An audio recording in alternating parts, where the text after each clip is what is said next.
Colleagues, we are returning and exiting out of executive session here, but first I'm going to do a roll call. So colleagues, if you are in the building, and Sergeant of Arms staff, if you could help us get the delegates back into council chambers.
All right, colleagues, the roll call is open, and we do have 14 council delegates back in the council chambers, and that does constitute a quorum, so we can reconvene.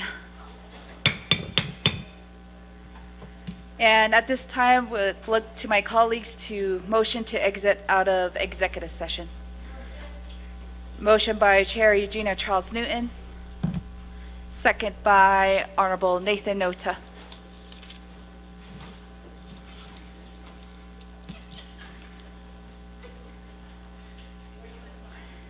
I don't see any questions, so it'll be 2 minutes on the board, colleagues, to exit out of executive session.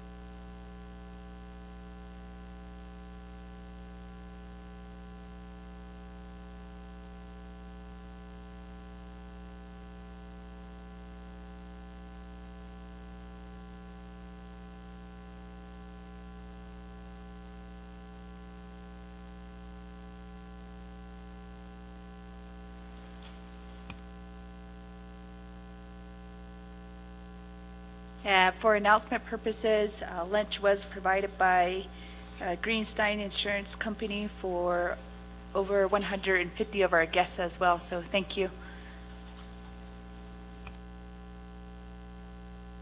And colleagues, we have less than 45 seconds here on the board. Delegate Norman Begay votes green.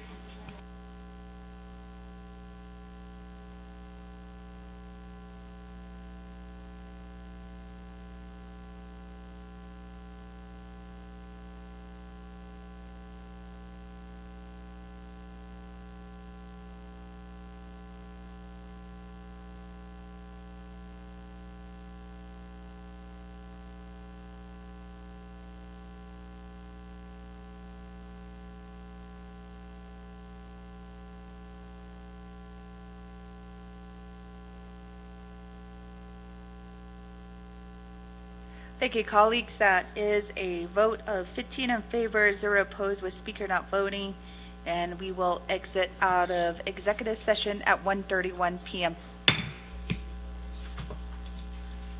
A recap, colleagues, here we are on the main motion of accepting the report from the controller, and we will move forward with who was in queue.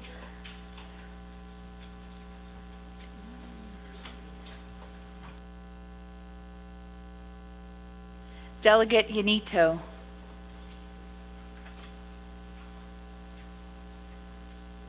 Okay, if not, then we will move forward with reserve times. We do have reserve time by Honorable Eugenia Charles Newton with 4 minutes and 4 seconds.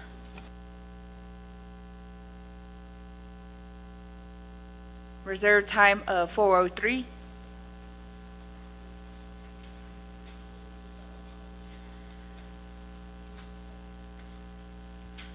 Next, we do have Honorable Dr. Andy Nez with 2 minutes and 19 seconds. Yeah, Chapter, just very quickly, Mr. McCabe, if I can get a timeline regarding the WGA for all techs and when that would be rectified. Speaker, I reserve my time. Reserve time of 2:10. Honorable Vice Chair Slater with 2 minutes and 23 seconds.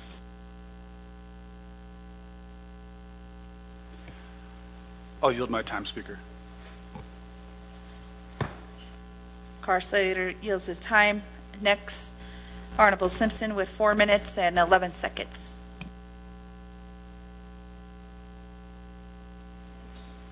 Thank you, Madam Speaker, members of the 25th Council. I'll reserve my time. Thank you. Reserve time of 4:08. Next, for reserve time, Honorable Jesus with 1 minute and 44 seconds. Okay, going next, Honorable Shauna Enplaw with 1 minute and 49 seconds. My time.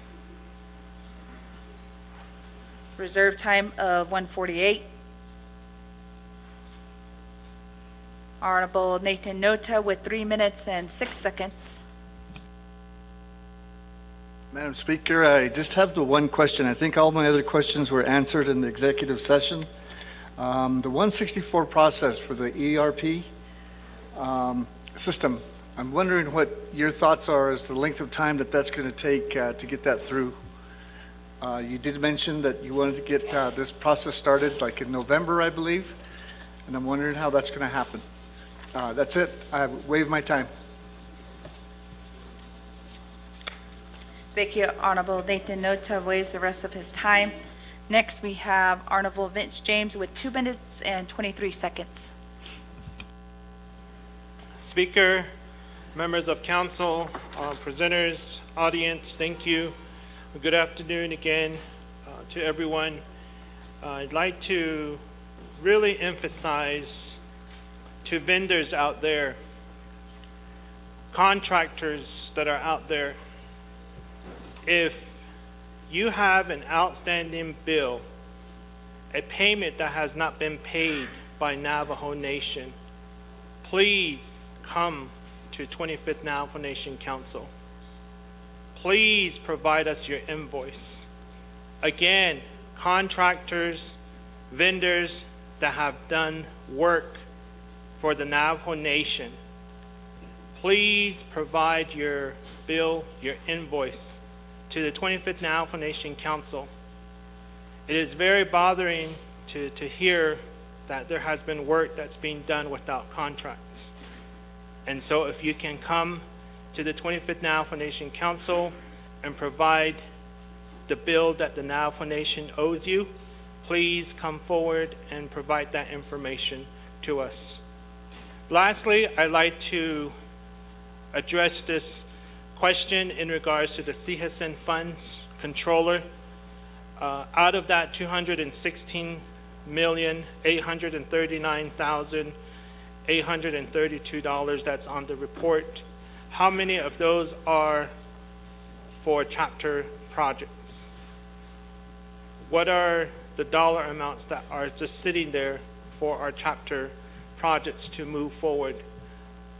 So if you can provide that information to me, that would be very helpful. If you can't do it today, please just say you can't do it today, and I would be willing to work with you to provide that in written format at a later date for us as well. So again, thank you, and I reserve the rest of my time. Thank you.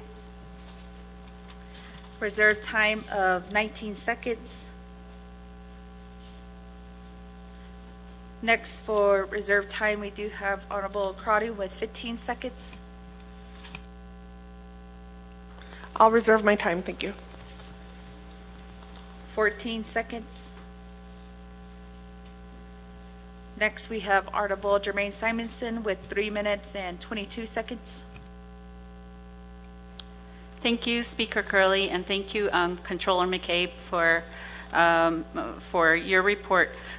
I also want to go back to some of the comments you made in terms of, and some comments about how we're going to be, our revenue is going to decline in the coming years, and that we are looking at that and we are preparing for that. But then you come back and report that we have $1 billion sitting from the federal government.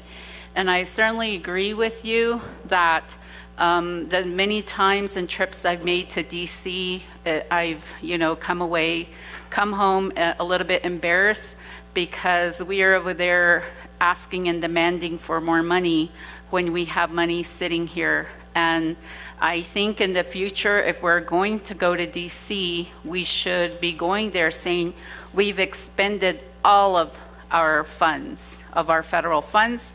Look, here is a report. Here's how many people we've served. This is how we have decreased domestic violence in our communities. These are the services we provided. And here's, and as Delegate Crowdy says, here's our plan for what we're going to do next. Here's where we want to go, and this is why we need more money.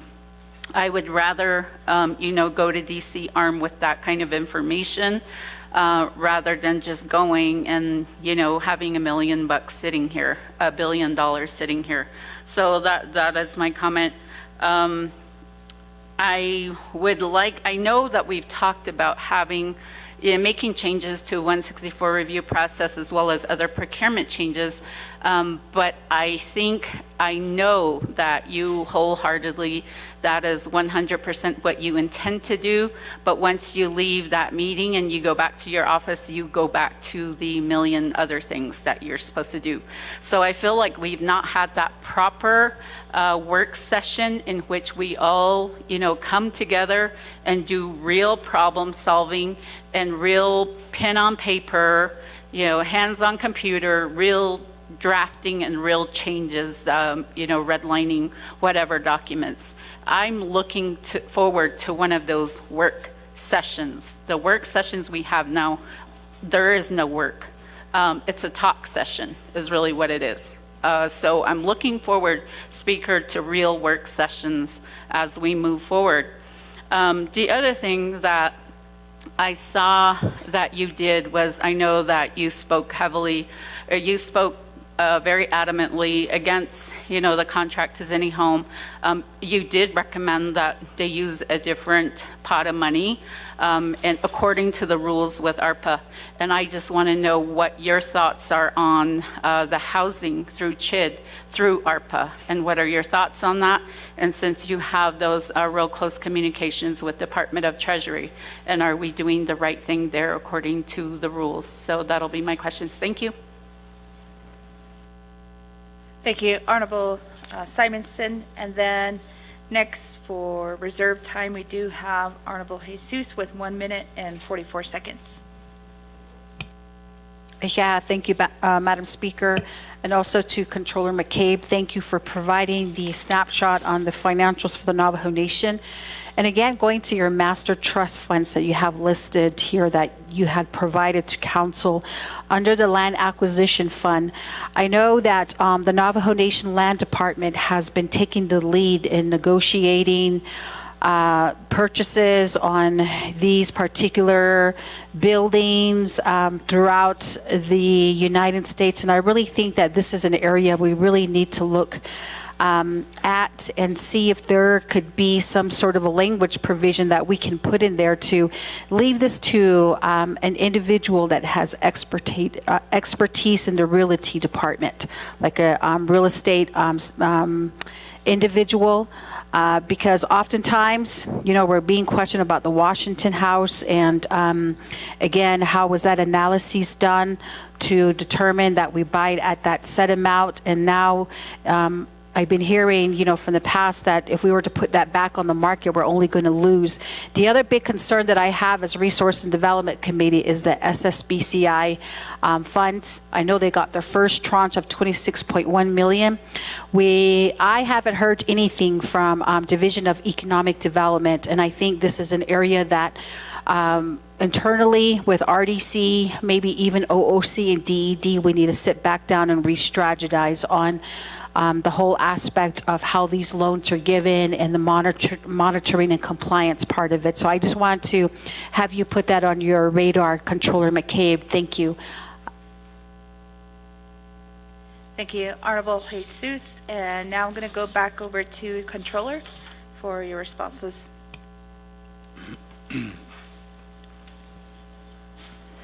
Yeah, thank you, Speaker Curley, members of the 25th Navajo Nation Council. Thank you. I think there was some carryover questions too from before we went into executive session that I can address as well. I'll start with Delegate Jesus, because I think you were the first one in the last round. You asked about the trust fund, the 522 million trust fund. The trust fund is something that in CMY 2824, I had a conversation with DOJ, Mel Rodas, who is he's a great resource for information, and he helped me walk through what their interpretation was of the 521 million. The trust fund needs to be set up first before the expenditure of the broadband money is done. I don't want to speak from a legal standpoint, but technically I believe the chapter projects are also under that. The trust fund needs to be established. However, also included in CMY 2824 is a clause that the controller at his discretion can either find a line of credit, which I can inform the council is proving more difficult than I once anticipated, so we won't go that route. But I could also use the UUFB to keep chapter projects moving under the new 521. So as I reported in the first part of my report, shouldn't I would ask the council to start asking for legislation to put that trust fund together so that money can be freed up and utilized for broadband, et cetera. You asked a question about procurement and NABOA. I appreciate the question. As a former Navajo small business owner, I know NABOA is certainly a statute that was meant to provide a lot of opportunities to our Navajo small businesses. I do understand that right now there are certain industries within the Navajo business, within certain industries within NABOA, are kind of overtaxed right now with this influx of ARPA money. I certainly think that there is a discussion to be had about starting to trickle some of those monies down to priority 2 businesses as well. That might be a conversation, though, shouldn't die for DED and the Business Regulatory Department, because they're the ones who kind of administer that program on behalf of the Navajo small businesses. And then your recent question about land acquisition, I don't know if there was a question, but certainly, ma'am, I hear your comments. I couldn't speak to the Washington building. I do know Justin Ahostin has been working in his office to start assessing, what the real status of that building is and how that can be, I guess, usable at this point. The SSBCI, 26.1 million, the program in and of itself is actually it's a good thing for our Navajo businesses. It's a form of capital, which I know is very hard to come by in Indian country. So the SSBCI provides capital infusion opportunities for small businesses. But I do agree that that is also a federal program, so monitoring would probably need to be, thought about and making sure. I do know DED has been setting up meetings with SSBCI National to talk about those very issues. I can probably meet with DED and get an update and then report back to this council on the SSBCI program and monitoring of that program. Next, Delegate Claw, carrying over questions from the last session before executive session. Your comments on the leases for broadband and the ranches.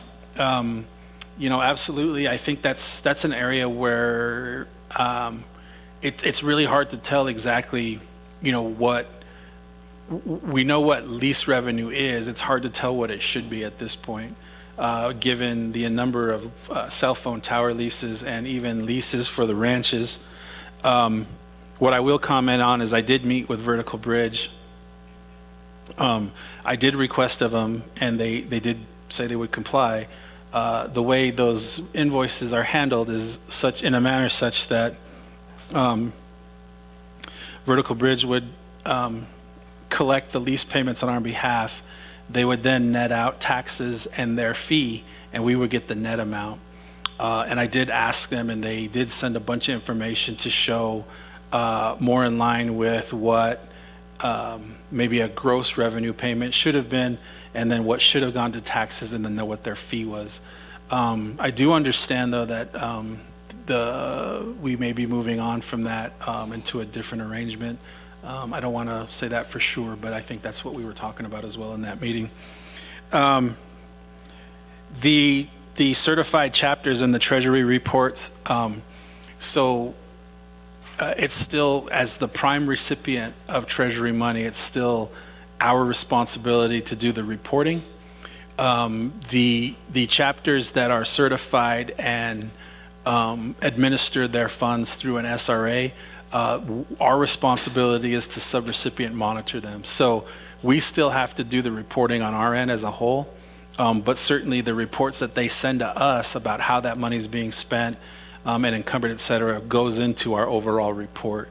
So I think you mentioned that those reports are flowing up to DCD, and that's what we would use to submit our one report to Treasury. Because the money technically came to the Navajo Nation government from the Treasury. So it's the Navajo Nation's government responsibility to report to the Treasury. Once we move it down on SRAs to chapters or even enterprises like NTUA or spent to vendors and others, it's our responsibility to report back up to the Treasury. But we do utilize those reports from the subrecipients to do that reporting on a quarterly basis. Moving on to Delegate Nathan Nota.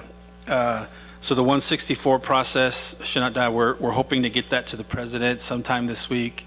I do know that he is in DC on the Navajo Nation's behalf. He did issue a executive order that the 164 process shouldn't take more than 5 days. So I'm hoping that's what we adhere to. I do know that the typical documents that are reviewed under 164 have already been vetted by DOJ and myself, being that we're the prime contractor because it's our system. So hopefully that 164 process won't take longer than the 5 days allocated for it. Once that happens, we'll be working directly with the vendor to start implementation immediately. I believe,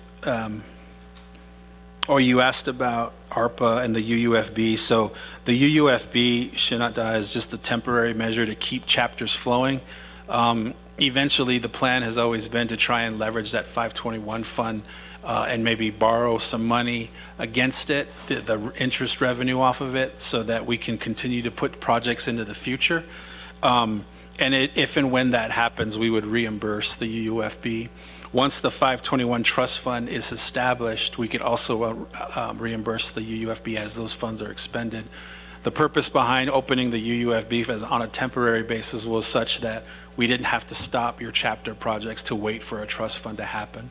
So there will be some kind of a number adjustment once that trust fund is open and whether or not we leverage it to borrow those funds. Eventually, the UUFB will be brought back to whole once that happens.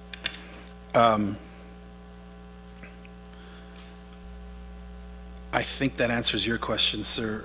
Moving to Delegate Vince James. You're asking about the citizen money. So Shinat-Da, the number that I'm reporting in my report of 216 million, that it represents unappropriated money and within citizen, so is available for projects to be appropriated by this council. The overall balance of citizen is well into the 700-800 million, with a run to roughly 600 and some million that's appropriated already. We'd be glad to give you a list of all of those projects.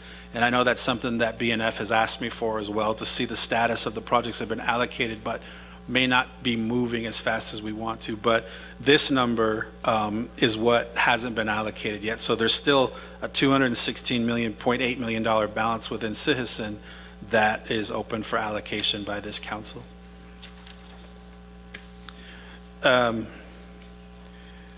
Delegate Nez, on timeline for Daltex, Shinat-Da, let me get with my team and I'll get you an answer before the end of the day. And then Delegate Simonson, you're correct. I can't say with certainty that revenues will decline. What I can say with certainty is the typical pot of money outside of our investment income, like taxes, royalties, income from the enterprises, et cetera, that has more or less flatlined over the past few years. So we all know and we've all heard about closures of mines and royalty money starting to fall. We haven't really seen a significant decline in that. However, that's not to say it's not coming still.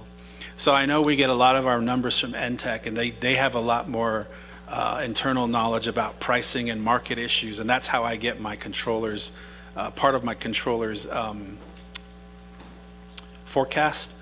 However, what I can say is there hasn't been a lot of effort to find new sources of revenue.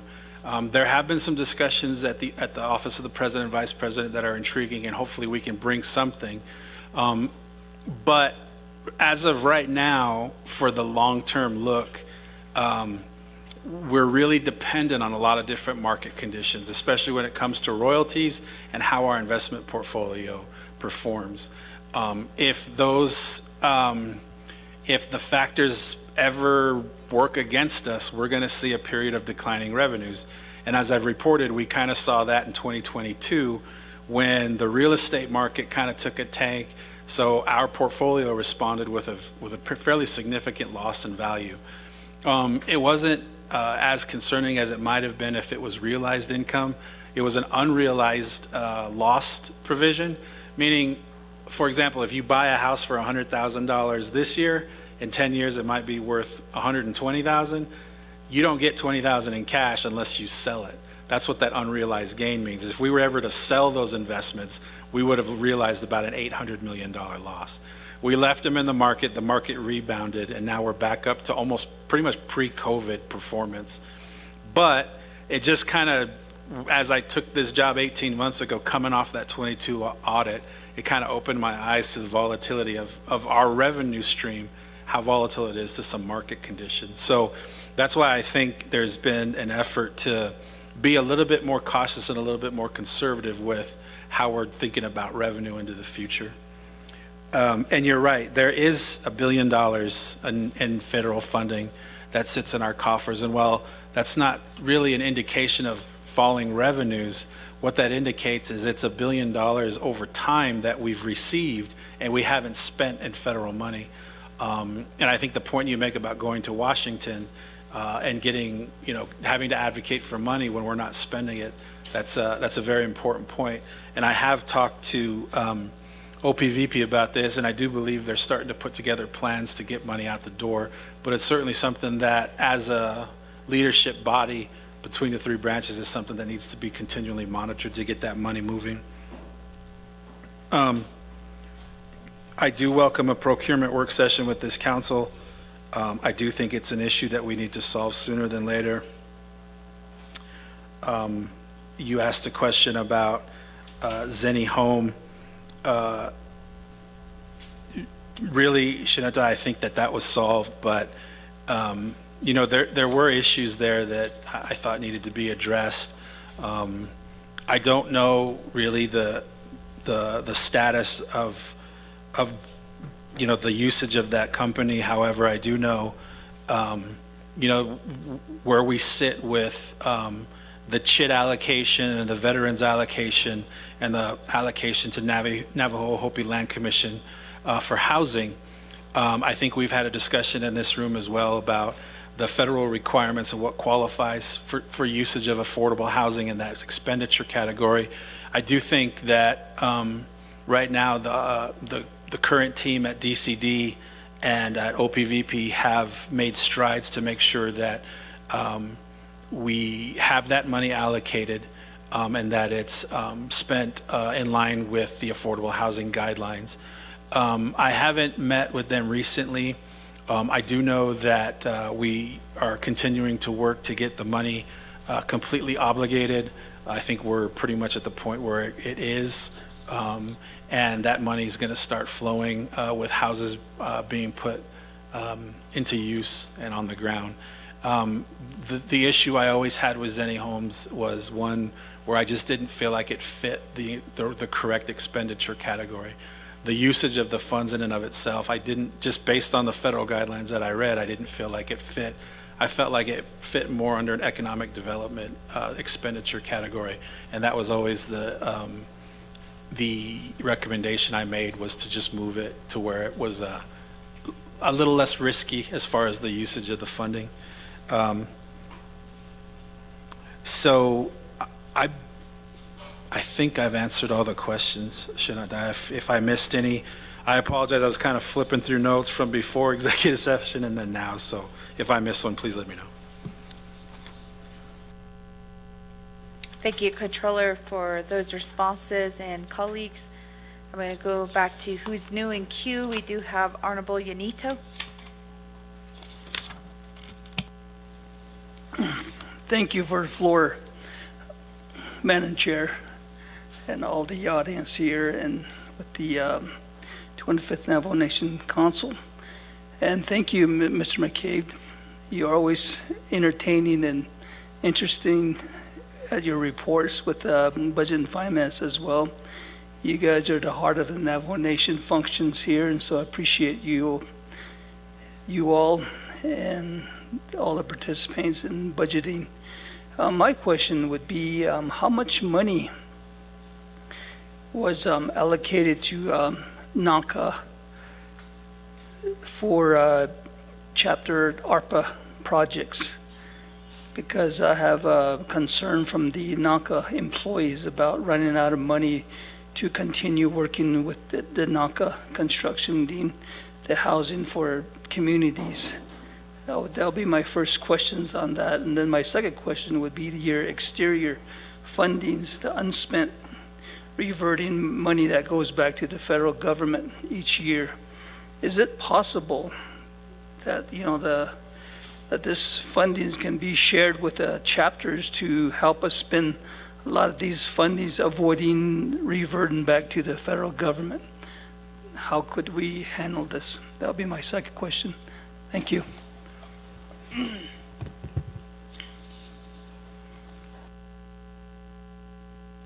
Thank you, Honorable Unito and colleagues. I'm going to go back to reserve time. We do have Honorable Karate with 14 seconds.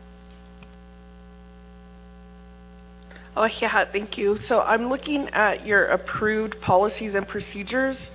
I can't find where there's a provision that person or like a budget. Thank you, Honorable Karate.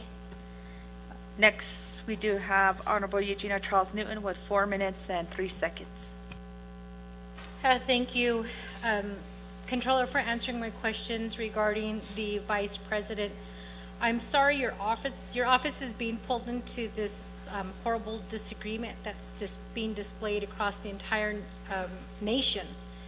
I do have the code in front of me right now, and I just want to point out that per Navajo Nation Code 1005D, the Vice President of the Navajo Nation, during the absence of the President, shall exercise the powers and execute the duties of the President of the Navajo Nation.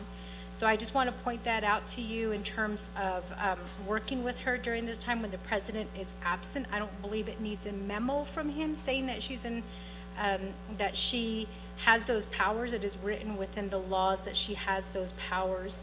Number two is there are many ideas that you proposed to this council. During the spring council session, I did ask you where you were in the process to improve the way Controller's office, the process and the procedures are within your office, and then the work that needed to be done, and then how those policies and procedures hinder the work that is not being done.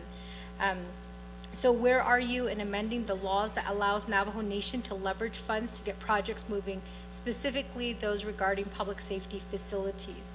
And then what are your thoughts of putting Office of Management and Budget within the Controller's office? There seems to be a huge disconnect with OMB in terms of communication. So if I can get some feedback on that. And then last, I just want to remind you again, Controller McCabe, that you work at the pleasure of council. So if you take a stand and you feel that you are ethically in line with your responsibility, within your responsibility as the Controller of the Navajo Nation and having a CPA license, know that you can come to council with your concerns. Nobody can fire you or nobody can get rid of you aside from council. So I just want to make that known. I reserve my time, Speaker.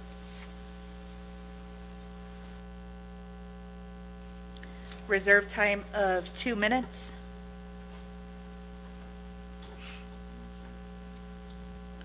Then we have new in queue. We do have Honorable Helena Nesbigay. Oh, yeah, Nana, and thank you for your report, Shiaj. Just want to know why our certified chapters, they're certified chapters, and sometimes they're questioned about what they're requesting for, and our local agency really needs to work with our non-certified chapters to move the ARPA money along too. And I want to give the rest of my time to Shijie, Delegate Amber Crotty. Thank you.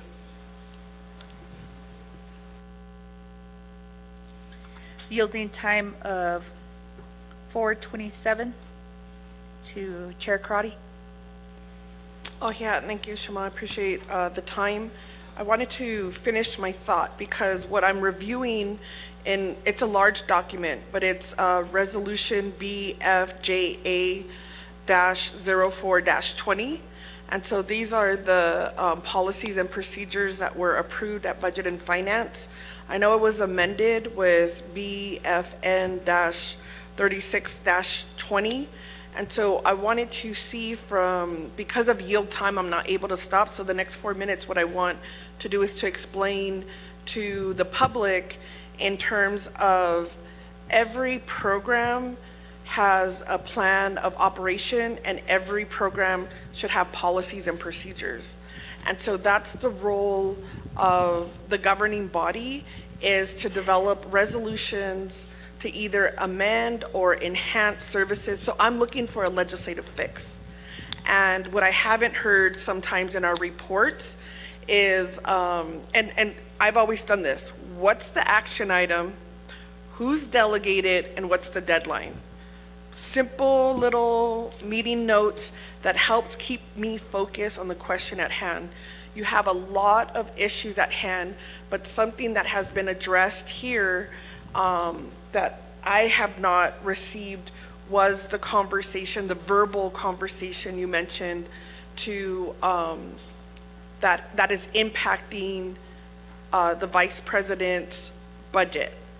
Now, I reviewed the budget from last year because the continuing resolution allows 6 months. So nothing in the budget has changed.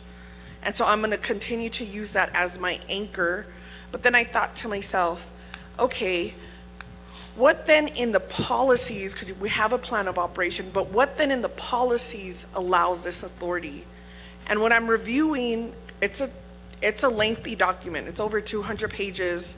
Budget and Finance, we had to have multiple day work sessions, and this happened in the 24th Council.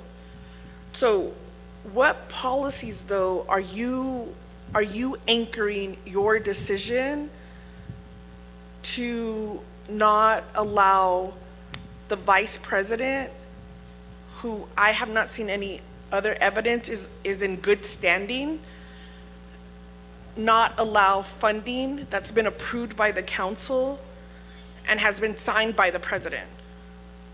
So we have laws of appropriation, and then I go into, okay, what's the plan of operation? Yes, it's the controller that deals with the expenditures, right?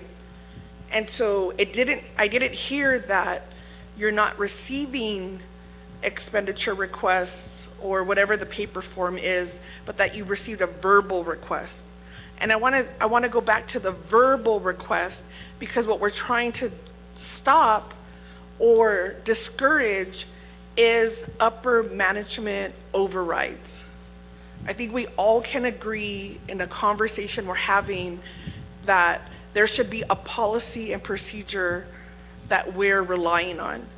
And so that's why before this month, I would ask the attorneys, okay, what law do I need to rely on?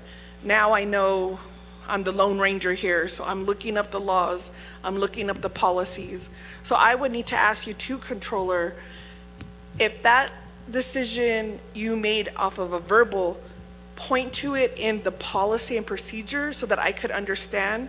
Because we also talked about at committee was really policies and procedures, and I agree, shouldn't have to come to the council or come to the committee. Like, it should be an internal conversation. But if you're gonna move on verbal, then I would have to see that somewhere and be like, okay, this is the policy and the procedure, so we're all on the same playing field. And I do want to give a nod to the attorneys. They've always told me that that's as good as what you wrote it on. So verbal. Thank you, Honorable Karate. And at this time, I'll have the controller answer the questions.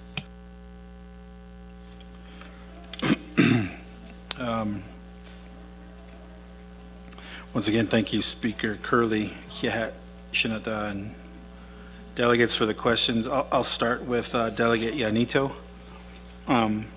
First off, thank you, Shinata. I think it's the first time I've ever given a report and been called entertaining, so thank you for that. The NACA allocation, so I might have to look into that one a little bit, because I'm really not sure if that was a contract through maybe some of the housing money, or if it was a chapter level project. So let me get back to you on that. I'll figure out that answer and get back to you on that one. You asked about external funding reversion. So we really haven't had any significant amount of federal funds reverted to date. However, the longer we go with unspent balances, we may be at risk for that to happen. So that's why I think it's critical that we really start working to start moving that money as quickly as possible. I'll move on to Delegate Helena Nesbigay. The certified chapters and why they're being questioned. I don't know the answer to that, Shinata. I mean, the Office of the Controller typically aren't the ones to ask those questions. It's usually coming from like DCD or others. I mean, if there's procurement, the certified chapters are allowed to do the procurement on their own, so we wouldn't really have a lot of issues with those. So that might be a question for Mr. Mitchell's team, if you want to ask them that.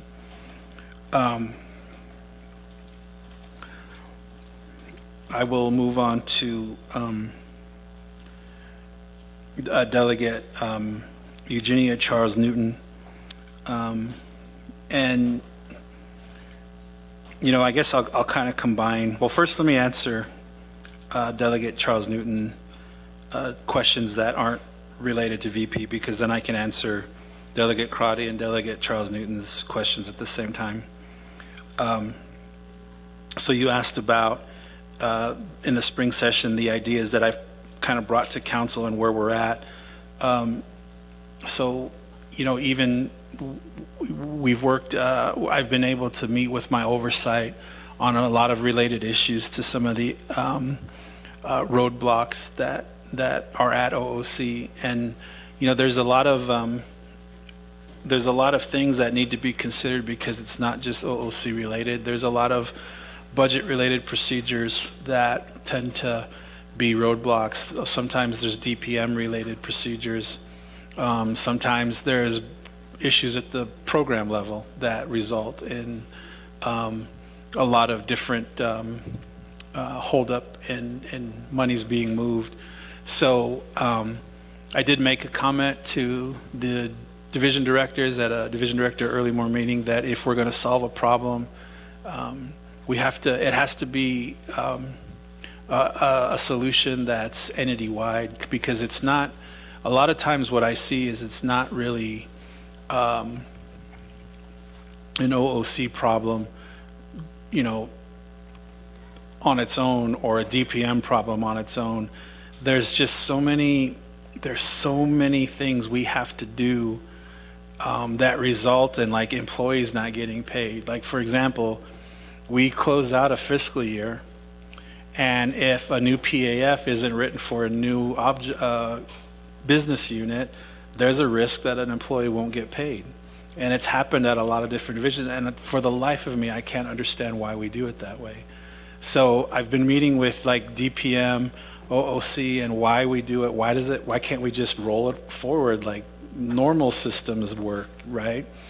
And I do think that some of the ideas that I have, a lot of these things will be inherently corrected when we get this new system in, because the new system is going to show and function in a manner that we don't have to rely so much on these paper processes, and these monies can be opened up a lot quicker.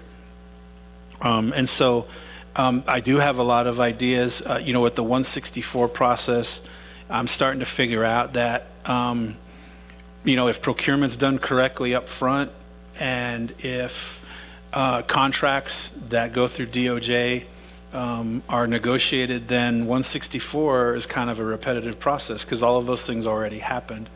And so I'm hoping at some point we can get to a point where we stop having to do some repetitive things that just may not need to happen. I mean, maybe we do keep 164. But my thoughts are, let's correct the process up front, and then we don't have to keep doing these checks and balances that, I mean, I believe in checks and balances, but if they're repetitive, why do we keep doing something over and over and over again? So as far as the status of that, Shinadai, I'm still continuing to work with my oversight, as you know. And I'm never one to make excuses, but we've been bogged down with continuing resolutions and ARPA discussions and a lot of different things, audits to be completed. And now we got some looming deadlines with the rest of the ARPA money and comprehensive budget to figure out. But in between all that, my team and I are working with DOJ, and much credit to them and the divisions and our team to really start pulling some of these ideas together so that it becomes easier. I'll move on, Delegate Charles Newton, because I believe this is some of the questions, but I'll also try to answer Delegate Crotty's at the same time because they involve the matters surrounding the Vice President. Oh, you did ask about OMB becoming a department under Office of Controller. My understanding is that was the way it was at some point. My thoughts at this time would probably be to go back to that kind of arrangement. I don't necessarily think I have so much respect for Dom and his team, but I do believe sometimes it just creates another step that we don't necessarily need to take. Not in any intention to pull any powers or responsibilities away from them, but just make it one step and not two, if you will.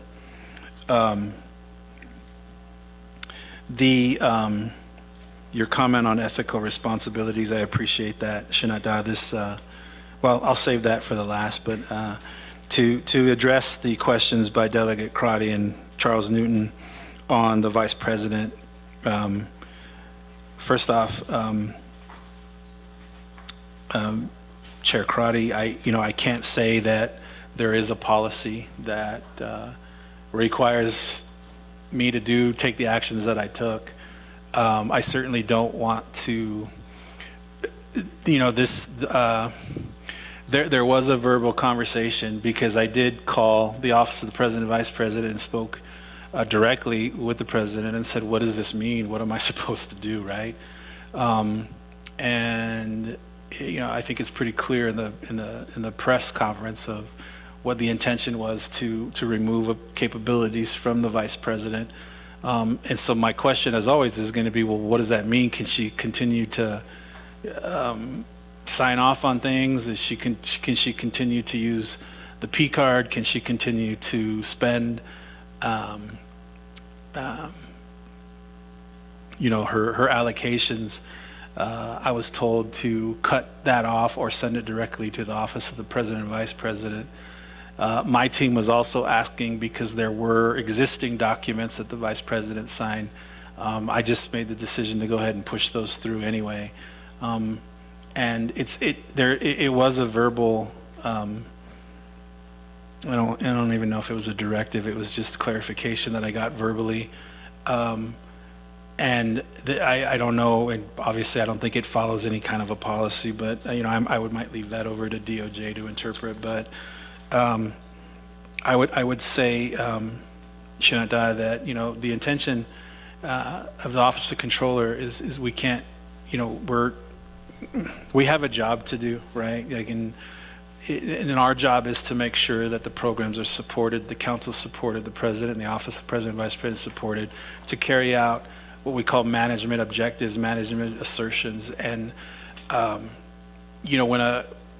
in the kind of environment we're in now, when not a directive, but a clarification comes down the line like that, it's really hard sometimes to figure out exactly what the best course of action is. So I will say that, I will revisit this matter and make a decision on whether or not to reinstate all of that. And I'll do that today, and just do what's right for the position of the Vice President. Without politics, ma'am, this isn't political for me. It's, that is an office that exists, and it doesn't matter if it's Vice President Montoya or, anybody. That's an office that we need to make sure we provide resources to. So if that's a correction I need to make, I'll gladly do that, Shinada. I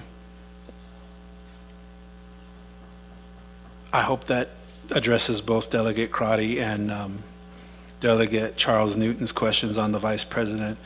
I do want to just say I appreciate the comments on ethical responsibilities, Shinada, Charles Newton. This job as a controller is it's a difficult position to be in because it's one of the positions like Madam AG where we kind of sit between the council and the president. And right now in the environment we're kind of in, it makes it really hard to determine sometimes the best course of action. For me, I'll always fall back on my ethical responsibilities as a CPA. I tend not to think politically if I don't have to, and just trying to do what I know is right with the money of the Navajo Nation, people of the Navajo Nation, and this leadership of this council, and obviously given the respect due to the office of the president, because you know that is the leadership body and the office of the Chief Justice, and so I get accused of playing politics a lot, but I really try not to do that. I try to just do what's right for you know the people's money, right? And I do want to say I appreciate the leadership from the Budget and Finance Committee, the 25th Navajo Nation Council, and also the Office of the Vice President, in all three branches. So I will always stand on that ethical foundation, ma'am. And if that means that gets me fired someday, then that's what that means. I know I can stand on my ethics and walk away knowing I did the right thing. So thank you, Shantai, for that. I hope I answered all the questions. Thank you, Controller, for your responses, and colleagues. I'm going to go back for reserved time. We do have Chair Gino Charles Newton with 2 minutes. I reserve my time, Speaker. Time 1:59. Next, we have Honorable Dr. Endinez with 2 minutes and 10 seconds. Yeah, Speaker, Aro to Mr. McCabe. So just to clarify, it's not Daltex, it's Arizona Altex. So Daltex is within the Department of Health, Arizona Altex is within the Division for Children and Family Services. So that timeline, I look forward to that. If there's a different response now that there's clarity, just let me know. In addition, can you just share again the internal processes that you have enacted to help get payments out? Not only does this delay in the Altex payment is one example, but there are others. I did receive an update that one of our poll workers from the last election has not been paid yet as well, which didn't allow this individual to participate as a poll worker this coming general election. And you're well aware of all the other examples that I've shared and corresponded with you directly. So just an explanation on that internal process to help speed these processes up so that either our employees, others are not having to wait long periods of time for the money that they worked for. Speaker, I'll continue to reserve my time. Thank you. Reserve time of 59 seconds. Next, we have Honorable Simpson with 4 minutes and 8 seconds.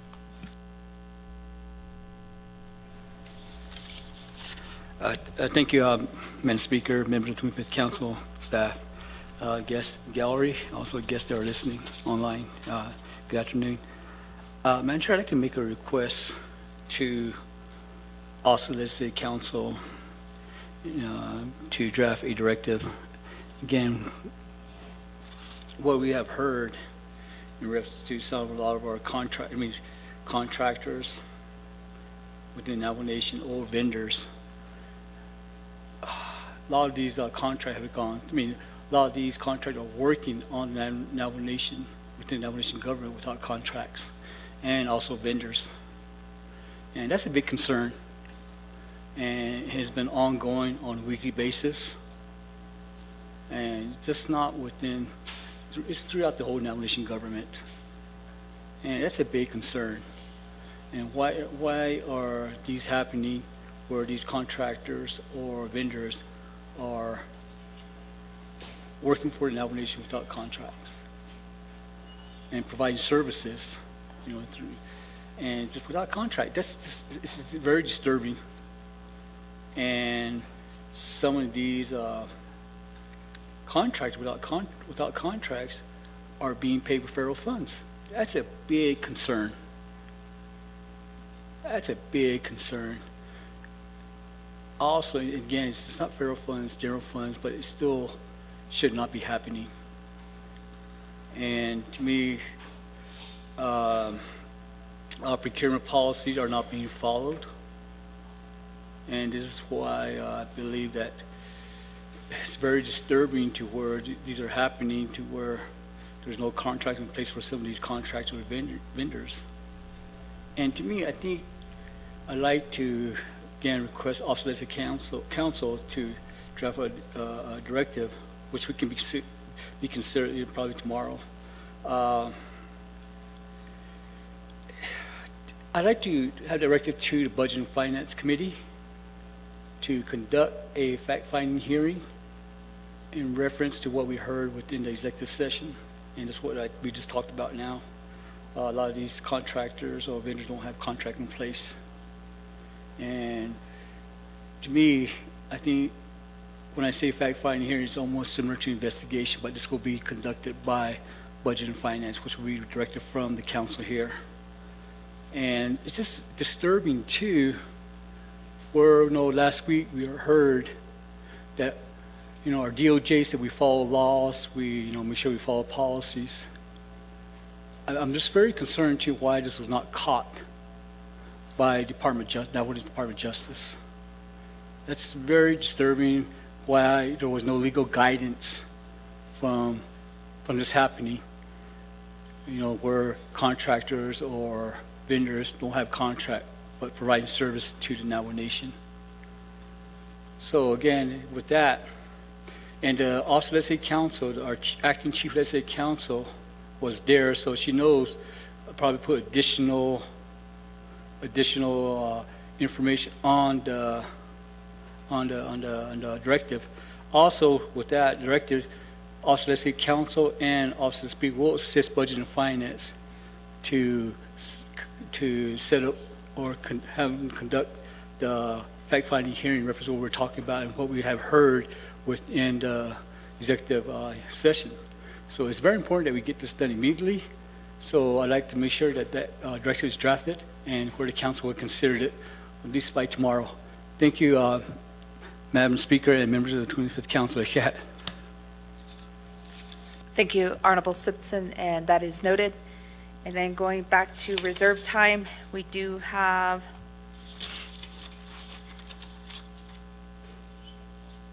Delegate Shauna Ann Law with 1 minute and 48 seconds. Thank you, Shadeja. So going to our next item that I do have a concern about is CHID, and this is regarding the housing. So there are questions still regarding, I believe Shema brought that up again, Honorable Simonson, about the free homes. So I just want to make sure if we could get something in writing, Mr. McCabe, on what your recommendation is so that we are in compliance with the Treasury. And I know that some of that has been reverted to the RRR. And so because it's moving to the Revenue Replacement Reserve, people think that it's not binded by the U.S. Treasury guidelines. But again, you did state real briefly about the affordable housing. So I think that we do need to have that in written form so that we could use that as a baseline when we are trying to ensure that everyone is following the guidelines. So I'll reserve the rest of my time. Thank you.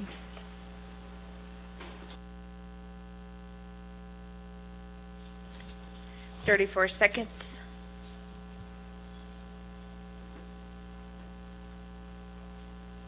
And next we do have Chair James with 19 seconds. Reserve my time. 18 seconds. Then going back to Controller.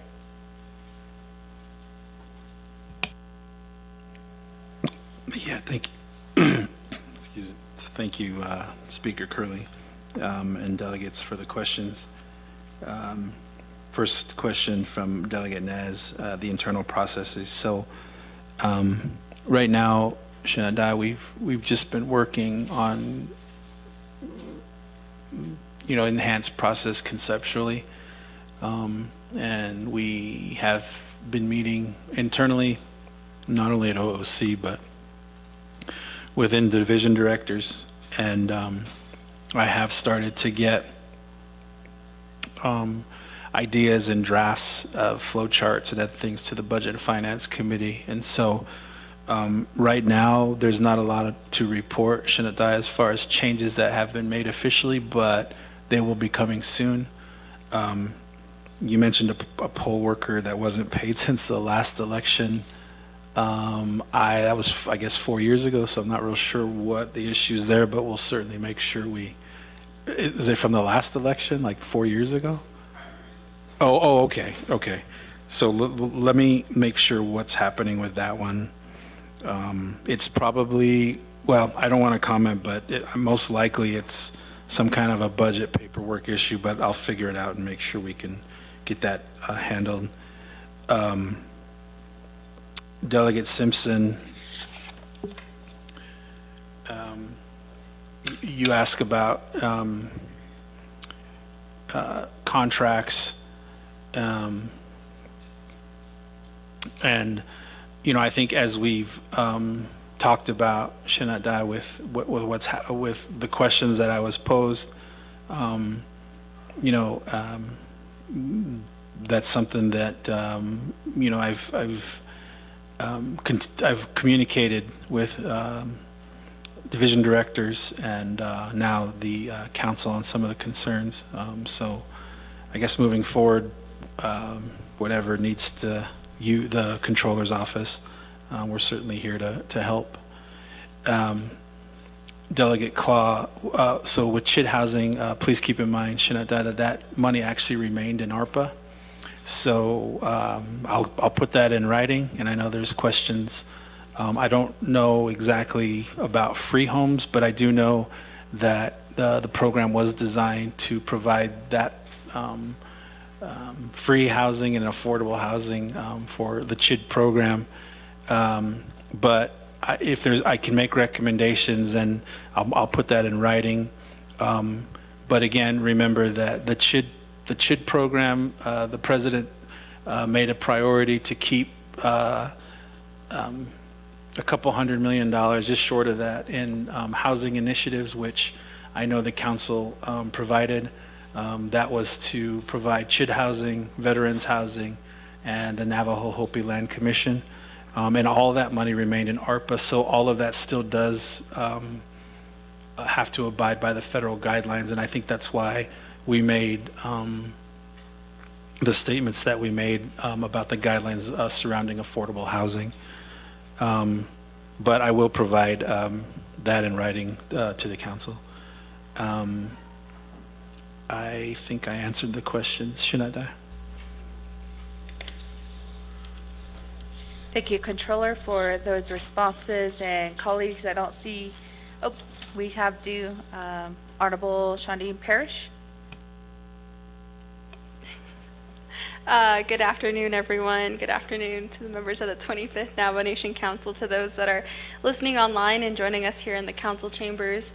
Thank you, Controller McCabe, for your report, and thank you to our colleagues for posing such important questions to our Controller and asking questions that will continue to increase our fiduciary responsibility and safeguarding of the Navajo Nation funds so that we can best make educated decisions on how to allocate these dollars. I think it's a continuous conversation that we're having every single time we come to the council floor or we're in our committee hearings, so I really commend our members of the 25th Navajo Nation Council for continuing to ask these tough questions. Thank you, Controller, again for your report. My question is to one of the discussions we've had in Budget and Finance. you working with the committee, I know that you're sharing a lot with the council of the work that we do between budget and finance and the office of the controller. One of the discussions that we had was on monitoring procurement findings, and I just wanted an update on where that is in the office of the controller. And I want to share with my colleagues on the 25th Navajo Nation Council that the Budget and Finance Committee has asked the Office of the Controller to continue to monitor procurement concerns, or kind of just to identify what they're seeing in trends of procurement because of the provisions of solo sourcing, and taking a look at how often these types of procurement are used, because this will support how we make recommendations to continue to amend the procurement regulations and laws and make sure that we're taking a deeper look. So I just wanted to know if the controller had an update on where that report is. I think that report was requested 2 weeks, if not 3 weeks ago. I know it's pretty early on, but if I just wanted to kind of flag that, and I know we'll continue to have this discussion in budget and finance, but I just wanted to know where that report was. I reserve the rest of my time. Thank you. Reserve time at 2:46. Going back to Honorable Eugenia Charles Newton with 1 minute and 59 seconds.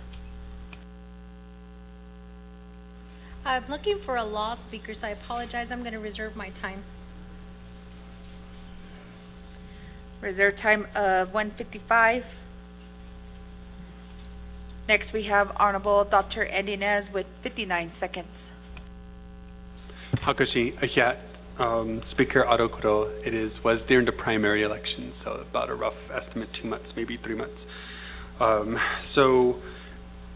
Thank you for addressing the questions. I know that there are continuous correspondence that I have with the Office of the Controller on not only some of the proposed areas that would help streamline some of these efforts, but on behalf of some of our other businesses and others that rely heavily on the nation to be able to fulfill those obligations as well. That way we're not hindered by any other complications when it comes to providing services to the Navajo people. And with my last remaining second, Speaker, I do want to acknowledge the Six Directions Charter School. They are a charter school out of Gallup, New Mexico, who serve primarily a lot of our indigenous students. You have the student council that are here, the head of school, as well as their Diné language teacher and their Zuni language teacher. Cool. So thank you guys. Welcome to the People's Chambers. Yeah, thank you, Speaker. Thank you, Honorable Nez, for that acknowledgement, and welcome students. We've been very fortunate to have many of our students come visit this session this fall, so kodo and joni yet. And also want to recognize on the east side, kodo shema, Rosalind Zaw, former First Lady of our Navajo Nation, and she's been here with us all morning, kodo ya'at e shema.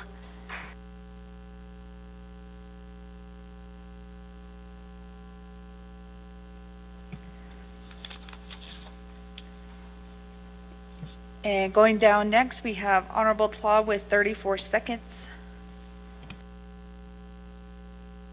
Speaker. Thank you, Speaker.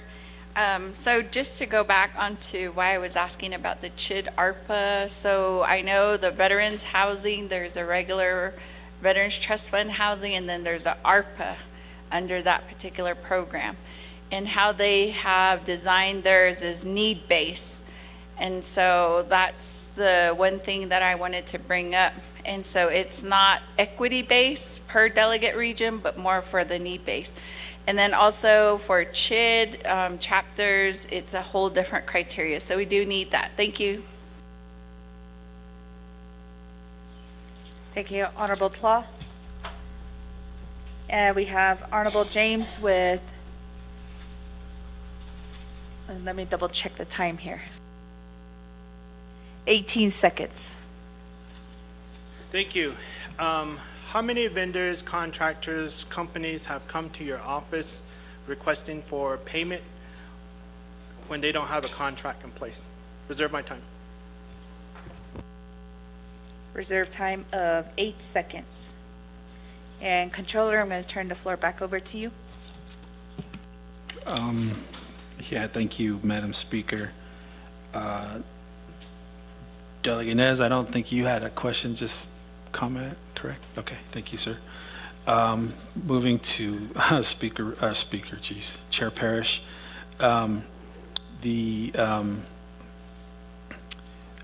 report for monitoring procurement findings, certainly we're keeping an eye on it to the point where I've asked my team to bring me all solo and direct source contracts going forward. And I do visit with my team on those weekly. And there's two purposes for that. One, just so that I know when direct and solo sources are happening, but I'm also trying to use it as a teaching point so that they understand. I'll even ask them questions like, why do you think this should move forward with direct source? Why do you think it shouldn't? And there have been instances where we have moved them forward. I mean, there are instances where direct and solo source, even by federal guidelines, are warranted. Typically, it's in emergency situations or when there's one true vendor.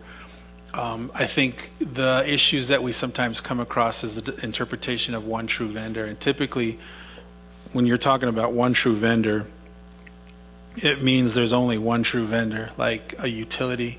In Albuquerque, you can only get power from P&M, so you don't procure that. There's no reason to. I think sometimes, though, that can be interpreted as, well, it's the one vendor that we know can do this, or it's the one vendor that's close enough to do this and stuff like that. And it's those situations where we're starting to pull back and say, look, just put it through a 5-day procurement process. You don't know, there might be one. And if there's not, or if there is, and you still select the vendor that you wanted to sole source, at least now you know there's one or two others that might be available for future. So we're really just trying to put that kind of practice down. I will say, without knowing the exact numbers right now that I'll provide at a later date in a written report, that there are several direct solo contract requests that come through my office every week. Sometimes it's 5 or 6 a week, sometimes it's 8 or 9. So usually direct solo source, what the federal government refers to as non-competitive procurement should be the exception to the rule and not the rule. And so we're trying to monitor it, educate on it, and then just figure out the best process for it going forward. And I want to thank the Department of Justice on that for helping me with some of those interpretations as well. Delegate Claw on the veterans, you're right, the ARPA and the need-based. Just keep in mind that the affordable housing regulations set by Treasury, basically they call what they do what they call a presumptive eligible use, meaning if the manner you want to use the ARPA money for affordable housing is determined to be eligible by a list of current federal programs, they presume that it'll be also eligible for ARPA. Many of those existing federal programs are need-based. So I agree with you that there is ARPA. I don't know exactly what, I guess I could get it from DCD, what the veterans requirements are for non-ARPA funds, but obviously for ARPA, they have to basically be eligible under other federal funding sources, and you would typically see those at NHA, and those are very much need-based. So my last question from Delegate James, how many vendors have shown up to my office asking for payment without a contract? I couldn't honestly say confidently an exact number, but it's been several over the last few months. They'll show up wanting to know why we haven't paid them, and my team will look and they'll say there's no contract, we don't have anything on our system. Sometimes I'll call the division that maybe where the work originated, and there's nothing in place. So that does happen at our office. But I couldn't say for sure if it was 15 or 20, but I could say it's several. Yeah.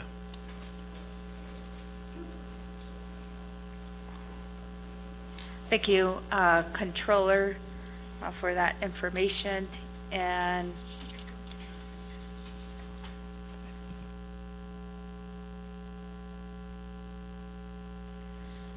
okay, Office of Legal Counsel, I know there's some information that the attorneys did flag, so I'm going to turn it over to Office of Legal Counsel. Thank you, Madam Speaker, members of the Navajo Nation Council. I would like request an executive session. It doesn't have to be very long, but an executive session to present some information to the Speaker and the Navajo Nation Council. It won't take too long. But in regards to the topic that we are on right now.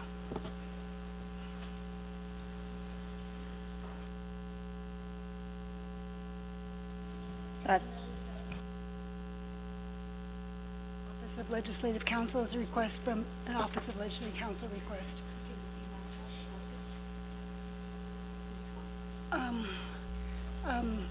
It isn't, it's something that, yes, but it's more than that. I mean, it's more than, it is something I need to tell the delegates and the presenter. Great, thank you, Ms. Khan. I am going to recommend Office of Legal Counsel to email that explanation to you through a client privilege correspondent from Office of Legal Counsel.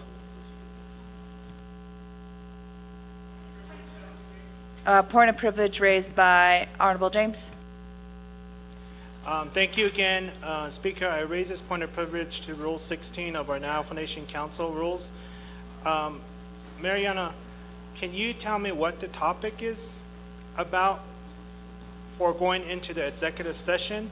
There has been many topics regarding what is before us. So can we be more into detail on what topic you're talking about? That will be my point of privilege. Thank you, Honorable James, and that question is over to our Office of Legal Counsel. Ms. Khan. Delegate James and members of the Navajo Nation Council, the topic is the controller is talking about particular contracts and vendors, that information.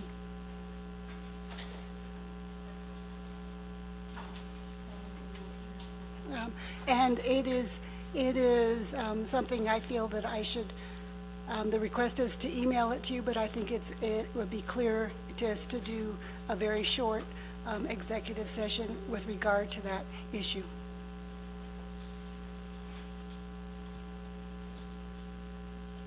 All right, thank you, Ms. Khan. But that decision would ultimately go back to the council here if you do feel that there is a need for an executive session. That motion does have to come here from the floor. Honorable Eugenia Charles Newton, point of privilege. Thank you, Speaker. I was trying to go back to look for the law regarding the sole sourcing and the direct source.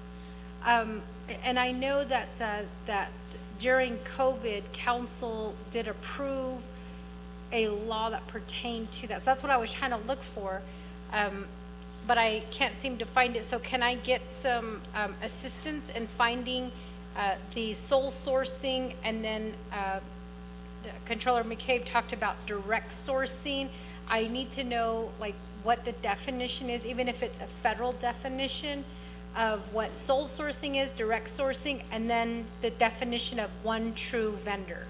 Thank you.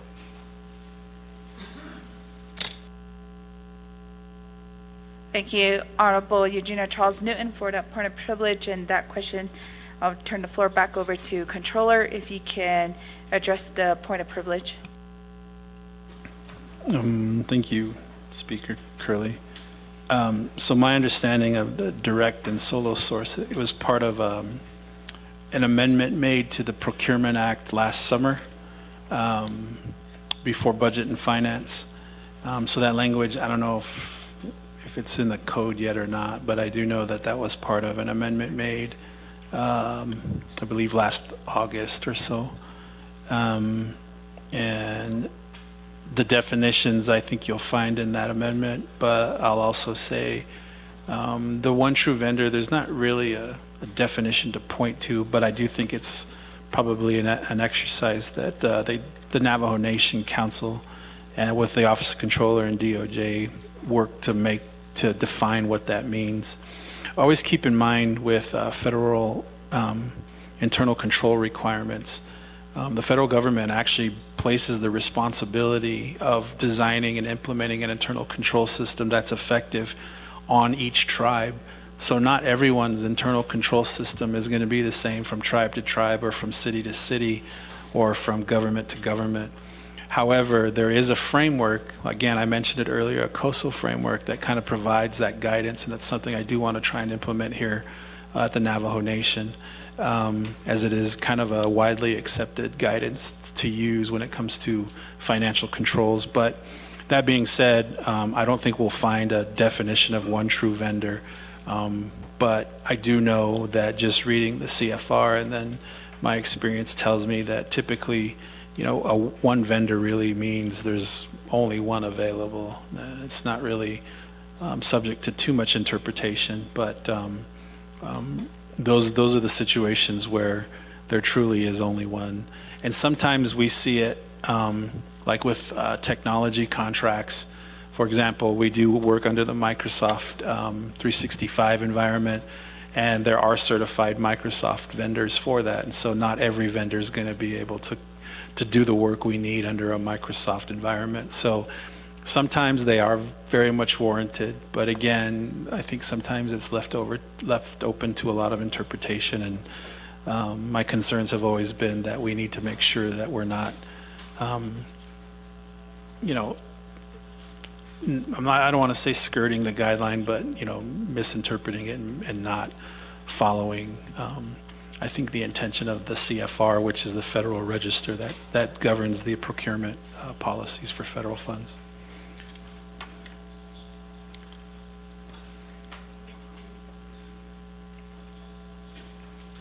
That's all I have, Speaker.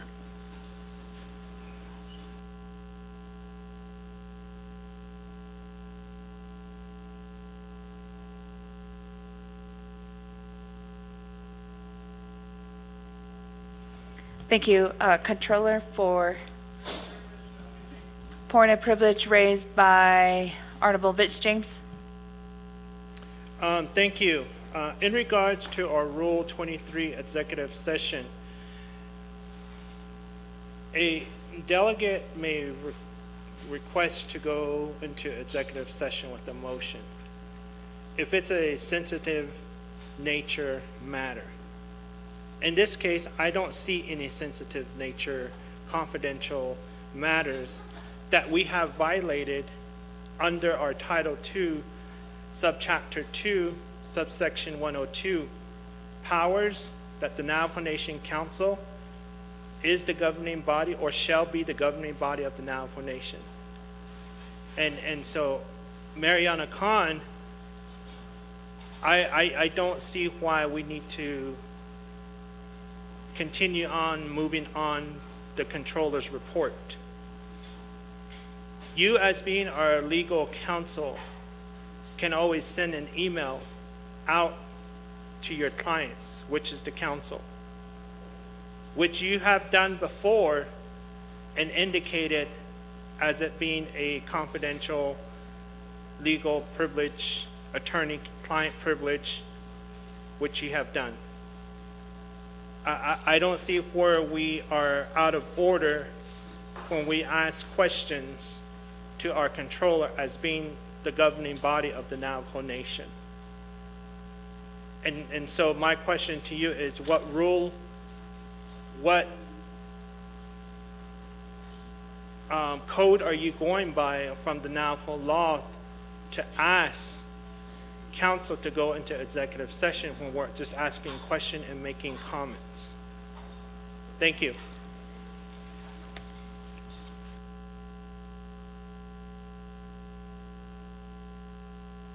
Thank you, Honorable Vince James, for that direction. I did instruct Ms. Khan to send that email, and also turn the floor over to Ms. Khan if she has further explanation.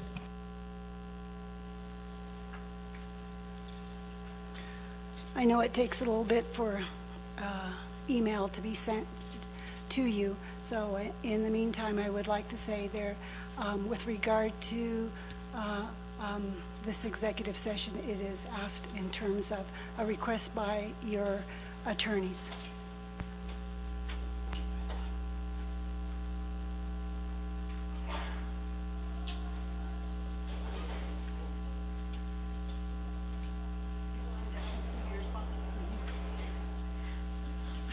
Thank you, Ms. Khan. And going back to new in queue, we do have Honorable Riquinez.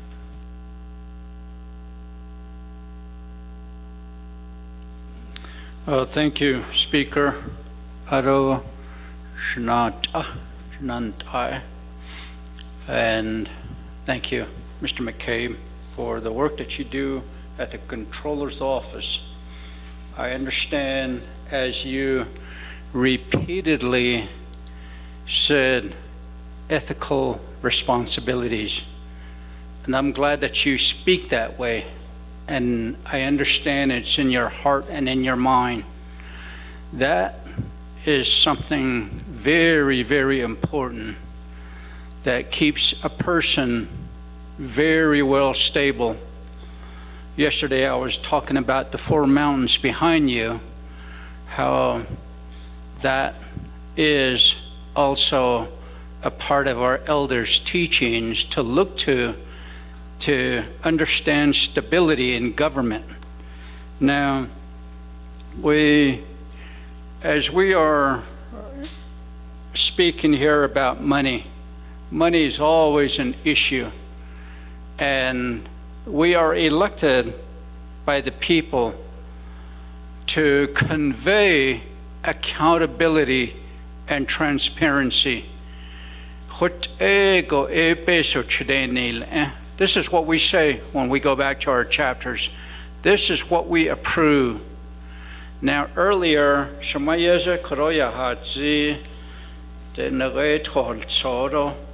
how do we prepare for the future? Nila, that is a very good question. How?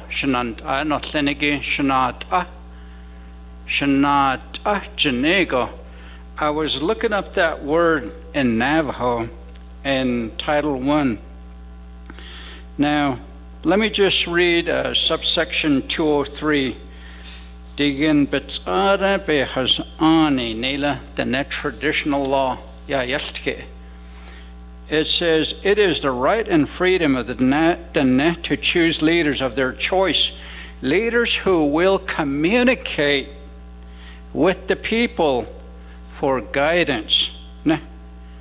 Earlier, a gentleman was outside waiting for us, and he said, we really look to you as leaders, Nela.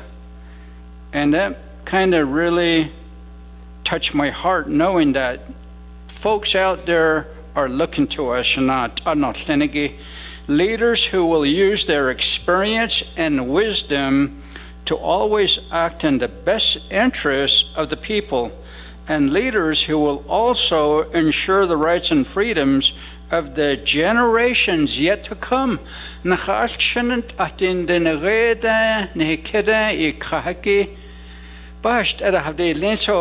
the future, there are children that are coming.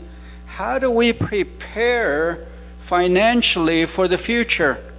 If we are irresponsible as leaders, which I hope we're not, and spend money and all the time and not thinking about the future of our children, what are they going to spend? Now, I go down the next section. It says, all leaders chosen by the are to carry out their duties and responsibilities in a moral and legal manner in representing the people and the government.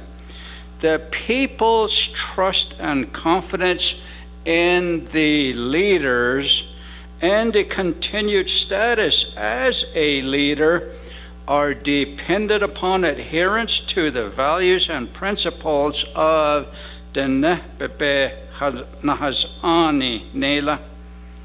Very interesting. And Shnat Ahno Seniki Kona Tago Ben Hitit Litla, legislative branch leaders.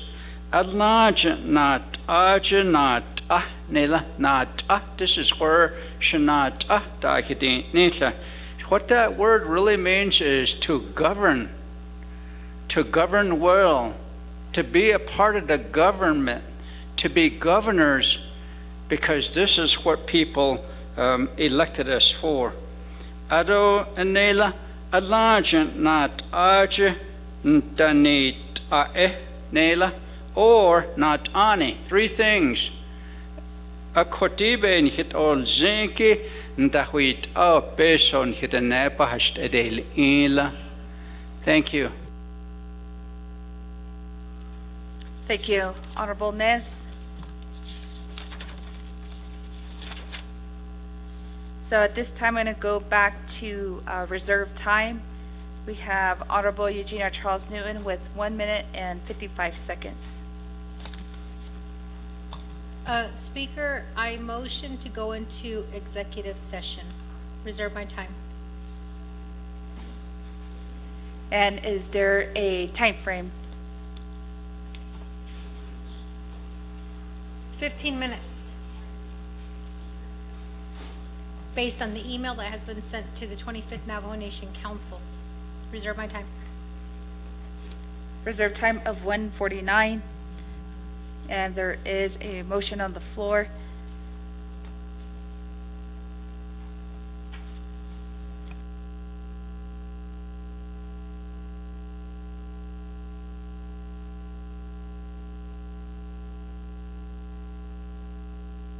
Motion is to enter into executive session for 15 minutes.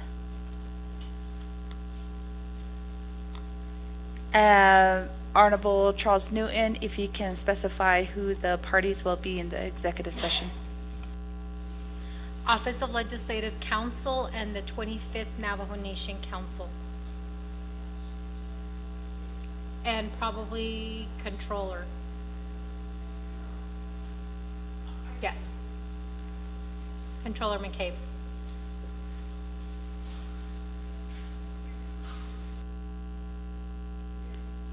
Thank you, Honorable Eugenia Charles Newton. Is there a second? Second by Honorable Ricky Nez.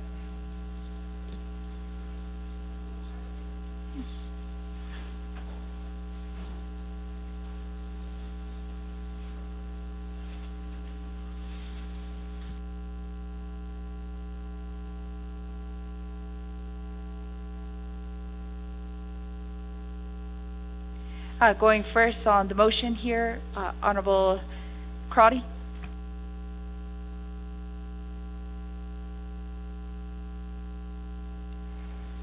Oyate, thank you. So I'm concerned because when the delegate asked our acting chief legislative counsel why to go into an executive session, Ms. Khan was very vague. And so I'm not sure at this point if it's Ms. Khan as our acting chief legislative counsel is making this recommendation. In reading the email, I'm going to vote against this executive session because we have had enough time to hear about the challenges and I asked the question, what would be the liability if Navajo Nation programs and subrecipients were not utilizing the ARPA funding appropriately? Now, do I have ARPA money or do I have a contract? I do not. But what I do know is we have a legislation 014-24 that I'm definitely going to target programs that have demonstrated that they are not properly using the funds.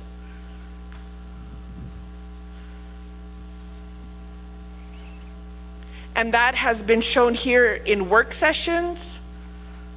That has been documented at Budget and Finance Committee meetings. And I would say we need all 24 delegates, 2 eyes. We need 48 eyes on this money. Because this is a critical point where we could change and swap out federal dollars that were encumbered and haven't been used yet to limit our liability. That's why we have an FRF office. Millions of dollars to monitor. Millions of dollars to put transparency on a web page. That's why we ask, how did this contract come into play? It's not this council that's creating this liability. It's this council, and I'll speak for myself, this delegate saying what is going on is wrong.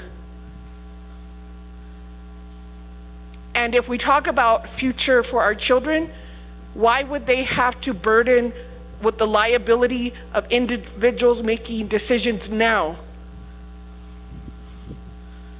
And so we have to protect that money. Everyone had asked, why didn't council protect us in the past? And so I don't know, you could vote on however you want to move forward with that executive session, but if I'm going to be asked to be silenced, I refuse it. And so I want to say, Point of order raised by Honorable Eugenia Charles Newton. Point of order, Speaker, because we're not asking Delegate Crotty to be silenced. We're just going into an executive session. I'm just Point of clarifying. order raised by Honorable Crotty. yeah, so point of order rule 25, point of order appeal to decision. The delegate cannot interrupt another delegate speaking on their own opinion. A point of order means that there has been some rules broken. I have every right in my 5 minutes to express my opinion on the motion. And every delegate has a right to vote. Point of order raised by Honorable Eugenia Charles Newton. So regarding to the rules, I know we have a motion on the floor for executive session, and there is no rule in there that any motion can have time for comments or questions. So if you look at your executive session rules, it can allow for questions or comments. Point of order raised by Honorable Eugenia Charles Newton. I raised the point of order, Speaker, because there was a comment made that this executive session would silence. And I understand that any delegate has the right to speak, but Rule 2, conduct of council delegates. The failure of any delegate or Navajo Nation council to comply with the rules of order shall be deemed disorderly behavior. A delegate who is found to have committed an act of disorderly behavior shall not be allowed to speak or vote on matters pending before the council, except when allowed by 2/3 vote of the Navajo Nation Council. We talked about decorum yesterday. We're not going into executive session to silence delegates. We just got an email from our Office of Legislative Counsel asking us to go into executive session. So as a delegate, I was next to speak, so I'm honoring that email that was sent out, because I want to know what the purpose of going into executive session is. And it's up to every delegate to decide whether they want to vote for executive session or not. So I don't believe it's silencing a delegate. I think it's just to figure out what is this Thank email you, about. Honorable Eugene R. Charles Newton, and just for reflection for point of order, colleagues, it does say that any point of order shall not be used to engage in additional debate. So if you're raising any point of orders, please reference to any rules. And Honorable Eugene R. Charles Newton did state back to Rule 2, and in my ruling, I don't believe that Honorable Crotty did break Rule 2. She was within her 5 minutes of reflecting of why she did not support the executive session.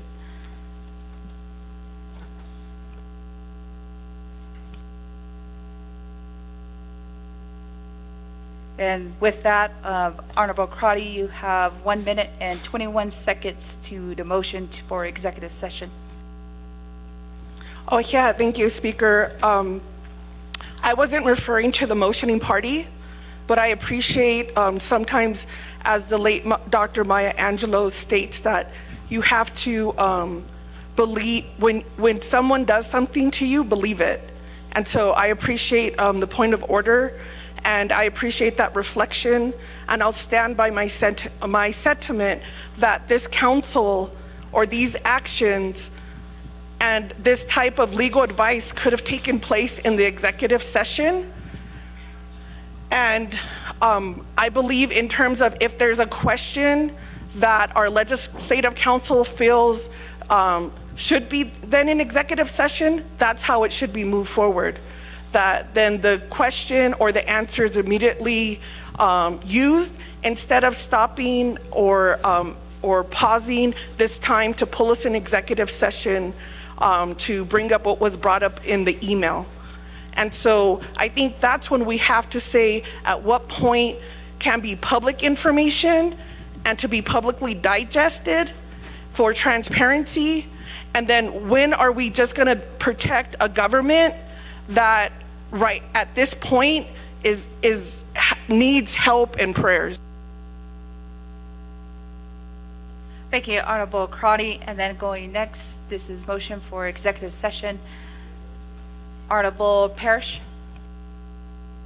Thank you, Speaker Curley. I too will be voting against the motion to go into executive session. If the Office of Legislative Counsel had concern, they could have brought that forward to the Navajo Nation Council while we had an hour executive session. I believe that this is a recommendation from the Department of Justice, but the Department of Justice was not privy to that earlier meeting. So if this is a recommendation from the Department of Justice, the Department of Justice should state that for the record. But because this is from the Office of Legislative Counsel, I don't understand why we're going into a second executive session per the recommendation from the Office of Legislative Counsel. So I too will be voting against this because so far the controller in his report has been responding to the Navajo Nation Council per the questions that we've been asking. So we're asking a lot of questions that we're concerned about, not just in the Budget and Finance Committee, but all the Navajo Nation Council share these concerns. So the questions that are being asked right now to the controller, they are questions from the Navajo Nation Council, not just from members of the Budget and Finance Committee. I know that the Budget and Finance Committee has extensive experience working with the controller, but these are the same questions we ask in committee too. So to me, there is no difference to the questions that we're asking the controller here at the Navajo Nation Council than the questions that we would be asking in the Budget and Finance Committee. So I will be voting against this motion to go into executive session because this could have been resolved earlier if the Office of Legislative Counsel truly is making this recommendation. Otherwise, I would like to ask the motioning party to withdraw their motion, but if the motion stands, I will be voting against this. Thank you.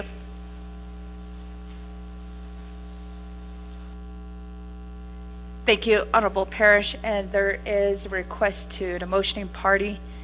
Honorable Eugene R. Charles Newton. In reference to Chair Parrish's requests.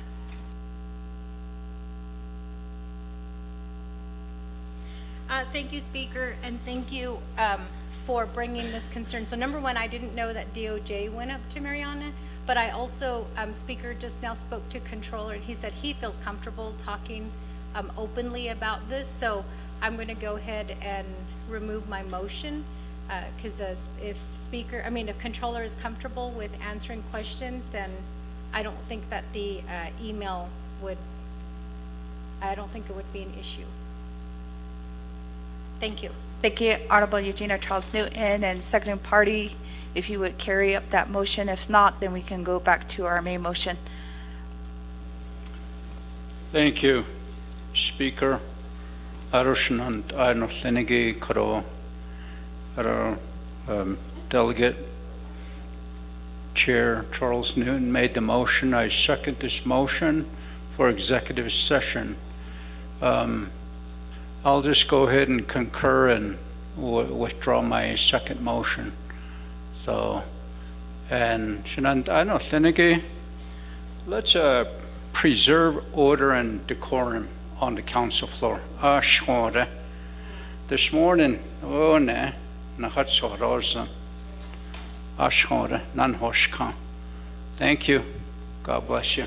Thank you, Honorable Chair Ricky Inez, for withdrawing the second motion. So colleagues, there's no motion to go into executive session that is stricken here on the board. So that will allow us to go back on our main motion. So thank you, colleagues.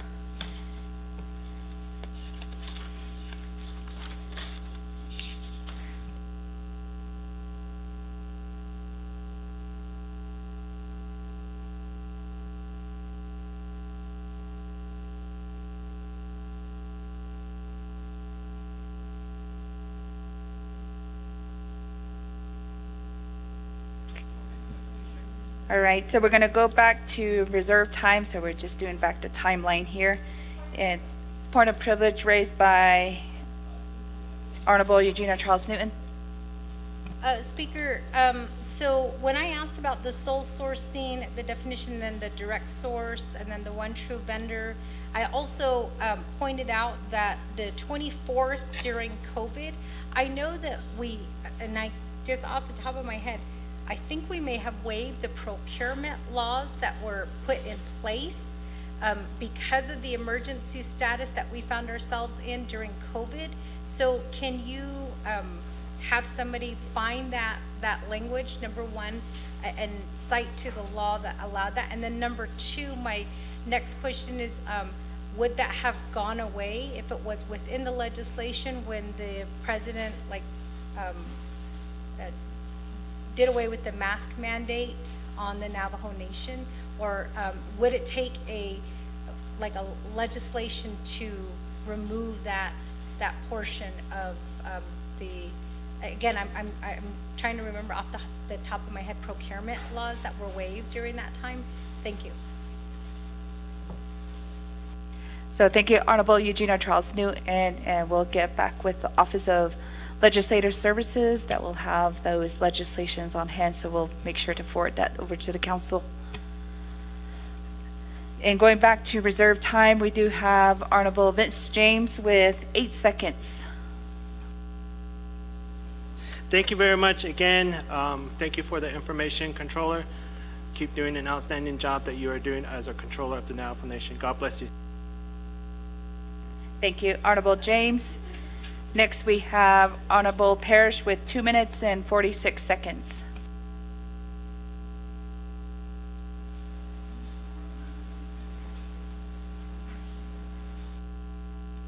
Thank you, Speaker Curley, and thank you, Controller, for providing those responses. We look forward to continuing to receive those reports on the procurement findings. It's really important. The Budget and Finance Committee is the audit committee of the Navajo Nation, and with that responsibility, the committee is also taking a deeper look on defining those guidelines. So we appreciate your input, your advisement to the committee. We'll continue to listen out for those reports. At this time, I will reserve the rest of my time to listen to more what our colleagues are asking in this council. Thank you. I'll reserve the rest of my time. Reserve time of 2:06. And new EQ, we do have Honorable Daniels, 5 minutes.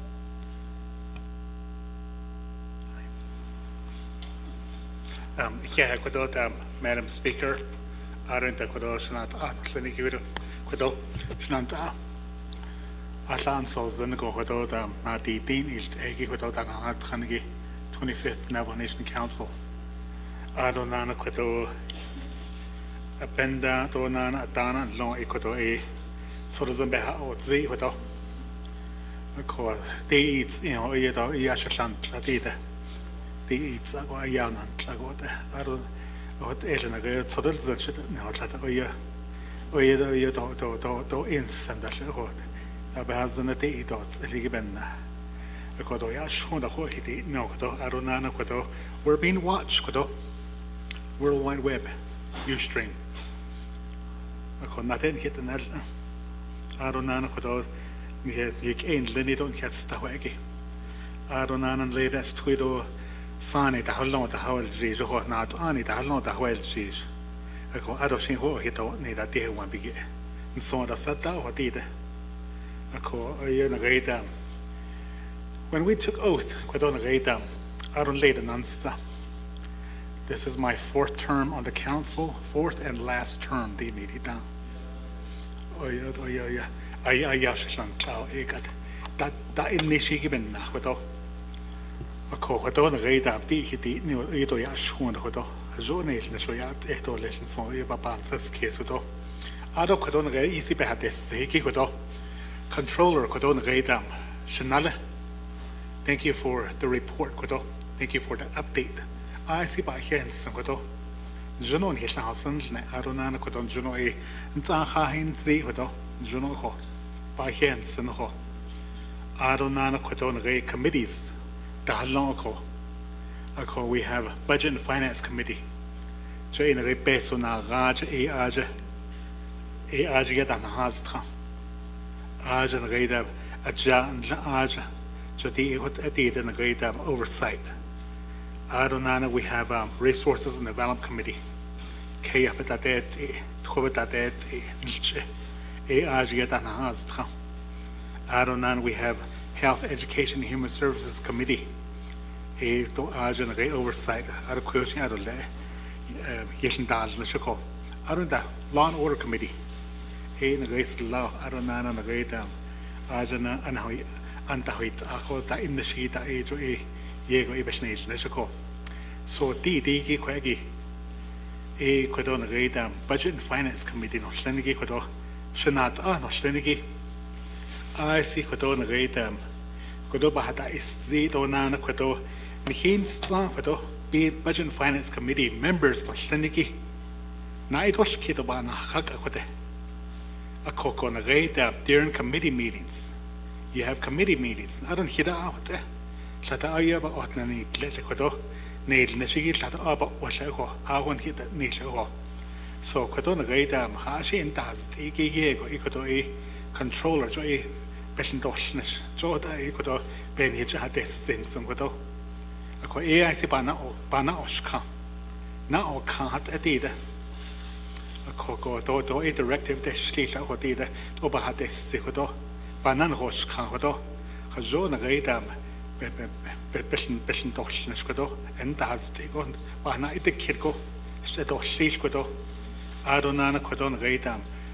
There's 5 agencies. A Conrada, Western Jojo Itlanata, Aja Budget and Finance Committee, the Katrasta. Adonana Quadon Radam. Chenli, there's other agencies. Tantahastra. All the committees, what the Conrada Law and Order Committee, Aja Western Japa, Aja Banash, Sto, Papayanashta, Aja Hashin Soeba, and Dazdi, Papayashti, Hodida. So Quadon Radam, Bahata is see a Quadodam, Asian Quadodam, Bana Oshkato, Lelki Quado, Eshedo Shil Quadida Quado, Oyego and Dazdi, Hodida. So Edito Papa, Ota Bahasito, Quadodam, Madam Speaker, Aronana, Quado Aitzation, Todota, Washing with Eshne Radam, when I yield the rest of my time. Thank you. Yeah, Kudo Shiaj, Honorable Daniels. And going back to the controller.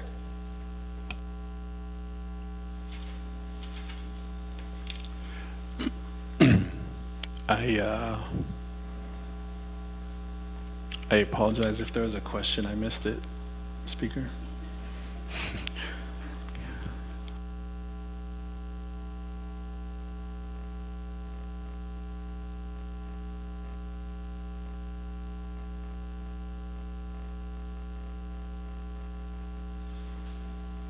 Believe there was that definition question on sole sourcing, direct services, one true vendor, and to Honorable Eugene R. Charles Newton's questions of if you do have any knowledge of some of the procurement laws that took place during the pandemic. So if you have any reflections on that, that could also help assist us with Office of Legislative Services to track that down as well.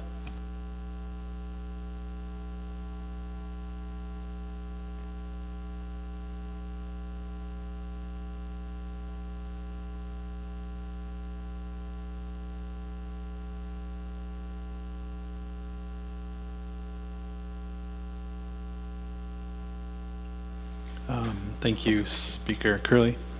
Members of the 25th Navajo Nation Council. Delegate Charles Newton, I think you may have walked out when I explained the definitions, and okay. The question on procurement and the what happened in the 24th Navajo Nation Council, I don't really know, ma'am. But I guess we can look into that and see what, I do know, well, what I've been told is that there was a movement under emergency procurement. I don't think it necessarily waived procurement, but it allowed emergency procurement. But that's what I know, the little I do know about what happened.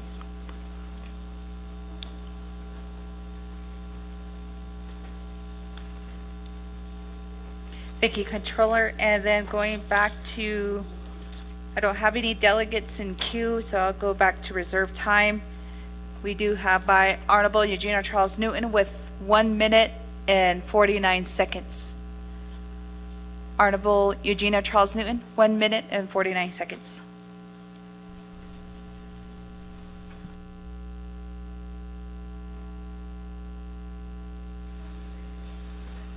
Thank you, Speaker. So I can't really ask the question until I guess that portion of the law has been sent to me like I requested. And the reason why I'm asking this question is because it kind of just goes back to the points that are being made. And if we know that this is happening, shouldn't we be filing ethics to stop the process? I reserve my time.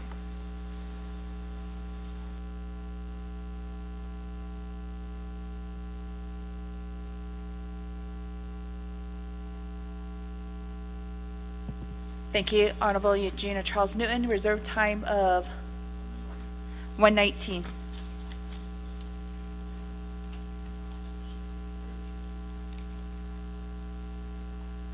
And Honorable Eugene R. Charles Newton, staff did send CO-81-23, and it does reference it on page 27 on the PDF copy. Then going next to reserve time, we do have Honorable Parrish with 2 minutes and 6 seconds.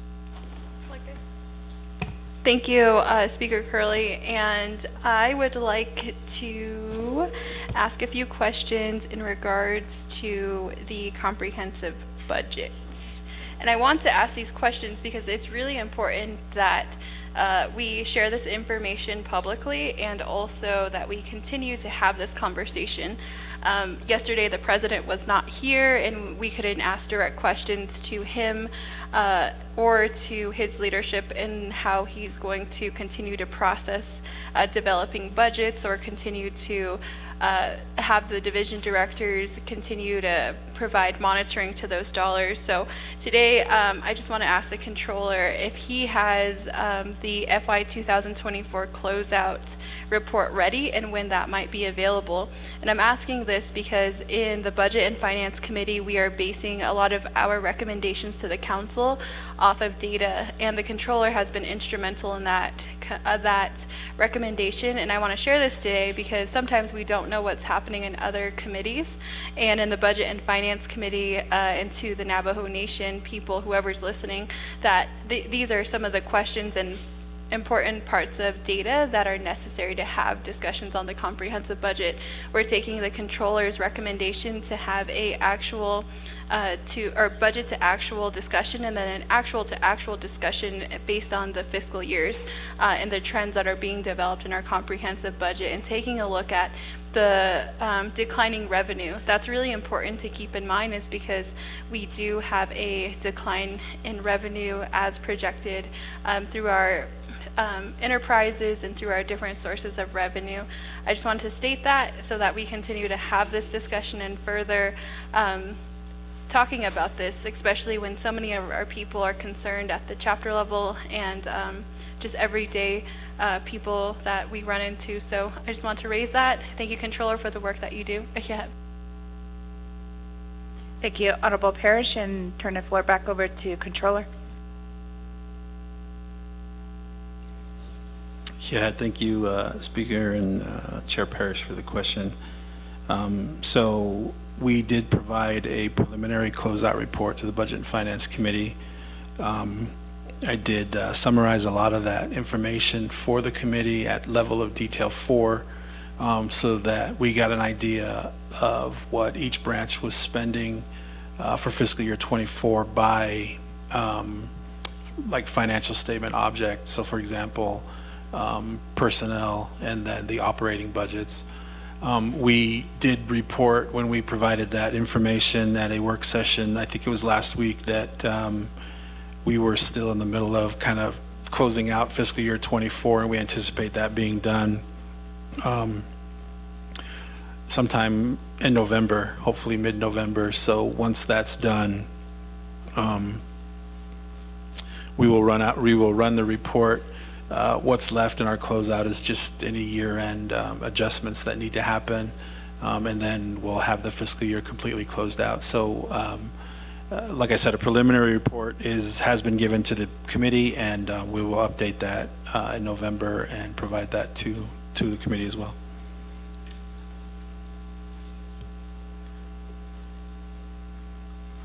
Thank you, Controller. And colleagues, I don't see anyone else in queue. We only have one reserved time. We have Honorable Eugenia Charles Newton with 1 minute and 19 seconds.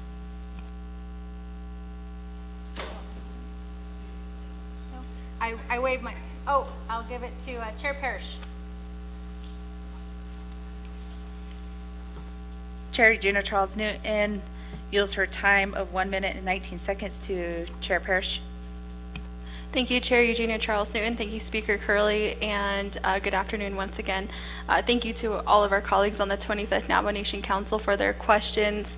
And I just wanted to also state and just quickly make a short statement about the comprehensive budget. Last week, the Budget and Finance Committee had a work session, and in that work session we sat down with the Office of the Controller, Office of Management and Budget, the Department of Personnel Management, Division of Human Resources, and we had a preliminary work session on what those numbers would look like. And so through those recommendations, I just wanted to share that the Office of the Controller has been instrumental in that discussion. So the FY 2024 closeout report is a part of that discussion, but so are a few other, like the GWA discussion from the Division of Human Resources still has to go to OMB, still has to go to OOC to complete that report.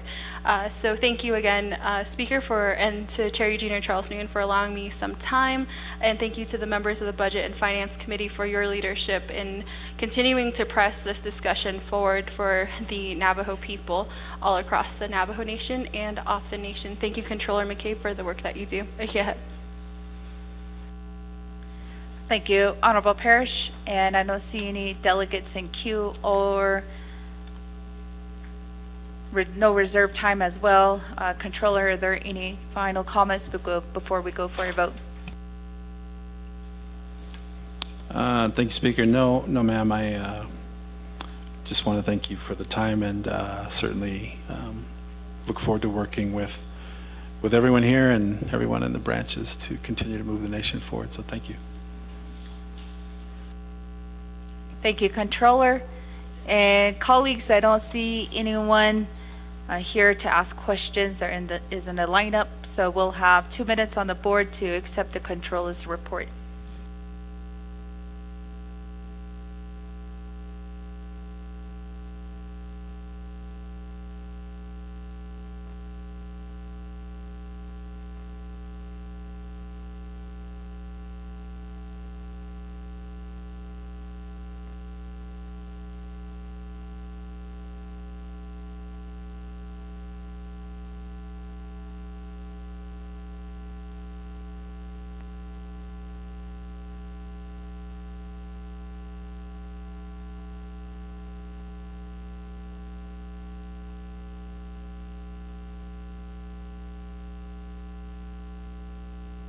Thank you, colleagues. We do have a vote of 19 in favor, 0 opposed, with speaker not voting. Thank you, Controller.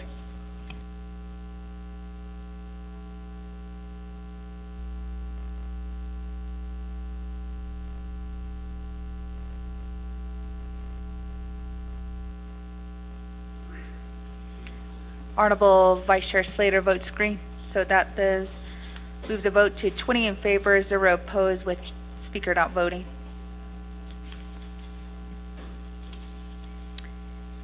Colleagues, we are now on number 8, oral reports. First, we do have the Bureau of Indian Affairs. Presenters, if you can make your way down to the presenters table.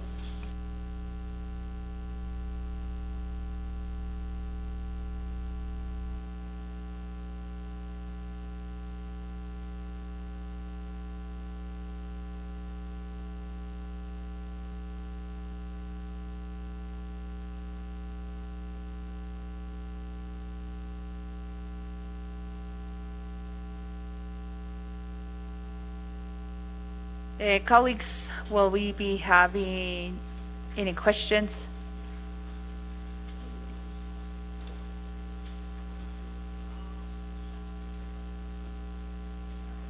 Okay, we will allow 20 minutes on the board presentation. Is this on? Okay, good. Yat Madam Speaker Curley, Ado Shadeja, Madam Vice President, Honorable Council Delegates of the 25th Navajo Nation Council, Shanat Ado Andita, Shikedo Shadene of the Navajo Nation, including those that are listening online. Sheya Deborah Shirley Eya Dashajene. I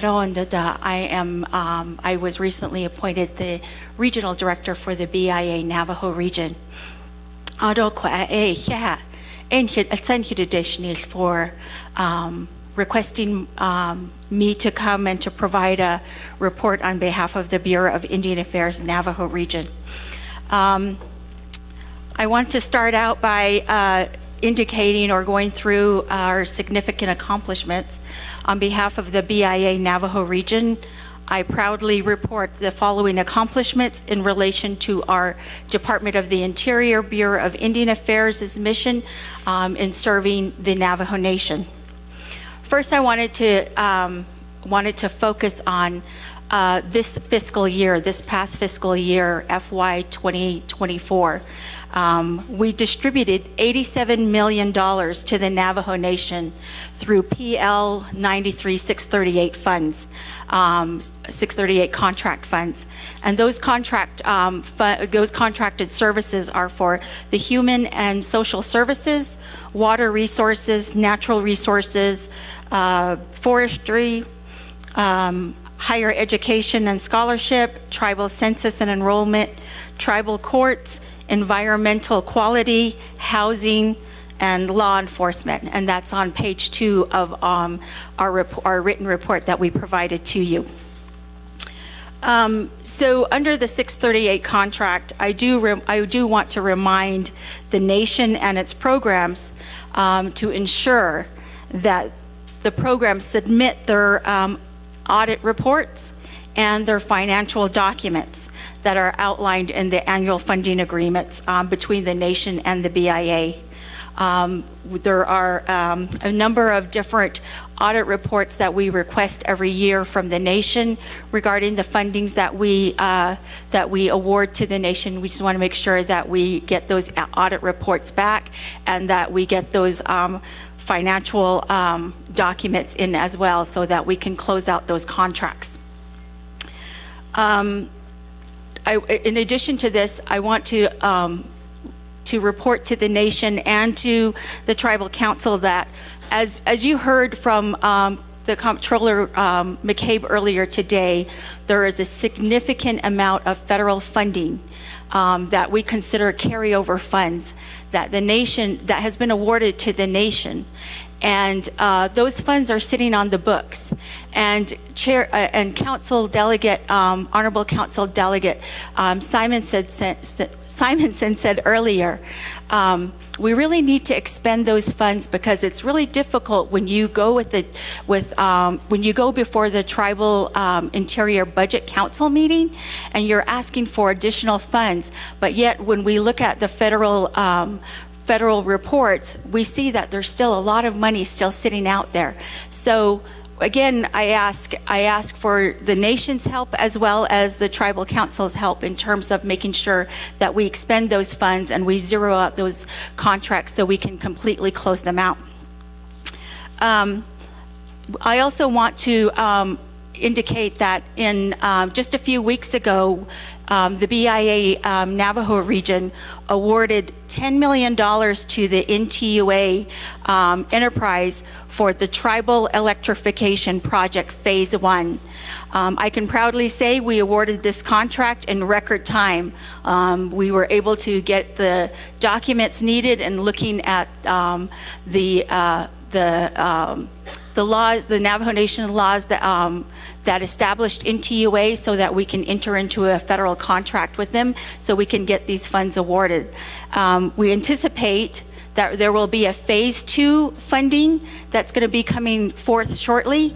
And again, that would be, as I'm told, for significantly the same amount of funding as what has currently been awarded. So that would be another 10 million. So we want to make sure that utilizing that first contract, we will award the second contract once we get the funds in. So I just wanted to let you know. So that will be approximately 20 million, another 10 million with a total of 20 million for NTUA for electrification.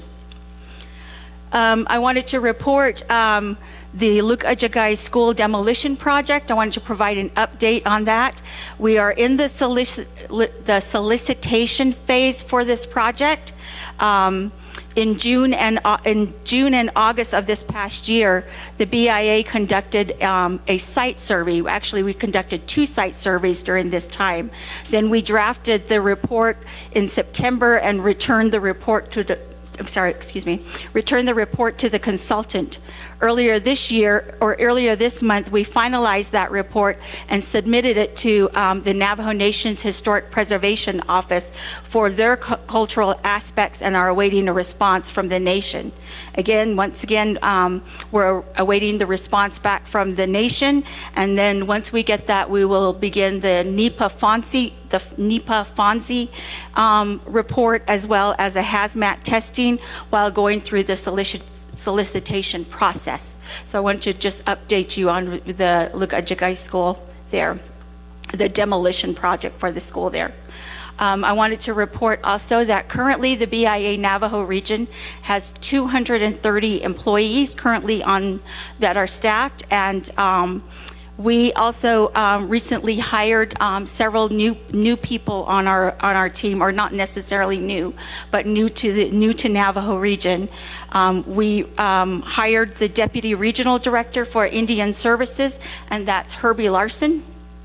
Herbie Larson's been with the BIA for over 25 years, and he's a civil engineer by trade, and he oversaw the transportation program at one point before that was transferred to the nation, as well as our facilities management program. We also brought in or hired a FEMO director, and that's Micah Reynolds. He is from the Cherokee Nation. He has extensive background. He has his law degree, and he has extensive background in oil and gas contracting and leases. So he brings that wealth of experience here to the nation to help us with our oil and gas leases for Indian allottees. We also recently hired a regional safety officer, Derek Corice. He's from the Department of Defense, and he's just recently onboarded 3 weeks ago, I'm sorry. We're also, just an update, we are looking to hire 12 general operators, and then also general equipment laborers as well for our transportation program to help with our roads maintenance program. As you know, like across all of Indian country and in a lot of businesses, including the nation, just finding people and getting them hired and getting them onboarded has been trying, and sometimes, a lot of times, we often wonder why people aren't wanting to work. So it's been trying, but I just wanted to report that as well. We also, I'm going to talk a little bit about the Botaway Gap Health Care Facility. We just recently issued the environmental assessment for this healthcare facility out in Botaway Gap, Arizona, and we sent that letter over to the Tuba City Regional Healthcare Corporation so they can move forward with that, with their project for this. So just wanted to report that as well.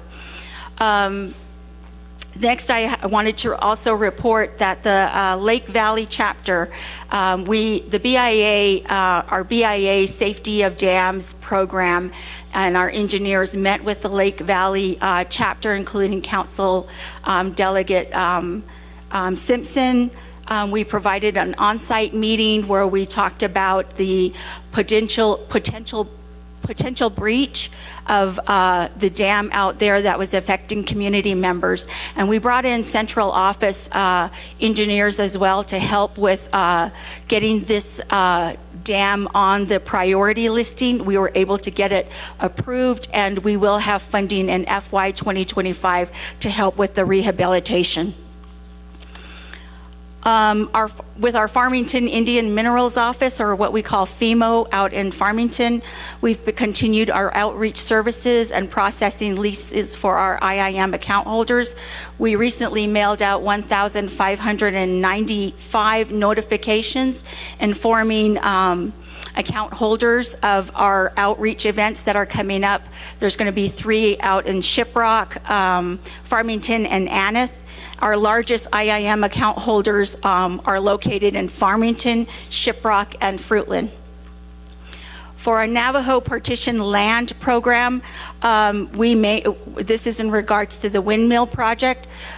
We maintain 85 windmills in the NPL area, and as of October 9th, we have completed maintenance on and repairs on 12 of those windmills, and we have about 38 more windmills to go to get those windmills maintained and up to date on that. So just wanted to also report that as part of the work that we have been working with our contractors to get those taken care of.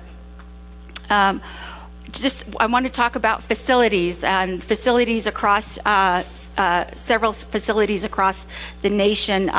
First is the Tonalea BIA School. Groundbreaking took place on August 28th, 2024 by our DFMC office out of Albuquerque and Central office. So the groundbreaking has taken place, and we are moving forward into the planning phase and construction phase of this. The Kincaid Residential Campus is set for renovation and replacement, and we awarded $1.9 million for that school. We also awarded $2.5 million for the Navajo Preparatory School, and that's for their HVAC system for 5 dorms. I wanted to proudly report that the Mini Farm School, which received the largest funding in all of Indian country, and they just recently received their funds. We're working on, we just recently sent over those funds as well. So that is moving forward as well for the mini farm school. We are working with the Office of the President, Vice President in terms of BIA Building Number 3, which is just right here down the road. That is the building that houses not only BIE on the east side, but also on the west side is our DOJ office, or the Navajo Nation's DOJ office. And that we recently received a report from the OPVP office that there was rodents. A large number of rodents that were out there, so we're working on a contract to abate those rodents and pests that is within that building itself. And right now, I know that we were trying to figure out when we can get or how we can go about getting our Navajo Nation DOJ attorneys relocated in other places while we work through that abatement. On the historical side, which is the east side, well, the whole building is historical in itself, but on the east side is where the BIE Indian Education is located. And as we were doing a walkthrough when we were doing looking at the infestation of rodents, we also noticed that there were, the building itself also needed repairs to the sidewalk as well as to the walls. So we're having our facilities management team repair that building as well. In terms of real estate, for our acquisition and disposal, we continue to work with BLM on finalizing the Fort Wingate legislation for returning lands back to both Zuni tribe as well as Navajo Nation. We're also working with the Office of Indian Gaming and the Department of the Interior regarding the acquisition of land for the Feed a Trust Lower Highway 89 project in Flagstaff. That's slated for economic development and gaming purposes. So we're in the close to the final stages and hope that we receive notification back from the Assistant Secretary in the department that that has been completed, and we will notify the nation as soon as we get the approval as well for that Feed a Trust acquisition or land acquisition. For the Shiprock Administrative Reserves project, we continue to have our contractor work on the abatement and demolition of 41 buildings. We anticipate to have this completed by December 31st, 2024. We recently hired a security company to help patrol the area just because we had break-ins in as well as people knocking down the fencing in that area. So we had to go in and get a security to come in and provide security controls or watch services while we finish the abatement and demolition of those buildings. We are also working on what we call the Black Rock and Rio Percos Acres project, or a subdivision project in the Fort Defiance community. We are continuing to work with Council Delegate Dr. Andy Nez regarding the lots on these two subdivisions. Part of the lots is cleaning up the lots itself, but also looking at the mortgages on some of those empty lots that have been abandoned, or where people, where our community members that were living there have either deceased and those homes have been abandoned, or there was no next of kin in regards to those lots. So we're trying to get that all situated. We're working, and that's in regards to the sandstone subdivisions. Just wanted to report that there are approximately 7 to 9 subdivisions across Navajo Nation where we're going to have to kind of perform the same kind of work that we're doing for the Black Rock Acres and the Rio Percos subdivision. And we're working with the Navajo Nation Land Department, Natural Resources, Law Enforcement Services. There are a number of people that have come together and that are assisting us and coordinating those services with the nation and for this subdivision area as well. We are working with Council Delegate Yanito to bring together the Navajo Nation Division of Natural Resources program. That includes historic preservation, it includes parks and recreation, it also includes environmental protection as well for the Poncho House area located near the Bluff, Utah. There's been alleged desecration of some of the ruins that are out there, and so we're wanting to make sure that we bring the resources together to start addressing and how we can protect that cultural site. I understand there's another one that's near that site as well, but we're working with Council Delegate Yanito on that. Out in Western Navajo Agency in the Navajo Mountain, Arizona and Utah side, recently due to monsoon seasons, there was flooding, mudslides, and which created boulders to fall into the road, and so our transportation program was out there as well to break down those boulders and making sure that we're able to remove those boulders that were blocking roads. Some upcoming activities that we have in the next couple months, November, December, we have the Tribal Interior Budget Council meeting, the TIBIC meeting, as you guys might be aware of. It's going to be held in Washington, D.C. this November 18th to the 22nd. And as part of this upcoming meeting, we're going to be talking about the tribal budget priority ranking tool. This is the process that we use to rank our priorities for our federal funds that we receive on behalf of the nation for those 638 contracted services. And so we want to make sure that we put this on the nation's agenda and the council's agenda, because we need OPVP, Office of Contracts and Grants, and our Budget and Finance Committee, as well as the nation, for those that attend the TIBIC meetings, so that we can help better advocate as a team going forward for these federal funds.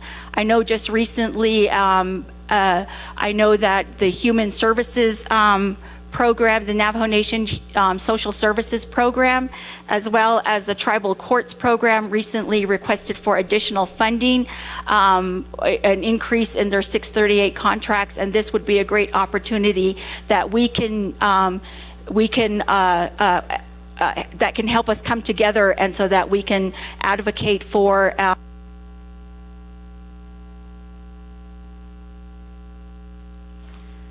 Thank you for the report, our director here from BIA. Colleagues, before I go over to questions, I'm going to ask for a motion. Motion by Honorable Crotty. Is there a second? Second by Honorable Dr. Andy Ness. And I'm going to go over to questions. We do have first in queue, Honorable Crotty. Oh, yeah, thank you. I appreciate the report. I know sometimes 20 minutes feels like a long time, but when you get up here, you gotta, and you're providing so much. I also think at this point, as our federal partner, at council, you're often made to wait an extended amount of time, and today we're on day 2. I would ask Speaker I don't know if it needs to be a Title II amendment, but if we could have BIA report at a Nabagiatit committee meeting, that could be helpful, because maybe it's twice a quarter, so that BIA feels like they're having meaningful communication with Navajo Nation leadership, as there's multiple issues throughout the Navajo Nation. So I'm going to try to zero in on northern area, but I do want to say in the report, will I find anything regarding the issues that BIA has expressed on Navajo Nation resolution regarding home site leases? And so I'm very involved in the housing justice movement, And so we had worked collectively to have solutions to get individuals access to housing, but it's my understanding through that resolution, there may be some concern. So just help me, I didn't see it in the report so far, but I wanted to see if there's time, if not today, to have that conversation. And in terms of, you know, our,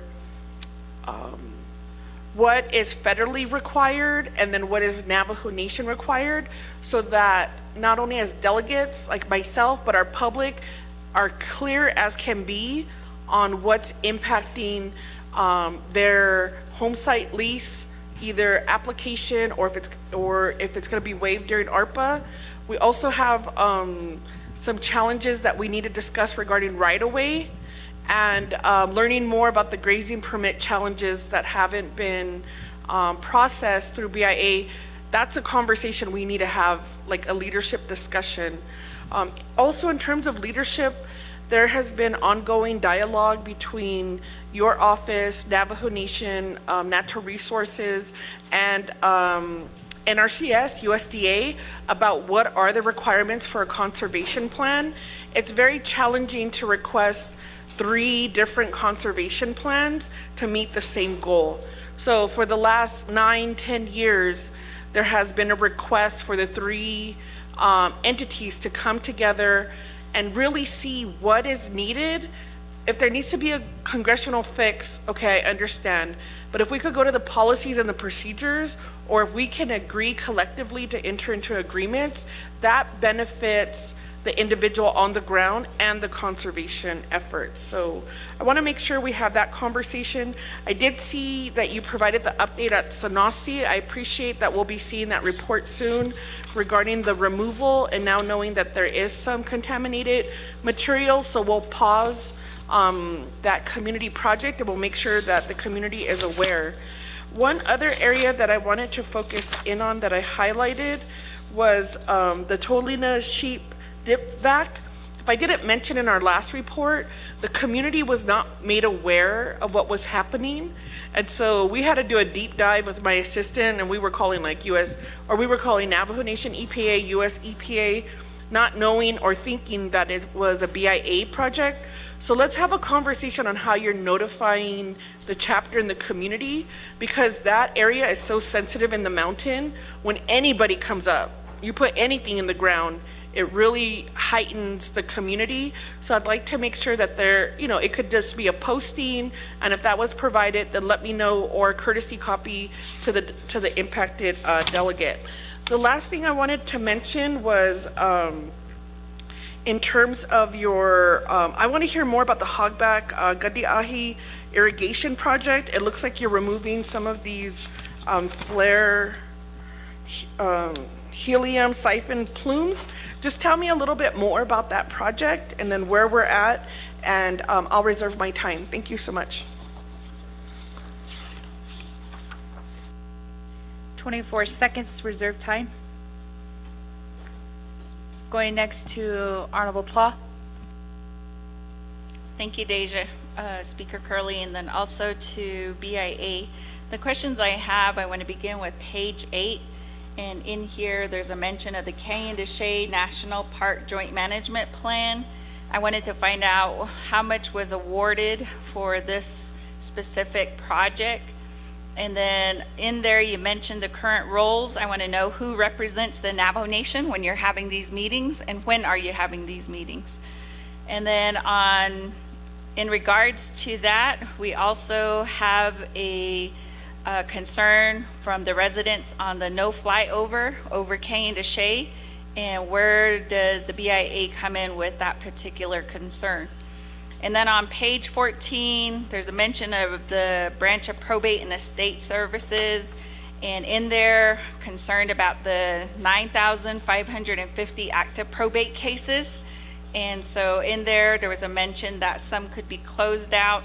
But what is your solution to get these probate cases moving at a faster rate? In addition to that, there's also on that same page 14, the branch of real estate services, and then it goes forward to page 19. And when we're talking about the Chinle land transfer for parcels B1, G1, and P1, what is the funding amount that was set aside for that particular transfer? And then also, in regards to Winter there's some administrative lands here, and we do need those reverted back to the Navajo Nation as trust lands. So I think that has to be a discussion, because here we have a shortage of housing and offices, so we are going to need to move on that as well. And then on page 15, just going back on to that, I just wanted to know, in your report, I don't know if you support ARPA, but if you could tell the audience here what prompted you to challenge the RDC's home site amendments. So I have asked that question, and so I just want the people to know what were some of the challenges that you saw, because now we have hindered ARPA projects which affect families, their home sites, and direct services of getting utilities, electric lines. And so if you could go ahead and do that, and I'll reserve the rest of my time. Thank you. Reserve time of 2:31. Then going next to Honorable Vince James. Akihat, speakers, members of council, audience, again, thank you, presenters, BIA. First, I'd like to ask why we have BIA workers making new boundaries without getting a consent or consulting with the Resource Development Committee. Number two is in regards to Toye. I know we've been doing monthly calls regarding the Toye cleanup. I really want to know where you stand as in doing a cost share to clean up that Toye industry compound. And it's very bothering, Sim, that we know that BIA from Gallup is saying Toye is no longer part of their inventory, but yet the property, the land, belongs to BIA. At the end of the day, that site still belongs to the United States Department of Interior and trust land. And so that is your responsibility to try and assist to clean up that whole 290 acres of land that's sitting there, which BIA benefited from it, which the Navajo Nation benefited from it. And you guys don't want to do anything, but I will continue to fight as long as I'm their council delegate to try and get Toye cleaned up. And I want to know where your stance is at. Number three is in regards to the N15. We have continued issues, problems regarding N15. One of them is the school zones within Ganado High School boundaries. And BIA is not assisting in any way to try and make it known that this is a school zone. How is it that you can assist from your office to make sure that we do have employees of BIA addressing that concern of the school zone within the Ganado High School boundaries? And then on top of that, we know that there is millions of potholes that have been occurring on N15. Money is just sitting there. When is it that you guys are going to take the initiative to move forward with trying to do what you guys can to get new pavement on N15? Number four is in regards to reissuing grazing permits. When is it that BIA, Navajo region, when is it that you guys are going to be reissuing new grazing permits that have already gone through the probation process, that have already been ordered by courts on who the new standing person is for the grazing permits? So we keep bringing this up every year, but again, there's no progress. And if you guys don't want to do the work, then just say it. And maybe Navajo Nation can take over the work. Let us deal with it. If you guys don't want to deal with it at BIA, just say it. And that's my biggest concern, because at this point, I've also got noted that there is a plan to reduce sheeps on the Navajo Nation. And again, I don't have the reason of why BIA sees that we need to start reducing sheep. So if you can elaborate on that as well. Shema, thank you. It's great to see you again.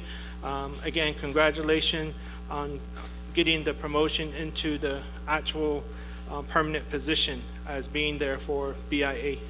Reserve my time. Thank you. Reserve time of 54 seconds. Next, we have Honorable Brenda Jesus. Yeah, thank you, Madam Speaker and colleagues of the 25th Navajo Nation Council. So going real quickly to page 12 of your report, Director Shirley and your staff, Ms. Curley. So in regards to the branch of Indian self-determination, I just want to ask about that Section 105L leases of the Indian Self-Determination and Education Assistance Act. Is the Navajo Nation eligible for expenses for use of a facility to carry out the contract or compact function? That would be question number one. And then question number two, you stated that outstanding audit reports from the departments that currently hold a 638 program, how many are pending at this time, if there is any? The third question I have is in regards to, let's see, the vegetation survey projects on page 18. I know that within District 18 of Fort Defiance Agency, there is still an outstanding forage evaluation that still needs to be completed for stocking rate and range utilization. I don't know if Department of Fish and Wildlife from under Division of Natural Resources has been able to reach back out to BIA to, again, based off of our work session, to amend the scope of work where this contract was approved several years ago, and to also ask for an extension. If I can just get an update from you, if you heard from Fish and Wildlife Department. And then again, in terms of the, on page 26, the grazing permit verification, I know that the Bureau of Indian Affairs with your Natural Resources Department, Dr. Curley, had come before Resources Development Committee at a work session. Again, it was all day, and there was data that was provided by Dr. Curley, which really opened a lot of eyes in regards to half of our grazing permits are inactive in Fort Defiance Agency. And again, I know that BIA said that they're looking to leadership as to what would be the discussion, but I just wanted to give you a follow-up that the executive branch carries out the grazing task through our grazing officials and whatnot, so we're still waiting on executive branch as to what would be their to come to Resources Development Committee or the 25th Navajo Nation Council, and how do we go forward with this. And lastly, I seen on page 32 the striping routes of N12. I do appreciate that because it does pose a big safety concern right now, especially if a lot of our elders are traveling at night and you can't even see the striped lines, the white or the yellow one on N12 and N112, that is. And the last question I have is there's BIA build homes, I guess, that are located here to the south over this hill when you go drive back out to the main intersection. I'm just wondering if those homes are being utilized and have those homes been tested for asbestos to this point. With that, Madam Speaker, I'd like to ask those questions and reserve the rest of my time. Thank you. Reserve time of 124. Next, we have Honorable Helena Nesbegay.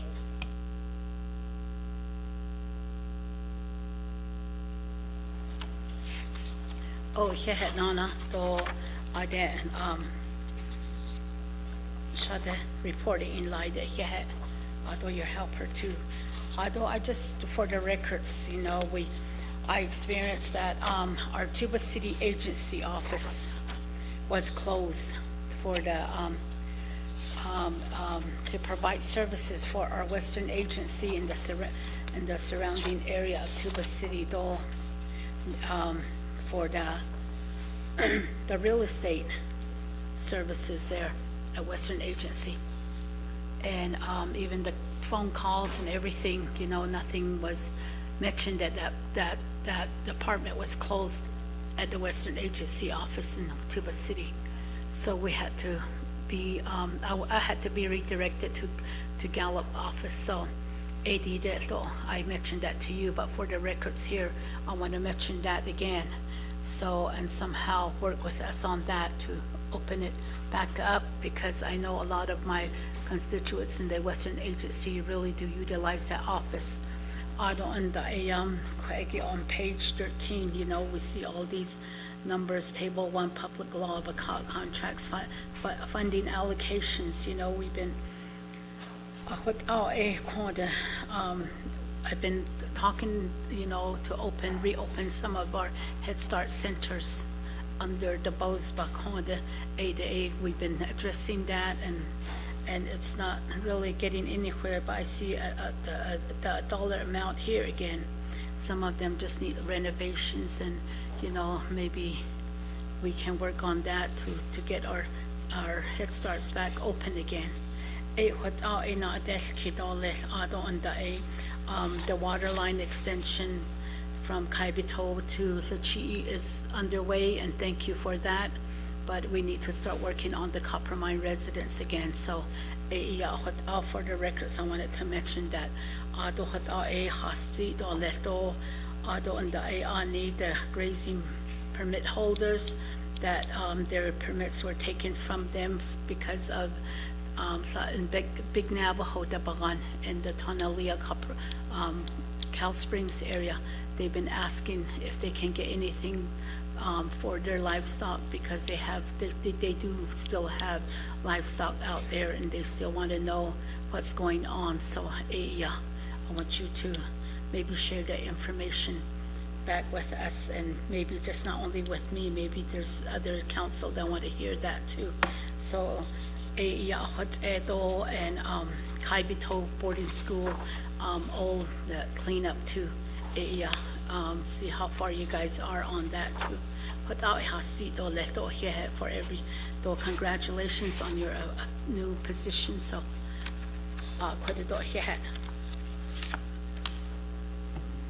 Thank you, Honorable Begay. Next, we do have Honorable Herman Daniels. Yeah, Madam Speaker, Shema, Arinda Kudosh Lantan, Sleniki Kudo 25th Council. Yeah, Ado Kudo Nagaitam, Nikitna Soshne Kudo Shamake, Kudo Shamake the Deshniko, but Anin Slatide, Adonana could Tlazashan Edashuje, Toyet Lini Dashuche, Adonana, Ashkan so Edashanala, Od Aketini Doleshko, Kehibeta, Kekodo. Sign it, we got it, or Shamatish, or but other shit, Kegibe Hose. Thank you for your report. Kodonagaitam, Juno Hitan Social Nekodo, Arunana Kodo, the Kodo, the Joshlag, or Yako. There's a lot of good information. Dishing Kodona, my chapters, which what they shligo, yo adoleta yoshako, chapter officials done, Lenikido Nana Nagaitam, administration. Staff at Dalnashiki, Yakodo. You mentioned Natsasan, Navajo Mountain, Nagaita, that in jail to remove it, Yagi. AIC had additional to BIA. AIC Yakodo Nagaita. The Quishin deads, the Quishin the Mons Linkodo. So that's the only way to get to Paiute Mesa. There's a big canyon, Kuyata team. From Natsasan to Paiute Mesa, it's about an hour-and-a-half drive. Cut it it right now. And it's been like that for ever since San Juan County.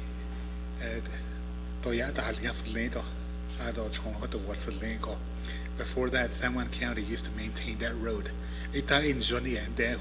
But Resources and Development Committee. The last term, we did a tour. 2 times we did a tour.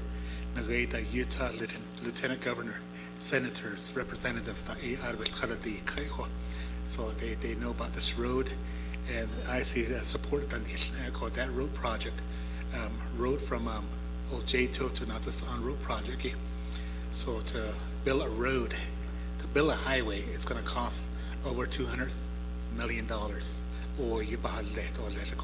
So it's probably best to do it in phases. I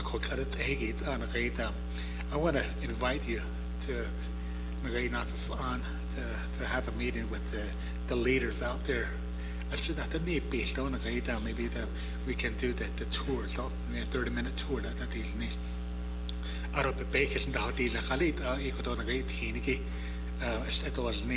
Every day use it. May such a cat and they go down the canyon, go up the canyon. So every day, so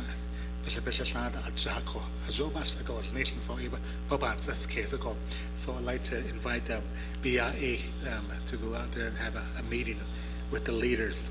I don't know, maybe at the same time in the afternoon, I want to set up a meeting with the Shanto chapter. Shanto Preparatory School.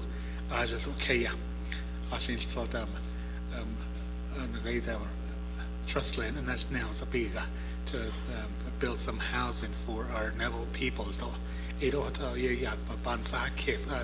So maybe in the morning have a meeting at Natsasan, afternoon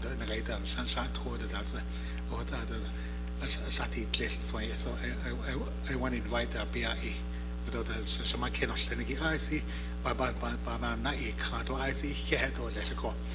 Idiot Abahas seat or let go. Madam Speaker, thank you. Reserve time.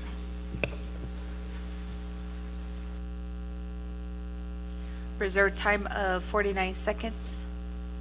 And at this time, I'm going to have our director address the council back with her responses.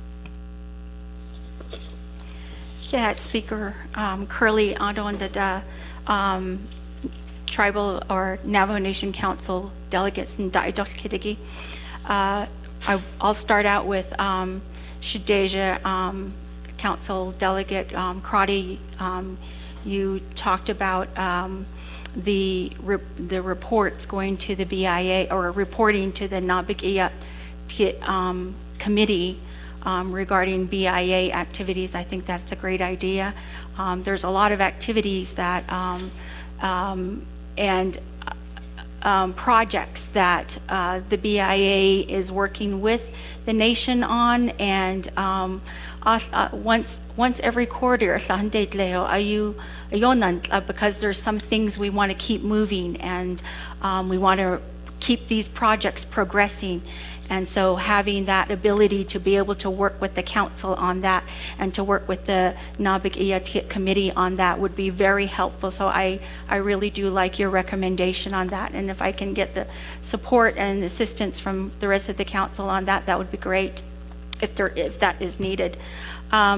You talked about you talked about the issues regarding the home site leases and the housing justice movement. You were actually, I was a little bit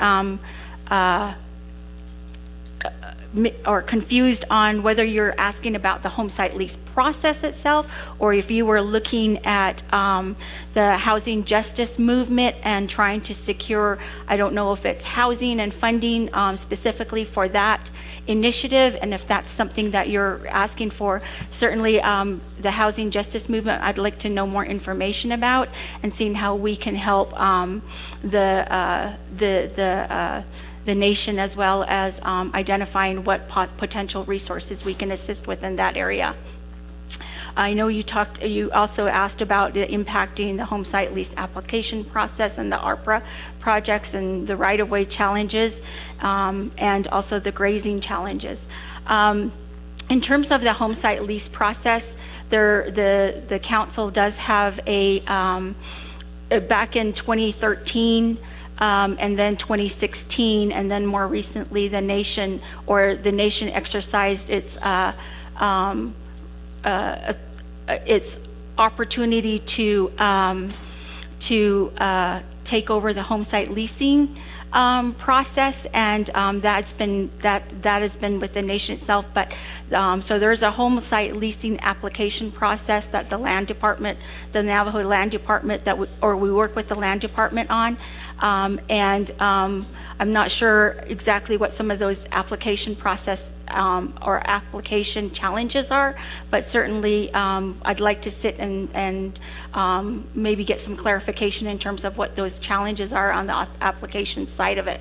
In terms of the right-of-way challenges, when I first came to work here for the BIA Navajo region back in November, I understood there was the ARPA projects, and there were issues regarding service line agreements and right-of-way processes, and so we issued out a memo to the nation on the process regarding right-of-ways as well as for service line agreements, and so I defer back to that.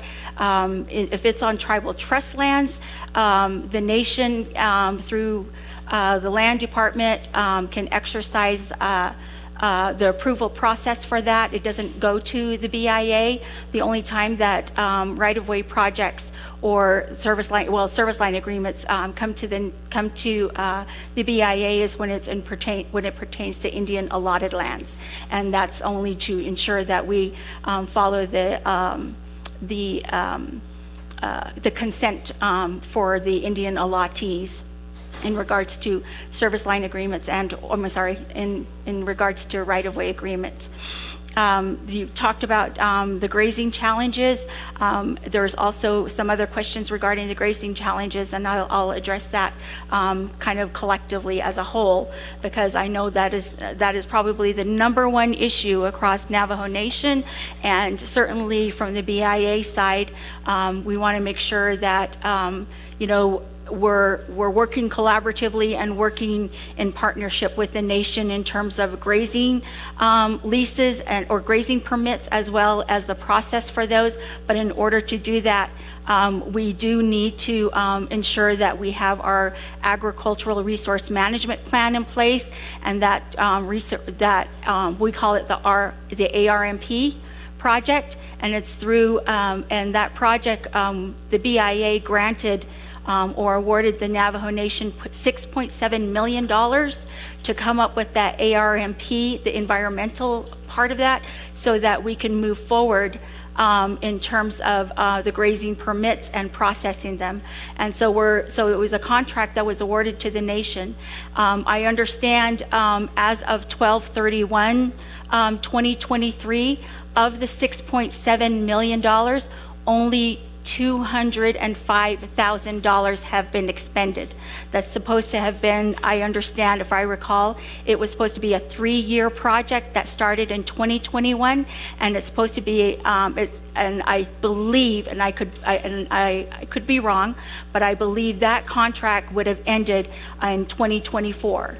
And to date, we have not received any documentation from the Office of Contracts and Grants or from the Navajo Nation extending that contract beyond the expiration date of the ARMP contract, so that we can continue working on that project. And we're waiting to hear back from the nation on that.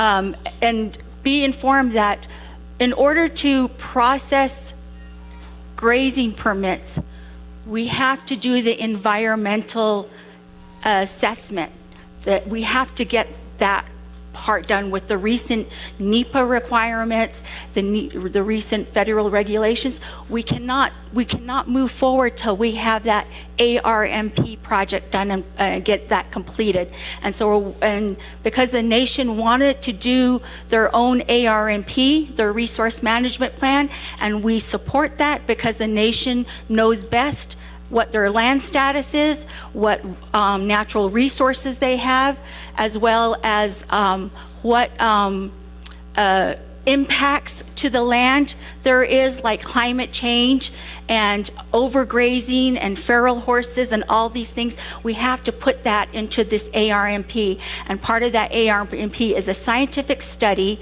that we can use then to apply and move forward with our grazing permits. But we cannot do that until we get this contract and get the work done that's from the nation. So we're more than happy to, and we've worked with our RDC committee as well as in working with district grazing officials and talking to them.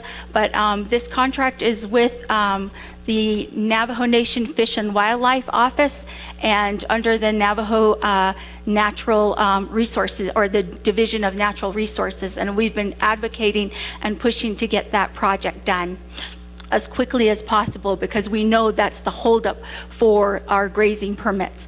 And it goes back to, depending on that scientific study, if there are, and you look at our land these days, there was a lot of vegetation with climate change and the overgrazing and for feral horses, and there isn't really responsible livestock ownership management controls set into place. And so we're trying to see what we can do to get this ARMP done so we can start putting plans together to start to rehabilitate the land.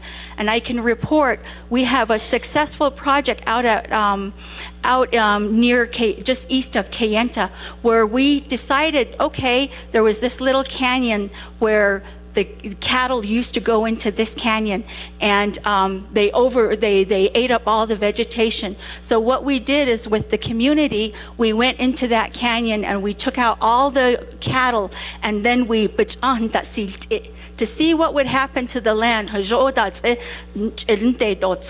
And sure enough, within 2 to 3 years, so those are the kind of things that we have to think of about.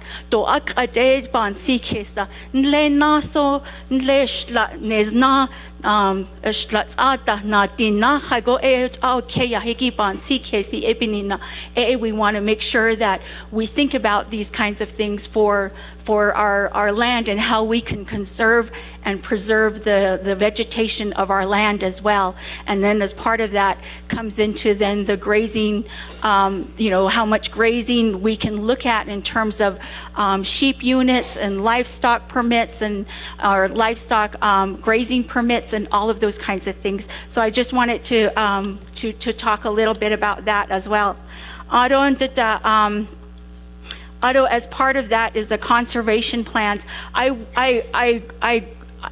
agree with you in terms of, if there is a requirement that there are 3 different conservation plans set into place, and if we can work with our federal partners to consolidate and to work on one conservation plan as opposed to 3, it's easier to do that, and I'm more than willing to work on that and try to get that if we haven't already done so. But I believe the conservation plan that we have is a template that we use across for all of the 5 agencies in terms of grazing permits and making sure that that conservation plan is set into place. You also inquired about you mentioned the sinosity removal and contamination part, and so we look forward to working with you again on that when you decide to unpause this project. So in regards to the Tortolina sheep dip vat, I believe our Shiprock agency, our Supervisory Natural Resources Program supervisor will definitely make sure that we have, if he hasn't notified, and generally I know we do notify and work with the local chapters on that, but if we haven't done so, we'll make sure that there are postings and communications. We strengthen those communications for the sheep dip vac question that you had. And then the hogback irrigation project. Where are we at with that?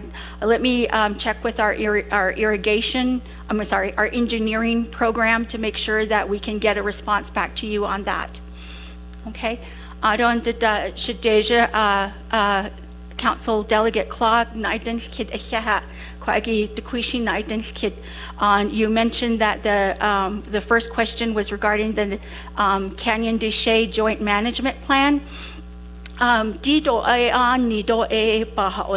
this was a project back during when Regional Director Sharon Pinto was in office back in 2017. That this Canyon de Chelly Joint Management Plan, we started working with the National Park Service with this, and we also brought in the chapter, and BIA, when we decided to join this venture and to address the management plan of the Canyon de Chelly area, we awarded over $400,000 to come up with a joint management plan. And Navajo Nation Historic Preservation from the tribal side is the lead on this. Eric Stanfield, I believe, is his name. And Bito Ado and the National Park Service do Lynn Carranza waria they both reached out to me and they said can we move forward with this? So we're working on that. We've had only 1 or 2 meetings since I've been in my position, and we're working to move forward in addressing and how we can strengthen and move forward with this joint management plan, finding out what the next steps are. We certainly would welcome and welcome in having you join our group so that you can also be a part of that if you would like. The no-fly the no-fly zone, I believe in regards to drones, I believe Navajo Nation has a law regarding no-fly drone zones or something, and you have to get a permit for that. And so we're just respectful of the Navajo Nation's law and the permit process, and just ensuring that we comply with that. Under the probate estate services, you mentioned that there are active probate cases. Our probate process is for our IIM accounts.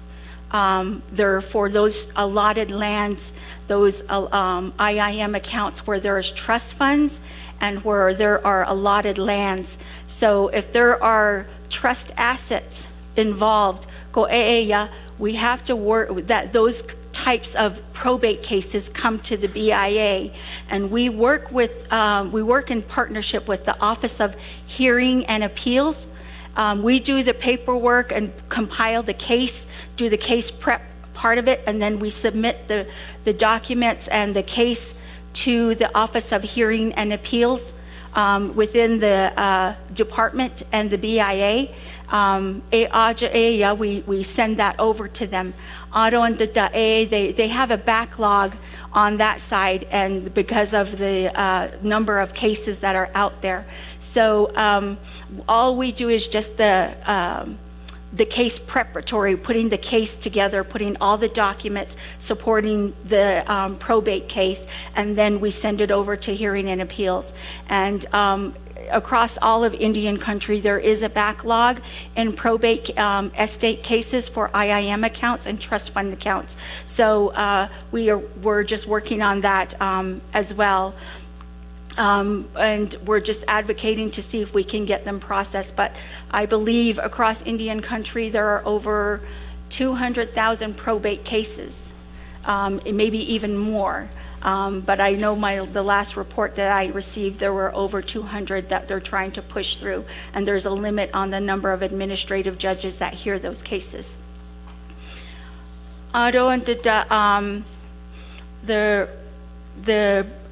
You mentioned under the Chinle land transfer, the parcels for that. There is an administrative land process or withdrawal process or a transfer of land process, and I'll definitely, I don't know too much about that, but if you would afford me the opportunity to look into that and then to get back with you and to find out what the status of that is, I would appreciate that. In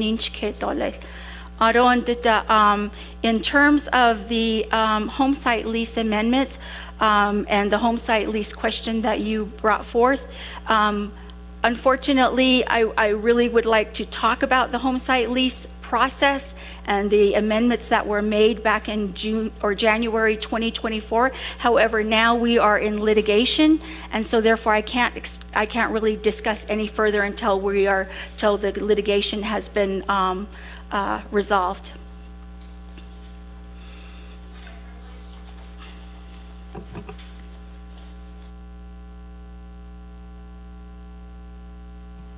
Point of privilege raised by Honorable Tlaw. Thank you, Speaker. Under Rule 16, point of privilege, under letter B, receiving additional comments. If I could have Mrs. Curley or Ms. Shirley send the email that was sent out on August 16. And this was a letter drafted by Mrs. Shirley. And if that could be shared with the 25th Navajo Nation Council, I would appreciate that, and that would be my point of privilege. Thank you.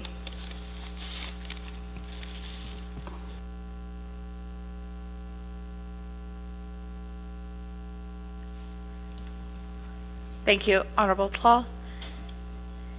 And Ms. Shirley or Ms. Curley, if you could send that over to the council. You can send that over to amendments or to our Chief of Staff, Mr. Manuel Rico, and then we can disseminate that among the council.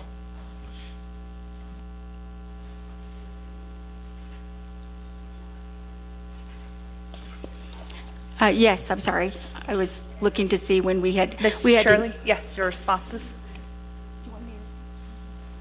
Okay, yes, I'm sorry, I apologize. Yes, we can get that sent over. I just wanted to note that we did also send it in prior communications to the RDC committee as well as to the Navajo Nation OPVP and DNR.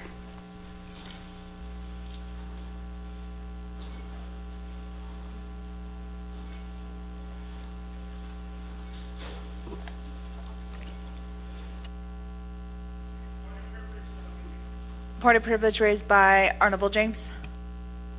Thank you, Speaker, members of council, presenters. I raise this point of privilege on Rule 16 for Section B.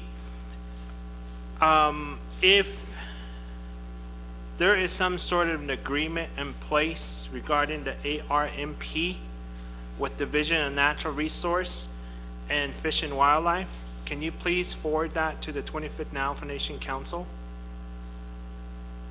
And the reason why I bring this up is because we have constituents that come to us as individual delegates asking and saying, you know, I paid roughly about $5,000 to $10,000 to get through the probate process, and the judge has ordered a order to give me the grazing permit. Yet I don't have the grazing permit, but I'm about to die because I was diagnosed with cancer. And so when I die, whoever's going to go back to this grazing permit, they're going to have to reinvest and put additional $7,000 on that grazing permit to go through the probate process. But if I had it now, before I die, then I can transfer it over to one of my beneficiaries, one of my kids. And that's the concept that we are receiving, I am receiving as a delegate. And I'm just telling you straight up what my constituent has told me at this point. And that is a very concerning problem that is out there. And we don't have this information to share with them. And I would like to share this information. BIA is stating that they can't give you a grazing permit because of this agreement, the ARMP. Thank you. Thank you. Honorable James, there is that request for if there is a documentation for the ARMP agreement, and then also to delegate clause reference to an email or a letter that was sent to the Resources and Development Committee, if that can be shared with the council. Ms. Shirley? Oh, ado again, I appreciate that. I do have to reach out to our Indian Self-Determination Office, who is the awarding official for that contract, but we can request that contract or that information gets sent back over, as well as with our branch of natural resources in regards to this contract. So that would help you better understand why there is a pause on grazing permits, and help you explain if we need to do any further documentation. We certainly can help provide that. Yeah. And thank you, Honorable James and Honorable Claude, with those need for those documentation. And just for reference, I know we already got a request for Nabikiatik Committee to be put this on a further Nabikiatik report separately with the Forestry Department as well.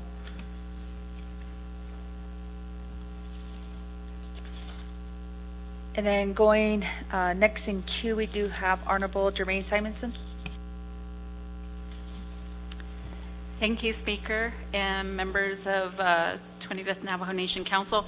Thank you, Ms. Shirley, for your information. I want to just acknowledge that I appreciate you scheduling me into your calendar for a meeting with my community in a couple of days. So I appreciate that. So members of 25th Navajo Nation Council, we need to try to be done by Wednesday. Just kidding. Anyway, so I can make my meeting on Thursday. So any case, I'm just basing that on our previous record that we're usually done by Tuesday. Hint, hint. Anyway, so I appreciate that. There's a lot that is happening in my region, in my NPL region. And so there's so much happening, and I'm glad that you will be in the community to help address all of the questions and concerns, which, I don't really need to, bring up here because you are coming to us. So I do appreciate that. I just have, again, just the biggest concerns, really when we have some a pilot project in my area now in terms of conservation efforts. But as you know, if we're going to be going for, and I think our communities, there are some, nonprofit groups who are really gearing up to try to do conservation work, even food sovereignty work. And we do need the grazing permits to go after some of these grant funds like NRCS, which if my community folks, and they are organized, if they wanted to go for an NRCS grant, they could do that and really properly fund their conservation efforts, land restoration efforts. At this point in time, I believe I'm correct in saying that the Navajo Nation nor BIA has been able to really help support that work up to this point. I don't think neither entities have the capacity. The reservation is 27,000 square miles, and I'm critical, and I think we really need to allow our community grassroots groups to really lead some of these efforts, and they need those tools, they need the resources. And for us, we need those permits so that our communities can help try to remediate and the land. And I believe they've got enough training now. They've been bringing in technical assistance with whatever little grant funds that they've been able to capture. They've been bringing in route channel design, which is, from Flagstaff. They've been able to bring them in to provide training. And this is just, conservation efforts that are really just hand and shovel efforts. They're not, nobody's bringing in big machines. But at the rate with climate change and, with all the waters coming and the washes going out, you are now at a point where you do need big machinery, because those washes are getting deeper and wider, and therefore taking away a lot of our grazing lands. And so we're losing dirt is what is happening. So I would really appreciate, that we speed up some of these efforts. Just listening to your report, and I was there at the grazing permit meeting when Chair Jesus scheduled that, and I do agree there was a lot of good information, and there were so many different viewpoints that I heard at that time. And I'm just wondering at this point, and I know my brother here, Delegate James, is saying, give the funds to Navajo. But again, both ends, I'm seeing capacity issue. You're having issues trying to fulfill your obligations and the work that you were given to do. I see that on the Navajo Nation side too, with this ARMP, with the 6.7 million.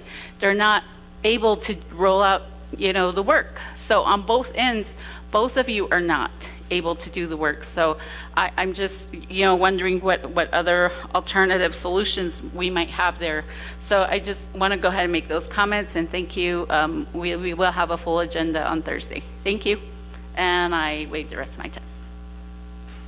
Thank you, Honorable Simonson. And then next in queue, we do have Honorable Dr. Andy Ness. Hakoshi Ahiat, Speaker, Arokoro, thank you. BIA to you and your team, Ms. Shirley. Arokoro, Shada Nidia Injayahadzi, ko the response to the home site lease. And I was hoping to hear a much thorough response. Unfortunately, it's in litigation.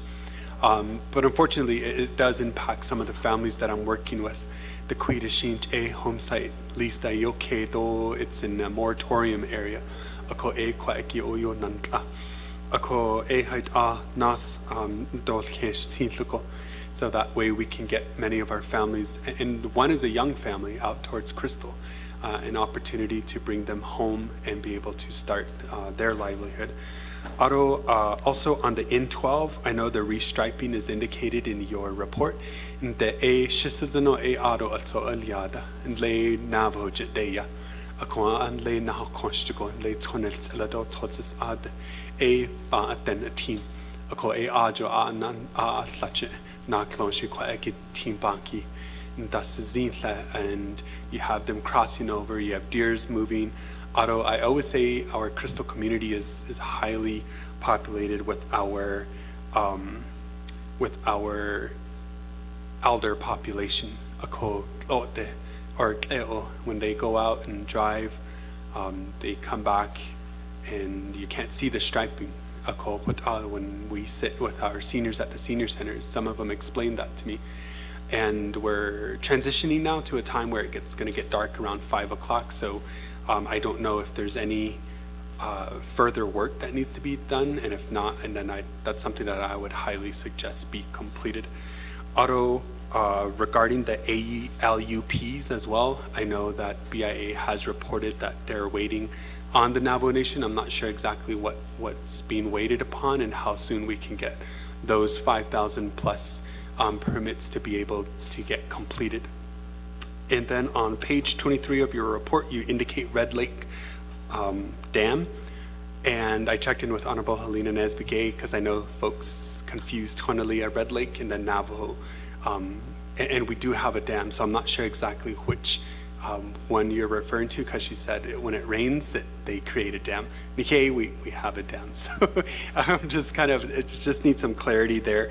And if it is, regarding the one here in Navajo, it would be good to get that report that was conducted in June of 2024, because the Red Lake Farm Board also rarely sees Mr. Sam out to participate in their convenings as well. So those are the extent of my questions at this time, Speaker. I'll reserve my time. Thank you. Reserve time of 2:08. Next, we have Honorable Carl Slater.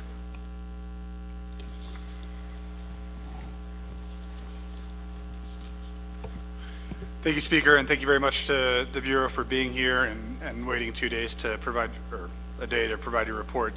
On page 20, it says that there were tests for E. coli and coliform at Rock Point Community School. Can you follow up with me and my LDA to discuss that further and better understand that? Be happy to have a meeting with NTOA to discuss. I don't need an answer on that right now. Page 32, we go over striping for a few different projects in Central Agency. There was some striping that took place on N12, but it didn't continue to Round Rock Junction from I think it terminated around Red Lake, Andy, Delia does. So we need that to continue. I'm getting a lot of complaints for the past few years, and we keep getting assurances from different entities that something soon is coming for striping, and then also taking care of some of the issues on the side with some of the signage and replacements. So I'd really appreciate an update on that and whatever I can do to help push that along. And if we need to coordinate anything further with NDOT, then we're looking to schedule a meeting with them in the next couple of weeks. We also need some cattle guard replacement in a few different areas there and then over in Rough Rock. So I, again, just ask for a point of contact to discuss that. I know there's been some movement with a few different folks within the Bureau on the road maintenance program. Sheep dip remediation was covered outside my district. We were working with, I'm blanking on her name right now, at Navajo Nation EPA to try and, we had a comprehensive listing and we were trying to go after grant funds. In the absence of that individual from Navajo Nation EPA, I'd like to re-engage with the Bureau to talk through the application for brownfields funding and then under EPA, and then the funding that I think so there's a limited amount of funding that goes to the Bureau for those. So that's an item I'd like to follow up with you and my LDA as well. And don't need responses on those items right here, but again, afterwards. In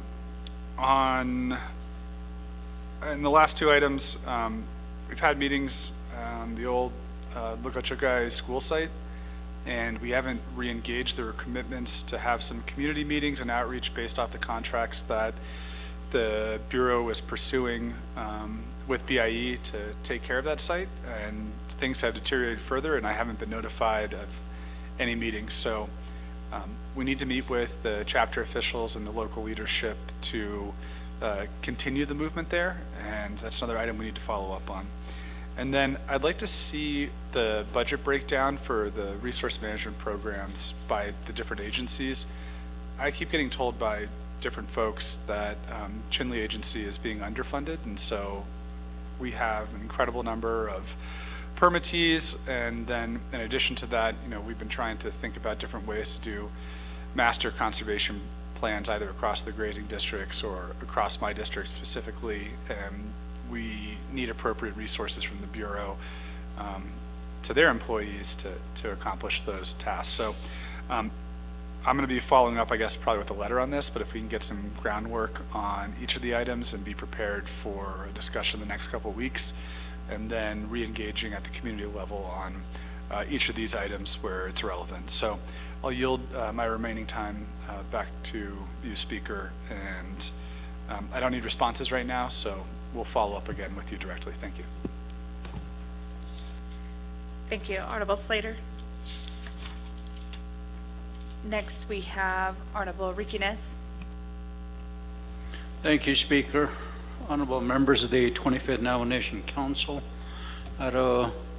Ms. Shirley, Ms. Curley as well. On page 22, branch of engineering, Bakaki, I was wondering where this project is at. Deadline date for Navajo Gallup Water Supply Project, Fruitland, Cambridge, and Hogback Cuddy Eye irrigation projects have been approved to extend the deadline date to December 31st, 2029. And as I turn the page to 23 there, it looks like Salt Creek siphon there that it's making reference to in Shiprock. So So if you would help me understand that, I would appreciate that. And then down about maybe 2/3 down on that paragraph there on page 22, in addition, the Fruitland Cambridge Irrigation Canals Diversion Dam section continues to be placed on hold for the Navajo Nation to find resolution of the additional funds of $21 million needed to complete the project.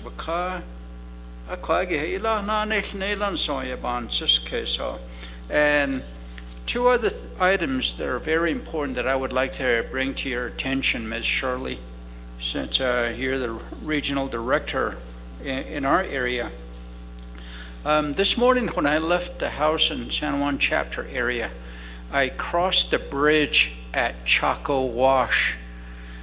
That road is used by a lot of truckers, 18-wheelers, but when I crossed the bridge, there was vehicles in front of me and behind me, and I didn't want to stop, but there was a whole lot of water flowing. It almost looked like San Juan River, and I've never seen that much water over there.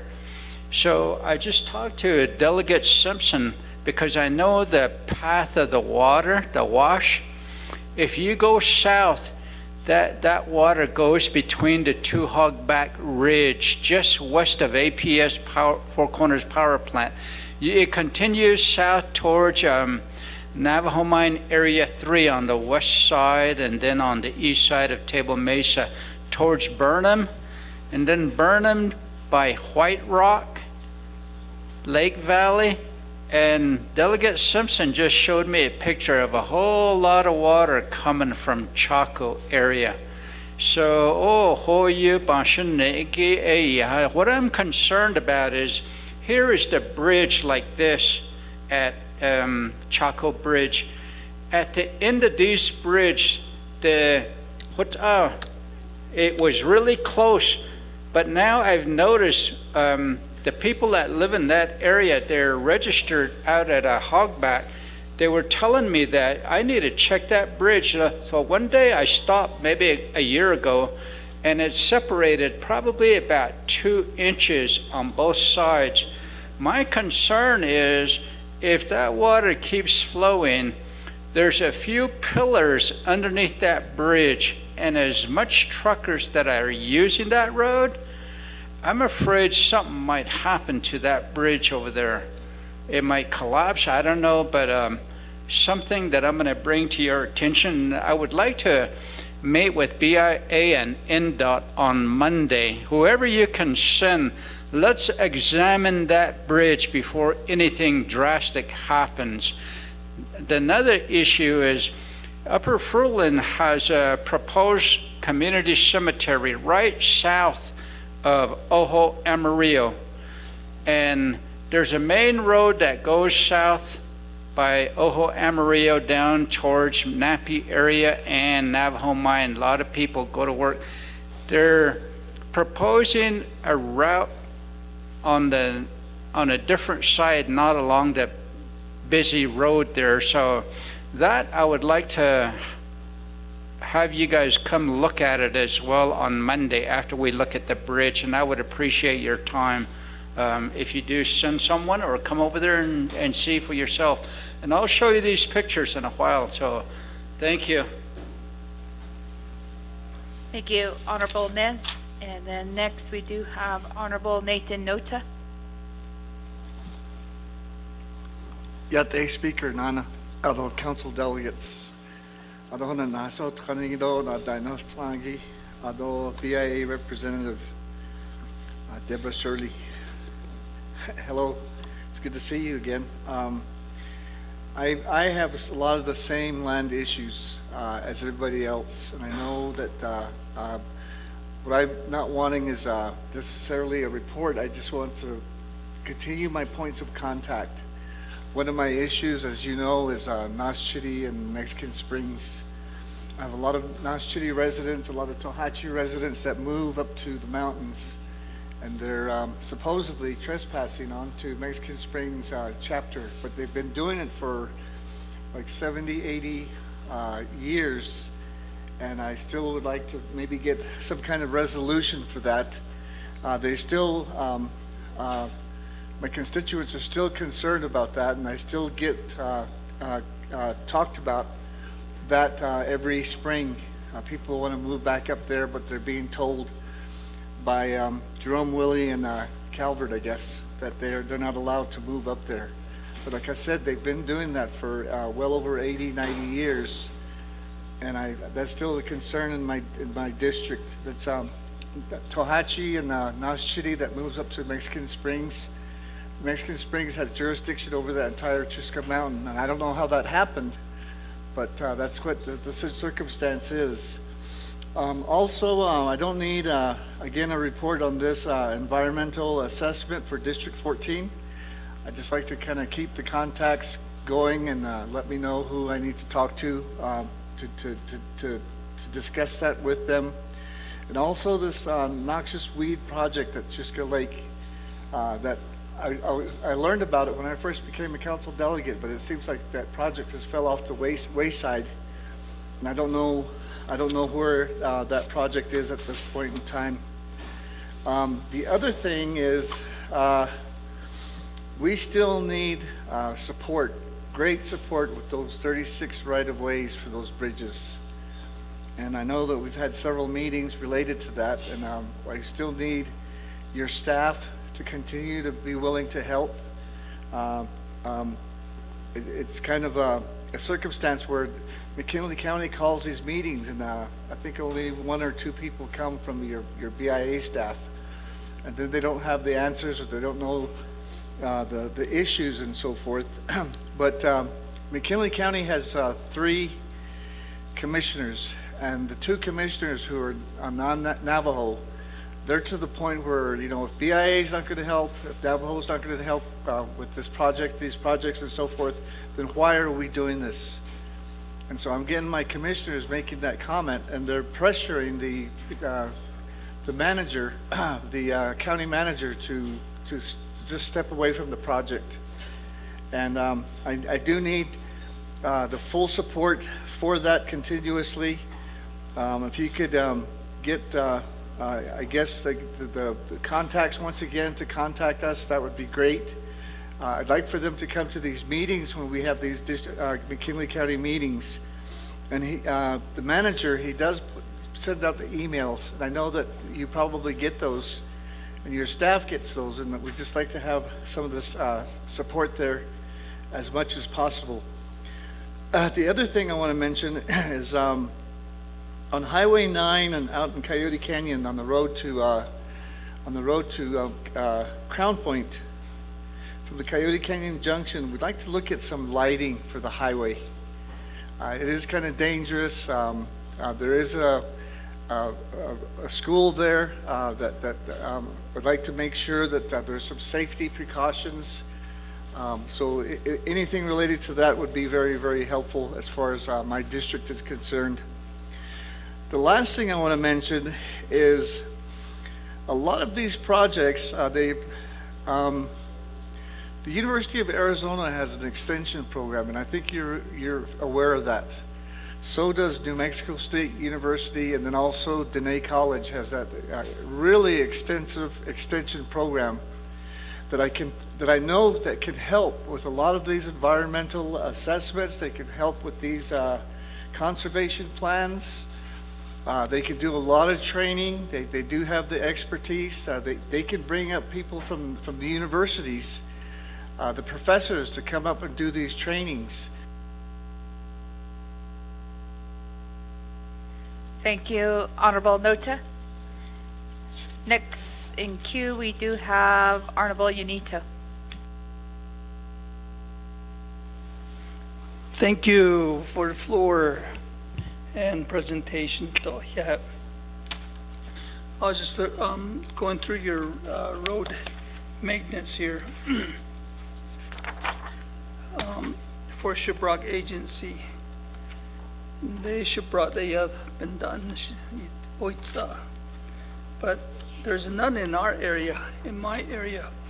Mexican Water, Red Mesa, Anath, and Tinasponsa, and Tualacan. You know, we have all these concerns over there. Our roads are all degraded from weather and so forth. And I don't know who asked for these fundings.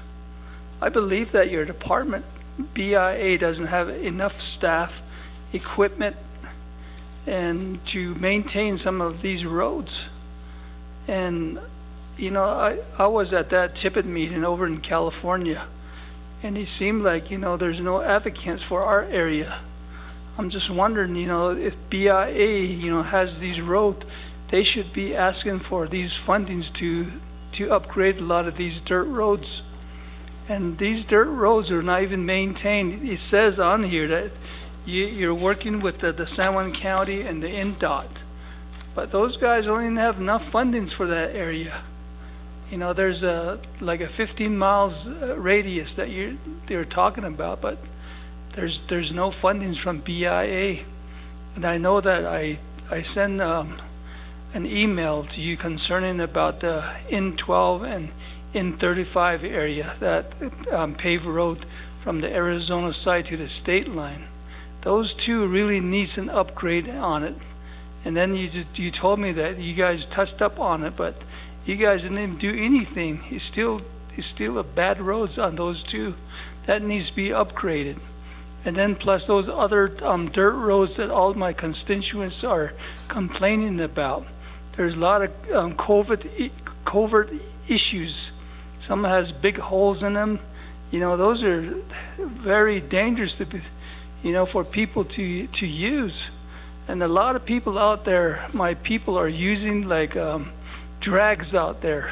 Those are unsafe for them to try to maintain their roads. And these roads are your responsibility. I want more money for my area, for all those roads. And I just have a question on that. Who does the evaluation out there? I don't see your department driving around out there evaluating these roads. And that's my concern. Is that my responsibility, or whose responsibility is it to maintain those roads? Because I know that's all the BIA roads that everybody's confusing about. They're just complaining to the NDOT or complaining to the counties. And then the county says, I got nothing to do with that. And then right now, there's a lot of flooding that just happened over the weekend. There's elders that they can't even drive into their residence with all this washes going, you know, damaging all these roads. I want you guys to go out there to my area and do evaluation on each of your roads. And that's what I want to make a directive to you as a BIA department. And then another thing that here Ms. James mentioned about was the probate on grazing permits. A lot of people, I mean, our grazing permit holders are still waiting on that, even though they completed their, what do you call that, the plan, the conservation plan. Everything's all approved and everything, the judge has probated on that, but they're still waiting for their permits. And that needs to be investigated as well. So we need a lot of these services down there. I'll go ahead and reserve my time. Thank you. Reserve time of 30 seconds. And at this time, we're going to give the floor back over to Ms. Shirley for your responses. Okay, thank you. Let me go back to, I'm on page 12 of notes, but I'm going to go back to page 7. Delegate Nez, you talked about the home site lease and the impacts, and as I've mentioned, we did send forward the letter that Council Delegate Claw requested, and in regards to the home site lease itself, I want to talk about restriping. You also had the question regarding restriping, and I want to talk to restriping because I heard several people bring up restriping. So a couple of things. I know there's confusion and I hear it all the time. in terms of whose roads are who has responsibility over roads construction or roads maintenance. The BIA Navajo Region Roads Maintenance or Transportation Program receives only $8 million for roads maintenance. And that, if you divide that amongst the 5 agencies just as a whole, that really just leaves you with about a little over $1.4 million for each agency. And and that's just to maintain roads, doing the basics of road maintenance. As I always hear my deputy regional director for Indian Services Transportation, Herbie Larson, always says, Navajo Nation exercised its sovereignty by taking over the transportation roads program, the construction of roads, the new working on new roads and working on road construction projects back in 2017, 2018. So we used to get over $50 million. BIA used to get over $50 million. That money, yeah, it was been handed over to Navajo Nation Transportation Program. So they manage and they look at new construction. They also have roads maintenance as part of their program, and they also get about $8 million as well. And we try to, my office has been trying to coordinate and has been coordinating with Navajo Nation Transportation Program to better utilize how to use those roads. And as you heard earlier, comptrollers say that under the federal highways program, you know, there are a lot of money that the Navajo Nation has for roads, and it's a matter of getting access to those funds so that the nation can start improving the roads program or the roads itself. But for our $8 million that we have for the BIA, we basically are just doing basic maintenance of those roads. If we are able to, like restriping. Restriping, let me see here, I have a breakdown. For just recently, the Shiprock Agency, for example, we awarded, or we got into a contract, or we have a contract in place for $143,190.47 for roads for N5, N19, N34, N5000, in 5010 and in 5080, and that was just awarded August 26, 2024. So, and that's just for restriping, and you can imagine how much of that chunk of money is for just those roads. I always hear that we have a lot of roads out here at on the nation, and there's never going to be enough funds to totally maintain all of our roads, not alone constructing new roads. At Chinle Agency, we obligated $227,172.70 or 76 cents for roads for N7, N8077, N8078, N5 or N59, N8066, and then also the Circle Drive at Dannett College, and that was awarded on September 22nd, 2024. And again, those are just restriping alone. My team and I have been working with Navajo Nation Department of Transportation, and I can tell you, restriping, if we had all the money in the world and we were able to restripe every single road here on Navajo Nation, do you know how much it's going to cost? Over $13 million to restripe all of the roads. And right now, we're coordinating with NDOT to try to figure out how we can cover at least $7 million of those roads working together between NDOT and ourselves. And I do have a meeting with NDOT coming up in the next couple of weeks where we're coordinating our services with the counties within New Mexico, Utah, and Arizona to coordinate better services and response for our roads, as well as also coordinate the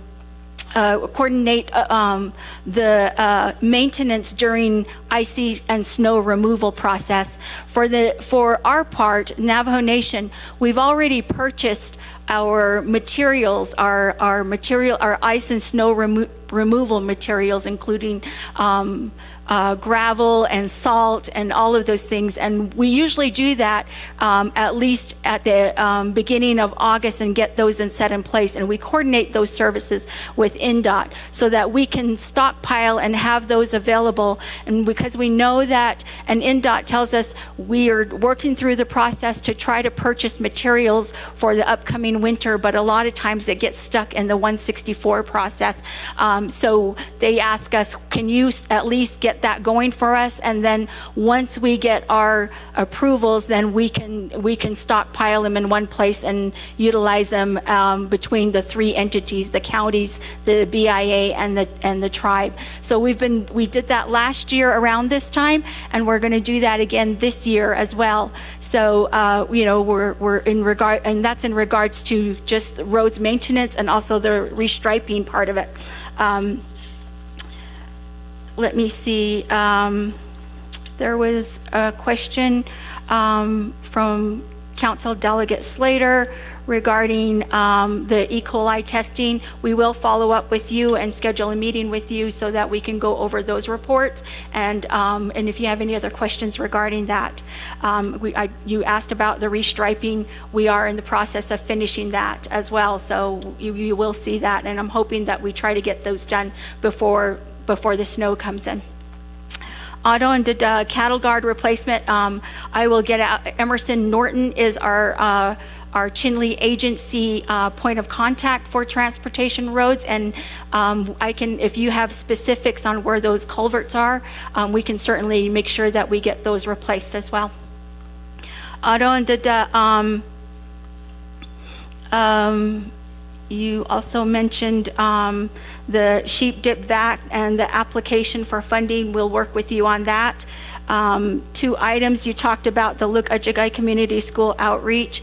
I did provide earlier in my report regarding the demolition of those, the school grounds, and that we are in the solicitation to get a contractor out to demolish those, and we're working on that. So we've done a lot of work in the last several months in terms of doing the site surveys and the reports, and we're waiting on the cultural biological clearance and the cultural aspects of that school project itself, and I provided that, and certainly can follow up with you and help provide information or outreach to the local chapter as well, just so that you're so that you're able to share that communications with the local chapter there.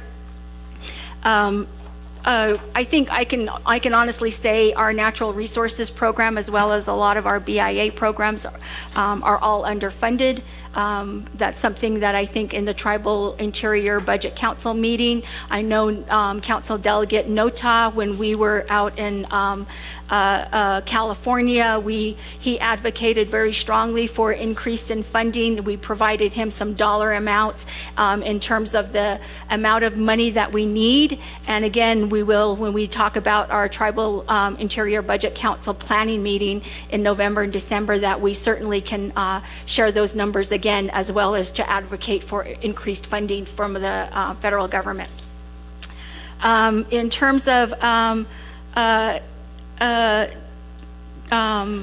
Council Delegate Ricky Nez, you had questions in regards to the branch of engineering's the deadline and the approval. I'll get with you on that. I know there's an extensive summary on that, and I just want to clarify. I know that from our side, we just wanted to make sure the extension is there so that we can continue working on that project, but I'll help clarify that information for you. And then the Chaco Wash Road, and you mentioned a couple meetings. Definitely, I will make sure on Monday that I'll make sure that our team is available and will be on site to help you with that. Otto and Delegate Nota, you had questions regarding the Chusca Mountain area, the Nosh Chitty, Mexican Springs, the trespasses. We've been discussing that, and you've brought that up in several meetings before. And I do know Navajo Nation has a moratorium on the forested areas or forested land areas, and there is a resolution on that. If you want me to share that with you, I certainly can. But there is a moratorium in terms of, and that's from the nation, in terms of utilizing the land up on the Chusca Mountains area. If the nation is wanting to lift that moratorium, I would defer that to the council and to yourself in regards to that. Otto, we talked about keeping the contacts going for the EA for District 14, the noxious weeds and Chusca Lake area. I definitely will have Jerome Willie, our supervisor in natural resources, get in contact with you, and I'll also follow up and ensure that Dr. Curley's involved in that as well.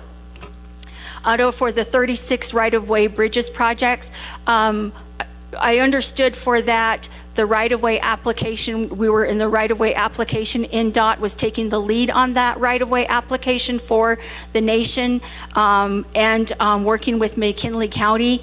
And then we're just involved in those for the allotted, those that cross allotted lands on those. And those are the, I believe, two or three bridges that, I think it's two bridges where there's allotted lands in place. So, but we'll definitely get back in contact with county Mr. Demas, County Manager Demas, and re-engage in that from the NDOT side as well as from our side. Otto, I'm trying to hurry here. In terms of lighting for the roads out in Highway 9 in Coyote Canyon, I'll make sure that I reach out to our Eastern Navajo Agency and our it's Eastern Navajo Agency that's in Coyote Canyon, or is it Fort Defiance? Okay, Fort Defiance. Okay, so that's Jerome Willie. I'm sorry, not Jerome Willie, Clarence Sosi, and we'll try to get that. We'll make sure that we get that, we're involved in that process as well. I know, so for some of the right-of-ways, I know we work with the school on that, because I know out in Navajo, New Mexico, it was the school that purchased the lighting, and we just help install that and ensure the coordination between the Unified School District and ourselves. So that might require some coordination on our side. Delegate Yanito, for our roads maintenance, we have Alfred Reed, who is our supervisory or our roads engineer, our agency roads engineer out in Shiprock. I will definitely make sure that we get in contact, or that we get in contact with you regarding those roads. I do know that San Juan, there was an MOU in place at some time between San Juan County, Navajo Nation, and BIA, and that we were talking about re-engaging in that MOU and making sure that we have the coordinated efforts for our Utah portion, the roads up in the Utah portion, excuse me. So just making sure that I'll get that, and I'll follow up on that as well for those roads that you identified.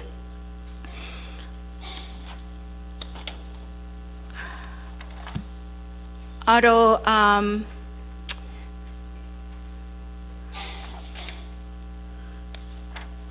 let me see here really quick.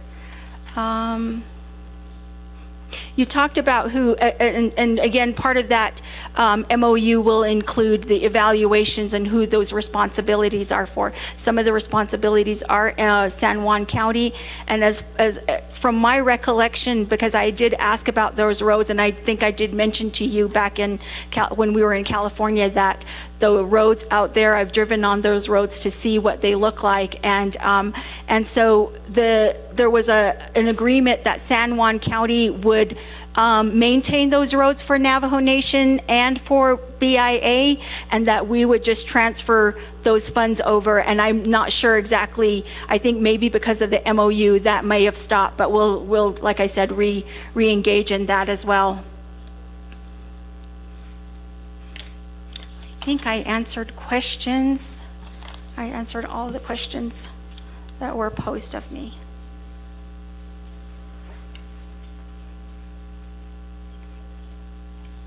Thank you, Ms. Shirley. And I'm going to go back to the lineup here for questions. We do have Honorable Norman McGay.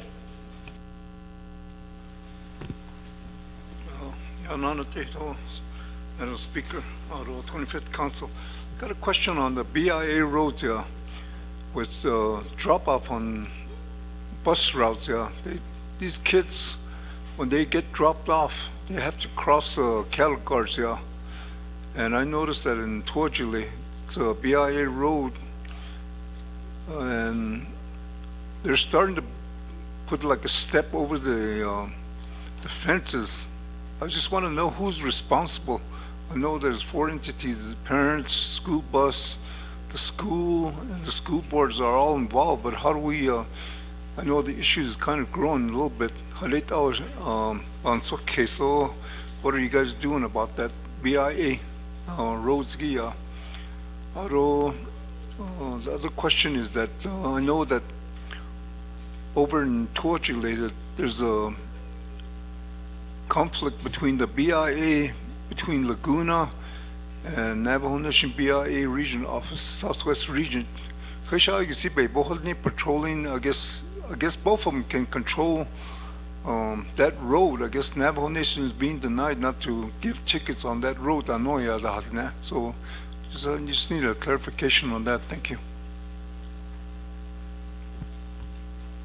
Thank you, Honorable McGay.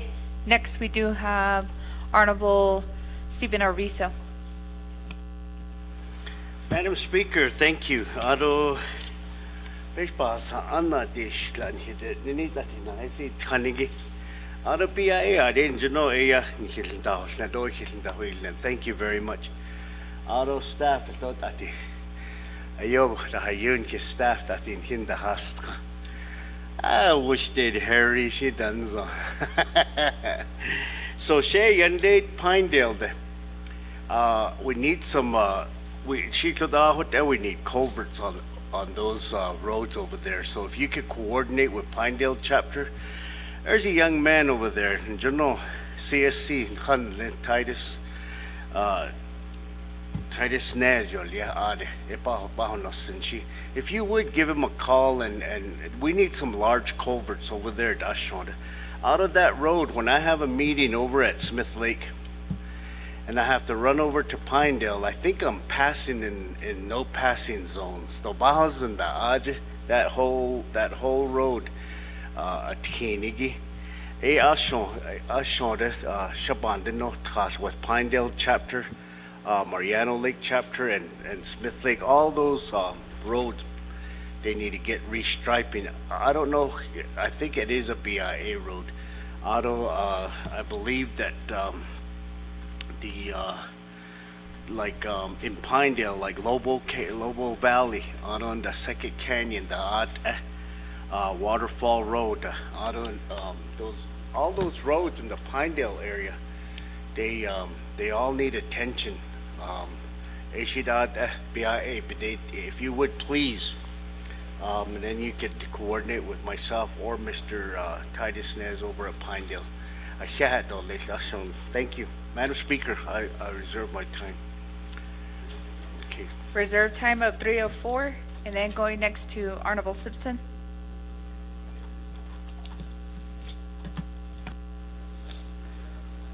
Thank you, Madam Speaker, members of the 25th Council, presenters. Good afternoon, staff, guests that are listening. A couple of questions. I know you just mentioned that you can't talk about it, but in reference to the home site lease and there's litigation, these are comments for me. I believe that the federal government needs to respect our sovereignty. And a lot of these laws are in place. I mean, all these federal laws that are still in place are probably outdated. And they were made to where, yes, they're trustees to the Navajo Nation, but some of these laws are outdated because they still want us to depend on the federal government on certain issues. You know, we have intelligent people, we have intelligent Navajo people that have gone to get Western education to learn the federal laws. And to me, I think as a trustee, as BIA trustee, a federal trustee as BIA, under BIA, to me, I think we need to sit down to see what we need to ask Congress to amend certain laws to give that authority back to the Navajo Nation. I mean, this is ridiculous where, you know, we amended our home site lease regulation, but we still have to get approval from the Secretary of the Interior. I mean, this is a very minor amendment to our home site regulations to address how we get these home sites approval or get infrastructure to these homes, our Navajo people that reside on, that don't have home site lease or have home site lease so we can get these infrastructure. It's just totally ridiculous where it's a minor amendment that was made and we still had to go back to the Secretary of the Interior for their approval. That's just ridiculous. I mean, these laws in the federal laws, they're just outdated. So I think we need to sit down and talk about which we need to ask a congressional delegation to what laws needs to be updated to where the Navajo Nation are capable of addressing their own issues or implementing their own regulations. So that's what I like to see as a trustee to the Navajo Nation to start looking into that. I know, again, this is under litigation, you can't talk about, so but this is my recommendation. A lot of these now, you know, there's the Rio San Jose and Rio Puerto water settlement that's at a congressional level. But again, the allottees had to go on their own to file a water settlement. And to my understanding, there is funds available for the allottees to start working on the settlement. If that, I know the Superintendent Sosi gave that information out at the last council during the summer session. So with that, I'd like to see something in writing that the money is available for the allottees to start working on their water settlement. So I just don't want it verbally here. I want something in writing so we can show the allottees that there is money available for them to address their water settlement. So again, that was stated by the previous report from Superintendent on your behalf. So I'd like to see a letter stating that so we can show our allottees that they can start working on their water settlement, working with the Eastern Land Commission as technical assistance. So I know we've been helping a lot through the Eastern Land Commission. Then this road is not being taken care of. It's the road by the NAPI headquarters between 371, Highway 371 and US 550. And I just have the county number, that's it, it's 7010. I know there's it's in, I can't recall, but it's the road between 371 and US 550 and the county road is 7010. That road is not maintained. I mean, there is just tremendous amount of potholes. I don't know how we can address it. You know, we had big trucks going through on that road. We have traffic is just, I mean, you're talking about thousands of vehicles go from US 371 to US 550 or US 550, 371 going to 491 going through Burnham. And Burnham, I think that's N5. That's another road that needs to be addressed too. It's maintained, but the only problem is truckers. Truckers are going on that road, turning up that, going on that road, and they're just turning it up. They're just turning it up, and this is for our Navajo people. And again, with the one I'm talking about too, 371 to 550, that is being torn up by truckers too. I mean, if it was just regular vehicles, the roads would be You know, it don't have to be maintained on like a monthly basis or a yearly basis, but the truckers are really tearing up those roads in 5 and 7010. So we need to address this and sit down and talk about it.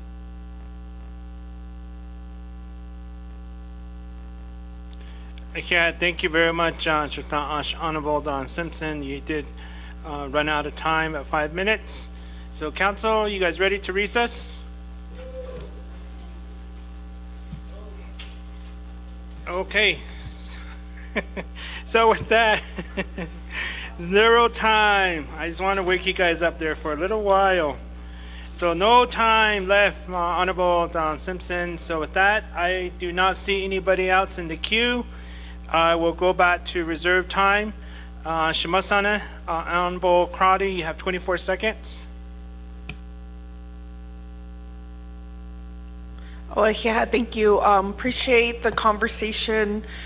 Still with these vital core issues, if we could have additional conversations to get through some of these areas, and speaking with resource and development, how we could support for the ARMP. It looks like some of the permittees are also confused if that's their duty. Thank you. Okay, thank you. With that, no more time for Honorable Crowdy. With that, Honorable Claw, Shanale, 2 minutes and 31 seconds. Thank you, Pro Tem Speaker Shanale. And then also, I'm going to go ahead and add on to the striping, and then also to remind BIA that you still have a trust responsibility, and we shouldn't just defer the responsibility to NDOT. So in Chinle, we have N7, and I would like to know the plans of what you plan to do to lay a new base layer for those roads within the area there. There's like little hills that are forming, and that's the main roadway for our school buses. In addition to that, you did not answer the question I had regarding administrative lands for Winter Rock area. If there's some time that we could sit down with the RDC committee to discuss those lands, as well as the land department, so that we can go ahead and look into that. Also, I just need verification on record to let us know if BIA is in the process of creating new grazing boundaries that would affect our Navajo Nation chapters. And also, I just want to know, if that's the case, how are you providing consultation to the RDC committee and the Navajo Nation Council? And then, although this may not be related to the BIA specifically, but I would like to request to have Mr. Tony Dearman and Emily Arvizo give an updated report to the 25th Navajo Nation Council regarding BIE, and I'll reserve the rest of my time. Thank you. Reserve time at 53 seconds. With that, moving on, Honorable Jesus Tripija, 1 minute and 24 seconds. Thank you, Pro Tem Speaker. Aronana BIA for your report, Director Shirley. So in regards to the forest management plan, I know that Navajo Nation Forestry had made a report to Resources and Development Committee, and they currently are tasked with reinitiating the continuous forest inventory. And again, they are trying to compile data, but right now, and this is in regards to the beetle bark initiative too, I believe that's going to be in the inventory. And I know that Director Becenti had stated that they were short of funding, so how can we work together in hopes that Forestry Department can get some grant from BIA to carry out some of these initiatives? And also, I have information on the moratorium forest management plan. Again, this was a moratorium that was put in place by RCJY 14292. And again, it needs to be re-looked at. And I did request Speaker to have Mr. Becenti come before Nabagiatit Committee so that he can share information with all my colleagues here on 25th Navajo Nation Council. And then just a little information on the 105L program too. I reserve the rest of my time, Madam Speaker. Okay. Akiahai Shapija, you have 6 seconds left for reserve time. So with that, moving on, Shana, Honorable Herman Daniels, 49 seconds. Thank you, Pro Tem Speaker Sitsiliaja. I'm going to waive the rest of my time. Thank you. Hakwashina, Honorable Daniel waives the rest of his time. So with that, moving on, Honorable Dr. Nez, 2 minutes and 8 seconds. Hakochi, Akia Shija, Arokro, Ms. Shirley, as well as Ms. Curley. So I did ask on clarification on the Red Lake Dam. I did not receive clarity regarding that. Also on the ALUPs, I also addressed that, but that wasn't also answered. And so I will pause there. Hopefully it gets addressed. I reserve my time. Thank you. Reserve time at 1:46, 1 minute and 46 seconds. So with that, moving on, another Honorable Curtis Unito, 30 seconds. Yeah, who managed the budget that goes to my roads, the NDOT, the use of data? That's what I want to see, and see if these budgets are really used for my roads. Who do I contact for that? Reserve my time. Honorable Unito, 9 seconds, reserve time. With that, moving on, Honorable Stephen Arvizo, 3 minutes and 4 seconds. Pro Tip, I'm going to defer my time to Delegate Jesus.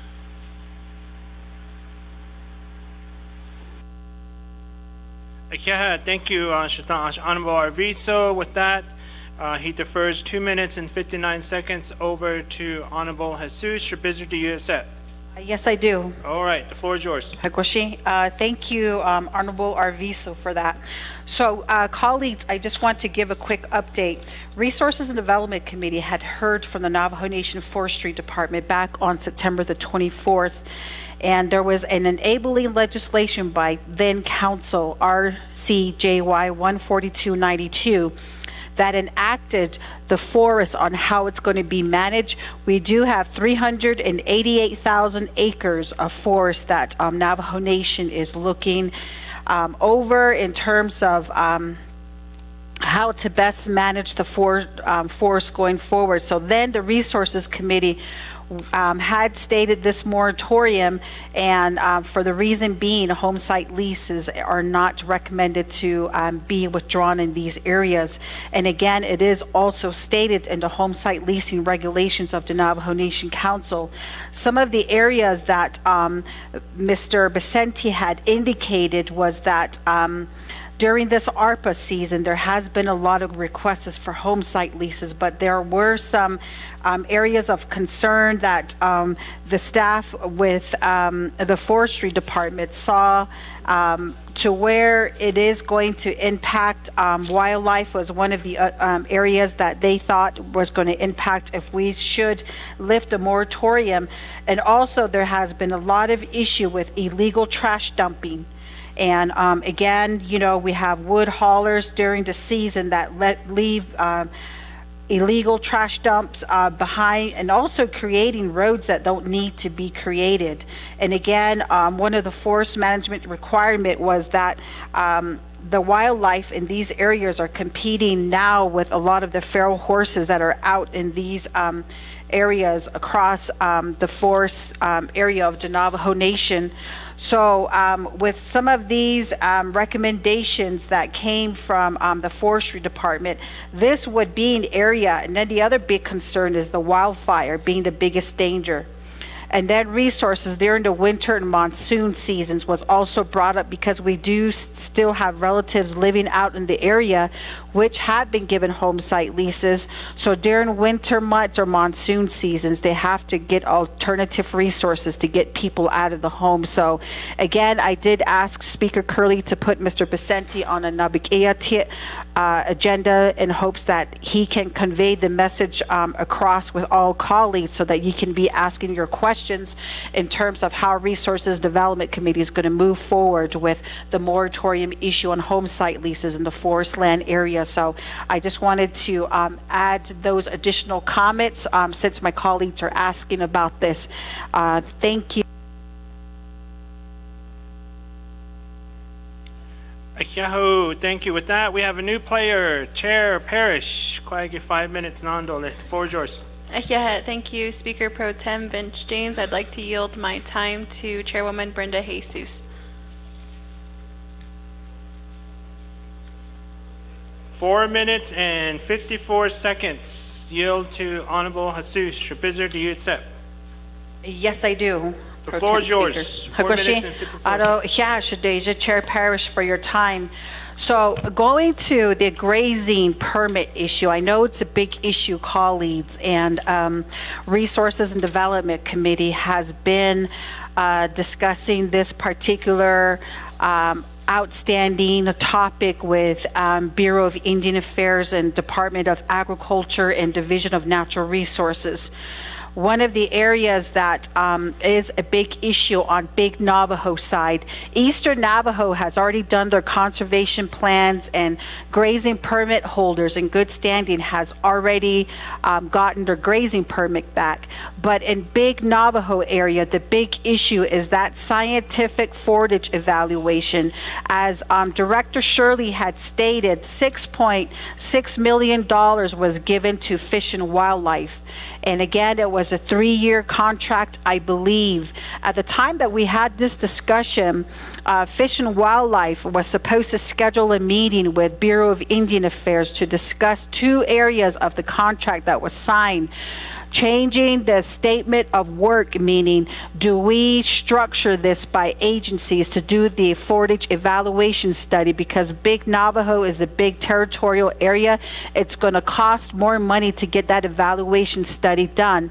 As Fish and Wildlife Department, Ms. Roxy June and Jeff Cole, when they gave the report, had stated that there was an RFP request that was put out twice, but there was no proposals submitted from anyone to do the forage evaluation. So again, this is a big area where it's going to have to take most likely a priority 3 to conduct this assessment. And on top of that, the $6.6 million was stated was not enough, especially with the big territory that we have to address with Navajo Nation. So Fish and Wildlife was supposed to work with BIA to amend the contract to extend the contract terms, meaning the years, either by 1 or 2 years. And we just heard from Director Shirley that still hasn't been done. Number 2 was to change the statement of work to either break it down, the scope by agencies, and get these grazing permits back out. But just for your information, I sent out an email to Director Halona and the staff at Fish and Wildlife and asking them for an update, because they're the executive staff that are supposed to carry out these activities. So again, this is a big area, and I'm glad that Honorable Simonson will be meeting with BIA and Pinion later on this week to address the NPL issue, because our relatives there are also requesting their grazing permits back. So again, to my colleagues, I just wanted to share that information with you.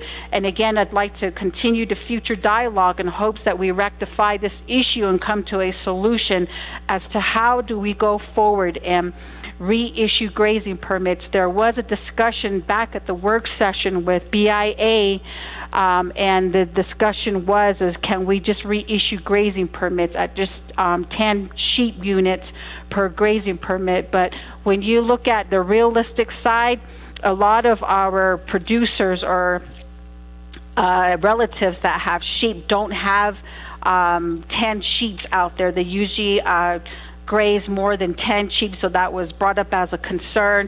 So again, as Resources and Development Committee, we've been trying to address this in hopes that we could find some sort of a solution to address this issue. So to our federal partners from BIA, I just want to state you heard the concerns by my colleagues here in the 25th Navajo Nation Council.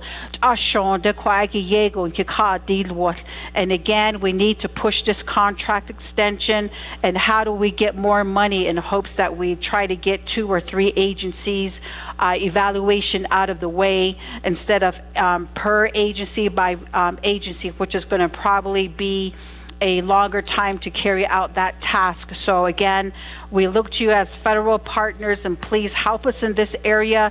And I know that since you've found that path for NTUA, please find a path for us as well in regards to these grazing permits for our relatives here on Big Navajo and NPL. Pro Temp Speaker, and thank you again for the time, colleagues. Akeho, thank you. I don't see no new players. I went through the whole reserve time, so I will give some time back over to the presenters to respond. Just to let you know, we do have 5 other delegates that still have reserve time.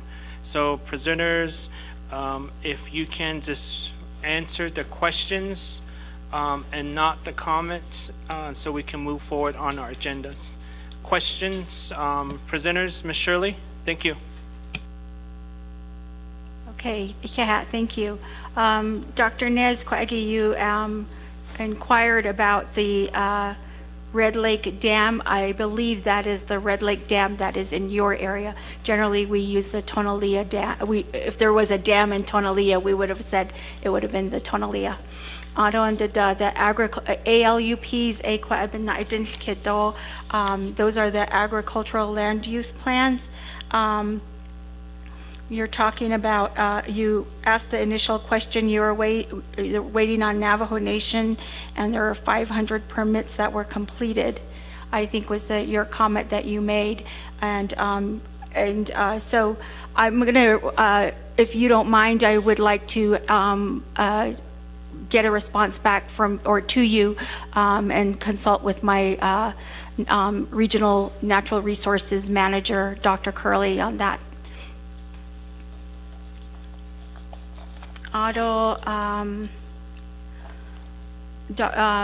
Council Delegate Jesus, you were talking about the forestry management plan, working on the forest inventory, the beetle bark, working with Director Vicente and finding funding for that. I know we do provide some funding to forestry services. Our forestry program, Navajo Nation Forestry Program for 638 funds, but certainly starting this new fiscal year, we can look into see what we can do in terms of the inventory for that and looking at the moratorium again. You also asked about the Section 105 leasing. Those are for contracted 638 programs. So if there are, if we had buildings, vacant buildings or available office space, we certainly can look to see how we can find some spaces for those contracted 638 programs. Council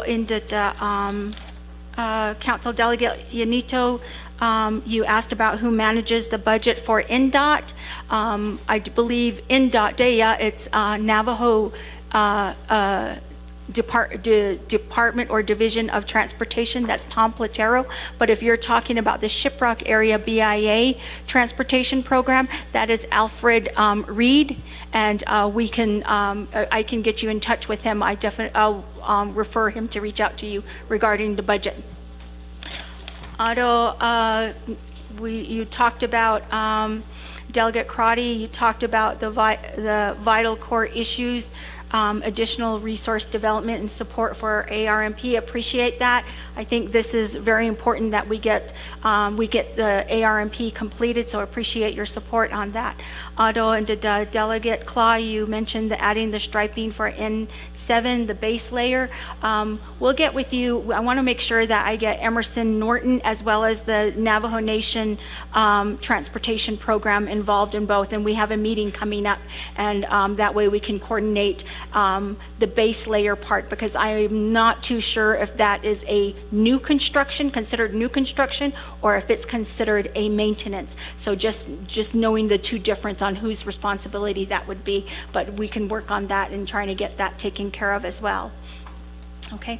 On the administrative lands, working with RDC, there are several administrative land areas that were withdrawn for federal government purposes, and those administrative lands, want to make sure that we get that information back out to get those lands returned back. It is a lengthy process.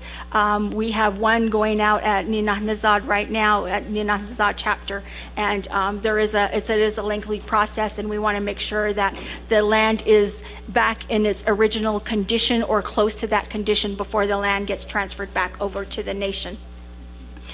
And in regards to scheduling a meeting with Tony Dearman and Emily Arviso regarding Indian education, I did, and I have been reaching out to them to get them to come here to have those discussions regarding the Indian education, and specifically the issues regarding or that took place out at Tuba City Boarding School and Kaibito. Yesterday, I also met with Coconino County Supervisor Lena Fowler as well, to bring her in to help with resources, because she did say she has some funding she can help with the nation to help with the schools with the resources that are needed out there as well. So just wanted to follow up with that.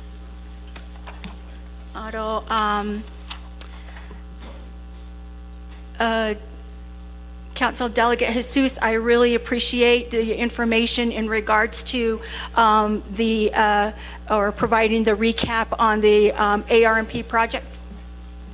Point of privilege raised by Honorable Tlaw.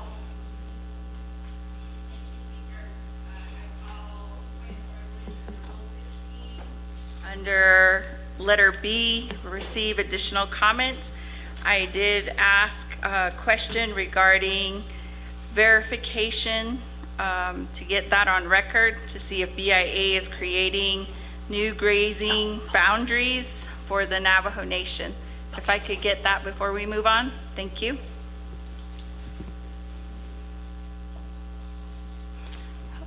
Okay, thank you for... thank you, Honorable Tlaw, for that point of privilege. And Ms. Shirley, if you can answer that question.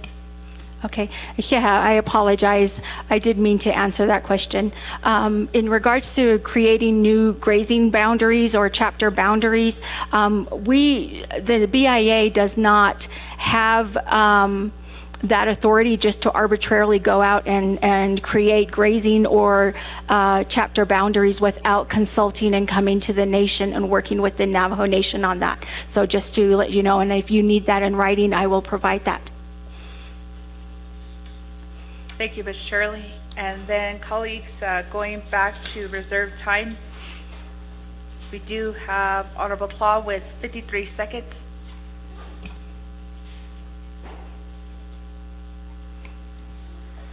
So thank you again, and I just want to go ahead and again make a recommendation to Speaker to see if we can get BIE to come before the 25th Navajo Nation Council to get a report. And then also just to reiterate that the BIA does still have trust responsibilities. And I just want to thank Ms. Shirley and Ms. Curley for being here today, and then also for answering all of our questions. Thank you, Honorable Tlaw, and that is noted here. And going next for reserve time, we do have Chair Vince James with 54 seconds.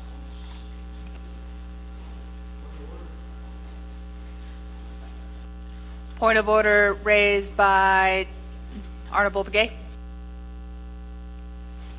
Question wasn't answered for mine. My question's on the BIA road for the school bus route, dropping kids off on BIA road and N55. Thank you, Honorable Begay. Ms. Shirley, if you can address that particular question from Delegate Begay. Okay, I'm trying to find my notes on where I took notes on that. Oh, okay. In regards to the steps that you were talking about, I want to say that that would depend on who has that right-of-way, the right-of-way for that road. And if it's a BIA road, certainly we can look to see what we need to do to establish that ability to put those steps over, and then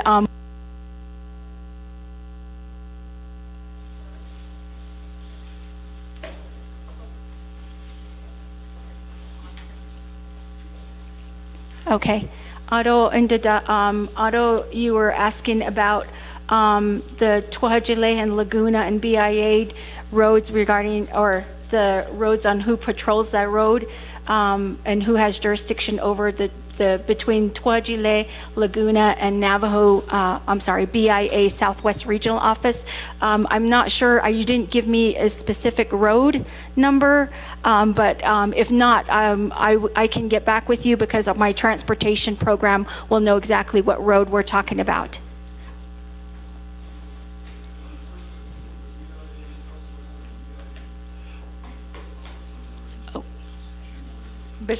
Ms. Shirley, does that complete your answer? Yes. And thank you, Ms. Shirley, for those responses. And next we do have Chair Jesus with 6 seconds. I just want to say thank you for coming here before 25th Council to give us a report, Ms. Director Shirley. Thank you, Chair Jesus. Next, for reserved time, we do have Honorable Dr. Andy Nez with 1 minute and 46 seconds. Hakashin Akyat, Speaker. Ms. Shirley, regarding the Red Lake clarification, if we can get that periodic review report. I did indicate earlier, Red Lake Farm Board did indicate that they don't see Mr. Sam very often, and I think it's important considering the dam there in Red Lake is a significant part of Upper District 18 and Black Creek onto southward towards St. Michael's and onward. Also just a clarity on the ALUP, it's 5,000, not 500, but also BIA is the one sharing with our local farmers that they're waiting on the Navajo Nation. Which department or program, I'm unsure. And that's the part that we need clarity on how they want to proceed. And also we work with Mr. Sosi on the roads. I know you indicated earlier about the 8 million that's typically disseminated across the agency. And I always questioned how that advocacy works at this federal level. And I know BIA is in no position to advocate. But I think that's still not an excuse because there is a large terrain of roads, miles, paved, unpaved. And I did propose this to Mr. Sosi that a lot of our chapters, and we were willing to look into this inquiry at Fort Defiance, was to help with some of the maintenance purchases. I know a lot of our chapters, they do have significant carryovers, some as large as $1 million. To me, that's indicating that you're not helping the people, so you're carrying over such a large amount of funds. But if there's some way that we can get that coordinated effort to provide some of this assistance to BIA, we proposed that to Mrs. Sosi, but he didn't. Thank you, Honorable Nez. And then next we have Honorable Yanito with 9 seconds. I just want to say thank you for your report, and we'll be seeing you doing your evaluation on your roads in our communities. Yeah. Thank you, Honorable Yanito. And I'll have Ms. Shirley respond.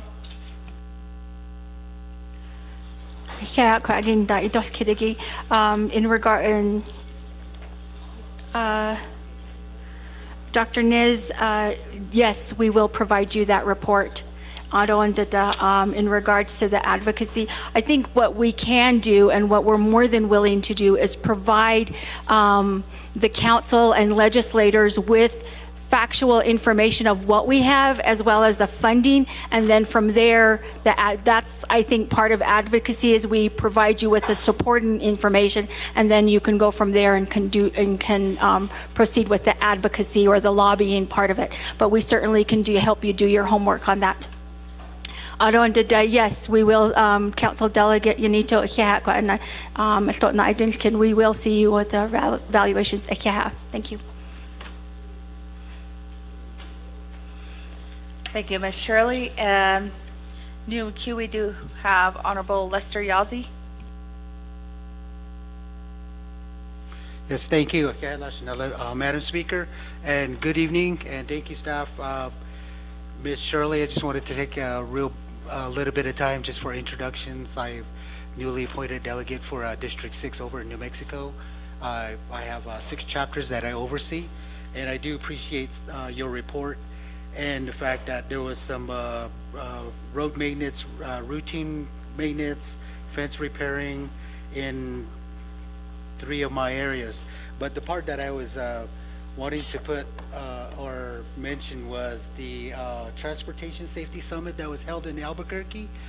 There was some discussion with New Mexico DOT regarding discussions on strategies to eliminate traffic-related fatalities.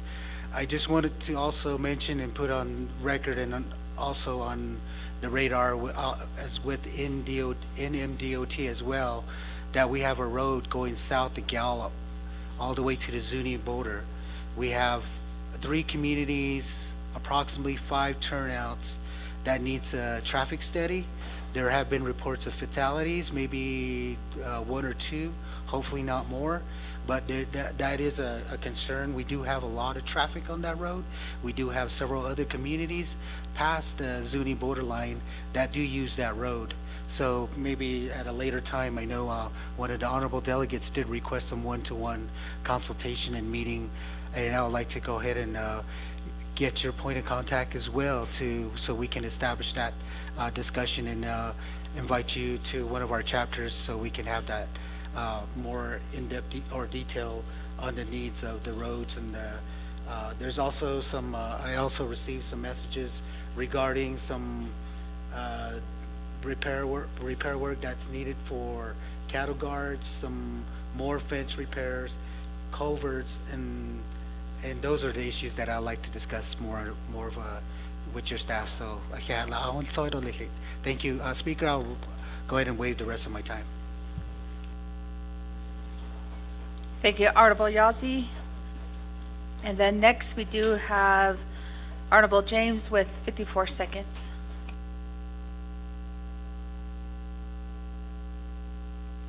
Yeah, thank you very much. So I know you didn't answer my question, but it's okay. You can email it written to me. If you guys don't have the money for the roads, can you guys just give up on the road and just like turn it over and not worry about N15? Because in your report, there's nothing that details N15. And it sounds like you guys are tired of dealing with paved roads, even though it is your road. But what is your process or your thought of transferring it over? Reserve my time. Thank you. Reserve time of 18 seconds.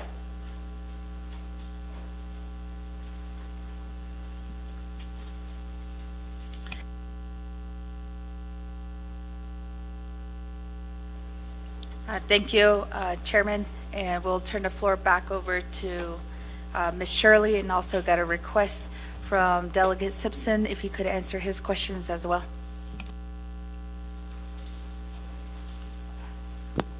Okay. Council Delegate Yazzie, you were talking about roads maintenance, fence repairs in 3 different areas. And if you we did, through our Eastern Navajo Agency, are able to, they have a great transportation program and are very responsive. So just want to acknowledge them for the great work that they do. At the Transportation Summit, you talked about traffic-related fatalities, and you talked about the road that goes to south of Gallup onto Zuni. I can coordinate scheduling a meeting with New Mexico DOT and BIA and Navajo Nation to look to see if we can get the resources to help study or provide the resources that may be available for the traffic fatalities and the study for that. I believe that could be a state road. That's why I want to make sure that we bring in the right resources and can be seated at the table with you to help address some of those things that you are addressing. And I did make note of that. Let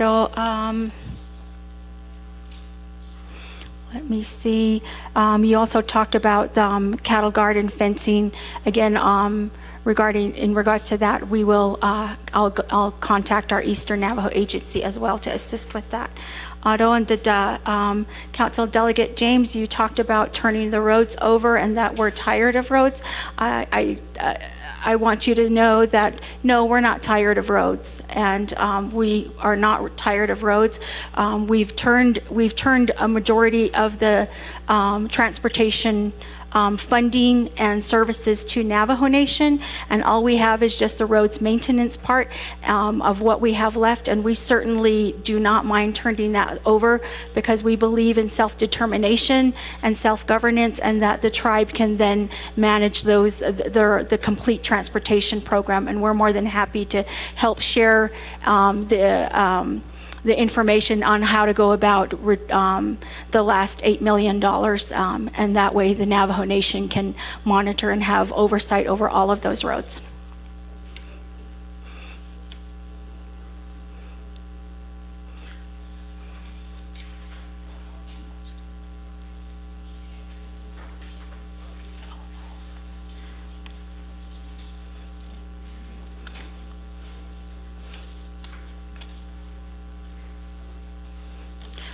Speaker, could you have Delegate Simpson also recap the questions that he had? I apologize, our computer died as well as my notes I've just been writing notes, and I apologize for that. Thank you, Ms. Shirley. And Honorable Simpson, if you can just briefly state your questions. Thank you, Madam Speaker, members of the 25th Council. Good evening. I think the presenters, two of the questions were lofties in reference to water settlement.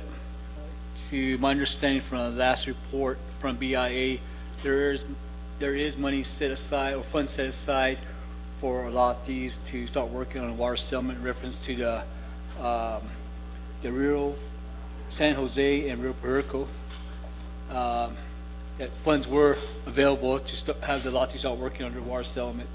And also the road by the Napi headquarters from 371 State Highway 371 to US Highway 550, and I just have the county road number, which is 7010. I mean, there's a lot of potholes. There's a lot of I mean, you can almost do some of these parts of Duke Hazard. I mean, you got a lot of accidents there. You got a lot of people that have I mean, there's suspension in this route because this is something that, and it's not Navajo people, because they drive on there, they know where the potholes are at, they know where all the bumps are at, but still, we'd like to have a safe road, because if they're passing a vehicle that doesn't know the area, that vehicle can get out of control and can be, head on or something like that. So that road really needs to be maintained. It's high traffic. A lot of trucks go through there too. Then also in 5, I'm glad it's being, certain areas being repaired, but there's a lot of traffic there too, especially semis. And they're just tearing up the roads, especially when we're talking about County Road 7010. It's actually a BI road, and also in 5. So I'd like to hear from the presenters how we can address these issues. And again, on the water settlement funds that's available for lotties, I want that in writing, so thank you, Madam Speaker and Presenters. Thank you, Honorable Simpson. Ms. Shirley? Okay, yeah, thank you for the recap, Council Delegate Simpson. In regards to the funding set aside for the Alati water rights settlement, I am going to, I would like some time to consult with Superintendent Sosi on that. I wasn't, I don't know what he's referring to, but I would like to provide follow-up, and I will provide that in writing to you and ensure that you're getting the correct information from the region as well.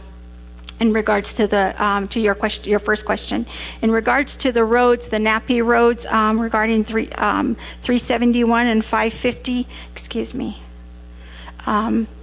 and County Road 7010, you mentioned the potholes in N5.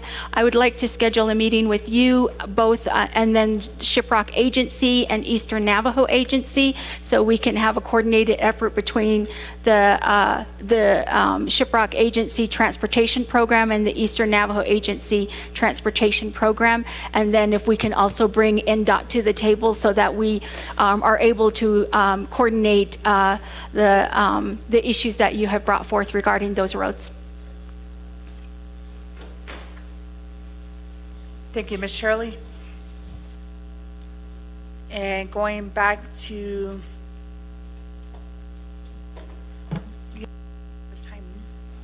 okay, so just double checking, we don't have any reserved time, colleagues, or we don't see anybody else in queue.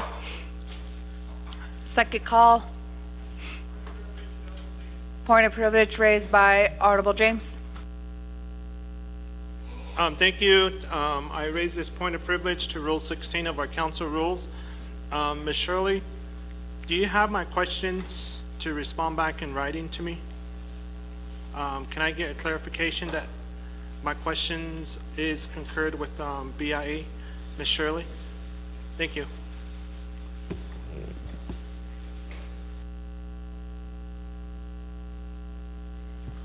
Ms. Shirley, if you can address Honorable Mitch James' point of privilege. Council Delegate James, I know you've had several questions. Some of it was in regards to Toye. Our computer died out, the battery died out on computer, so I can't go scroll back. But I do recall the Toye. You had comments regarding the Toye facility, or the buildings and the grounds out at the Toye area, and we've been having meetings regarding that, as well as I believe we shared some documents with you, but certainly we can also provide a written response back to your questions that you posed earlier today. Otto,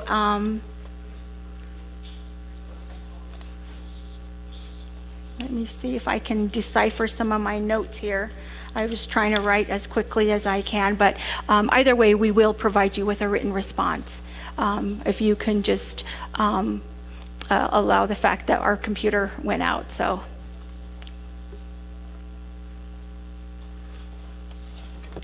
Ms. Shirley, does that conclude your response? All right, thank you, Ms. Shirley.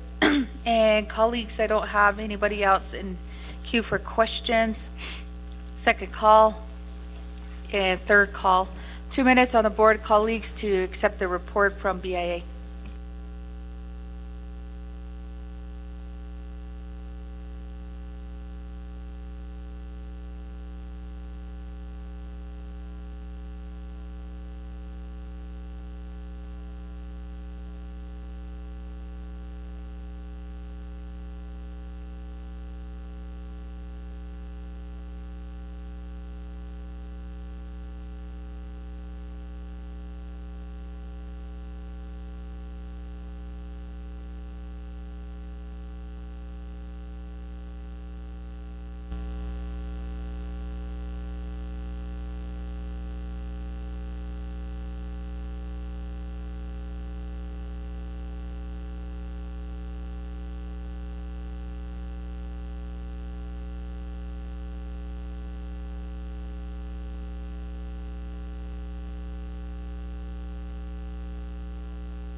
Colleagues, we have less than 1 minute to vote to accept the report from BIA.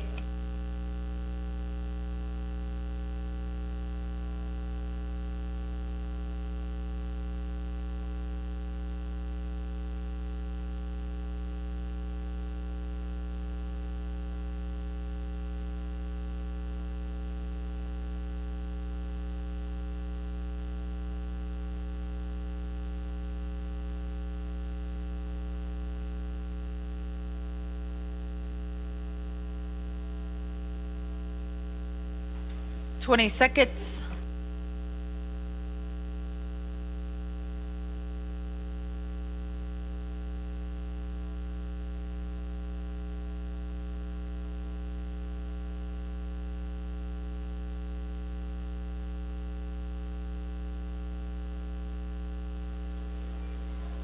Delegate Curtis Unito, how do you vote?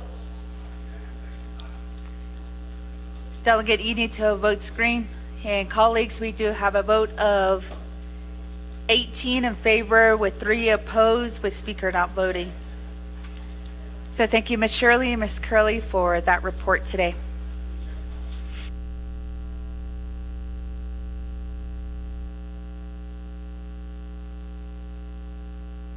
And colleagues, we are on 8B, a report from Indian Health Services. So if presenters from IHS can make their way down to the presenters table.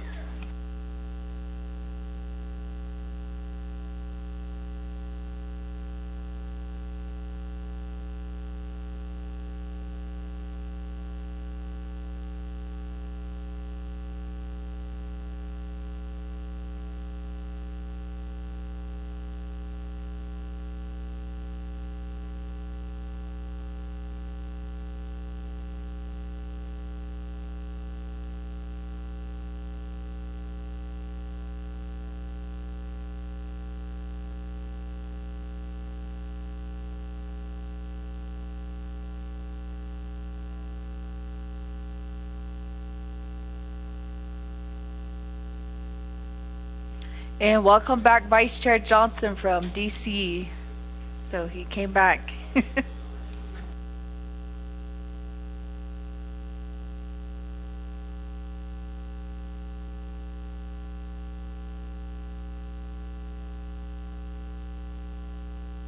And colleagues, will we be having questions for IHS today? Yes, we do, and we will allow IHS to 20 minutes for their report.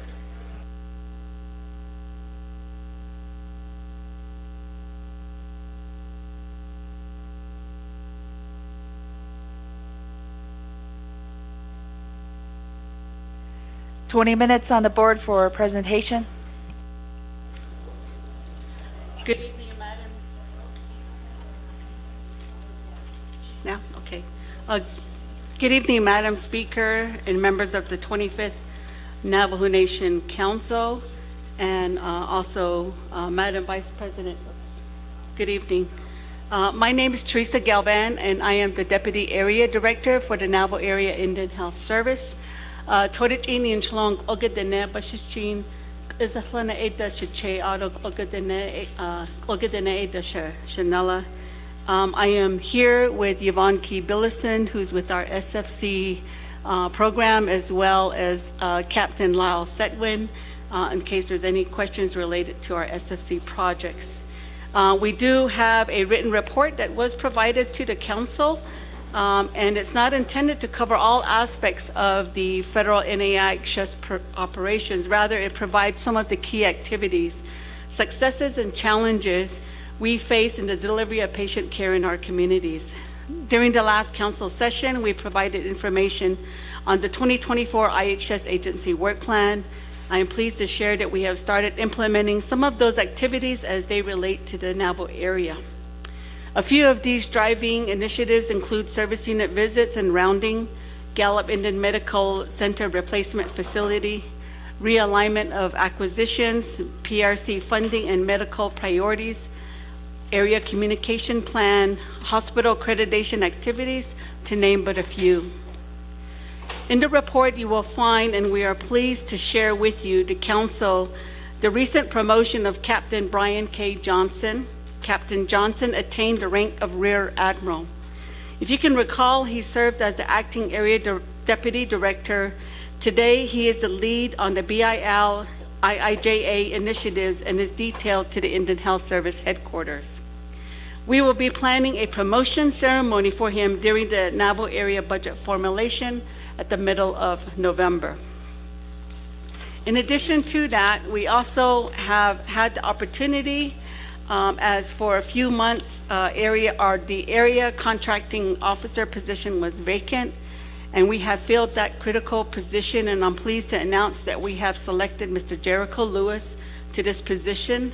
Mr. Lewis comes with a wealth of expertise and knowledge and has over 20 years of experience in the federal acquisitions, serving in various capacities, including purchasing agent, contract specialist, procurement analyst, supervisory contract specialist, and chief contracting officer. At the area office within our finance, the Navajo Area Division of Financial Management successfully closed out fiscal year FY 2024 on September 27, 2024. The final third-party collections for fiscal year 2024 was 1% less than the previous fiscal year. The decrease can be attributed to the Change Health security breach from February.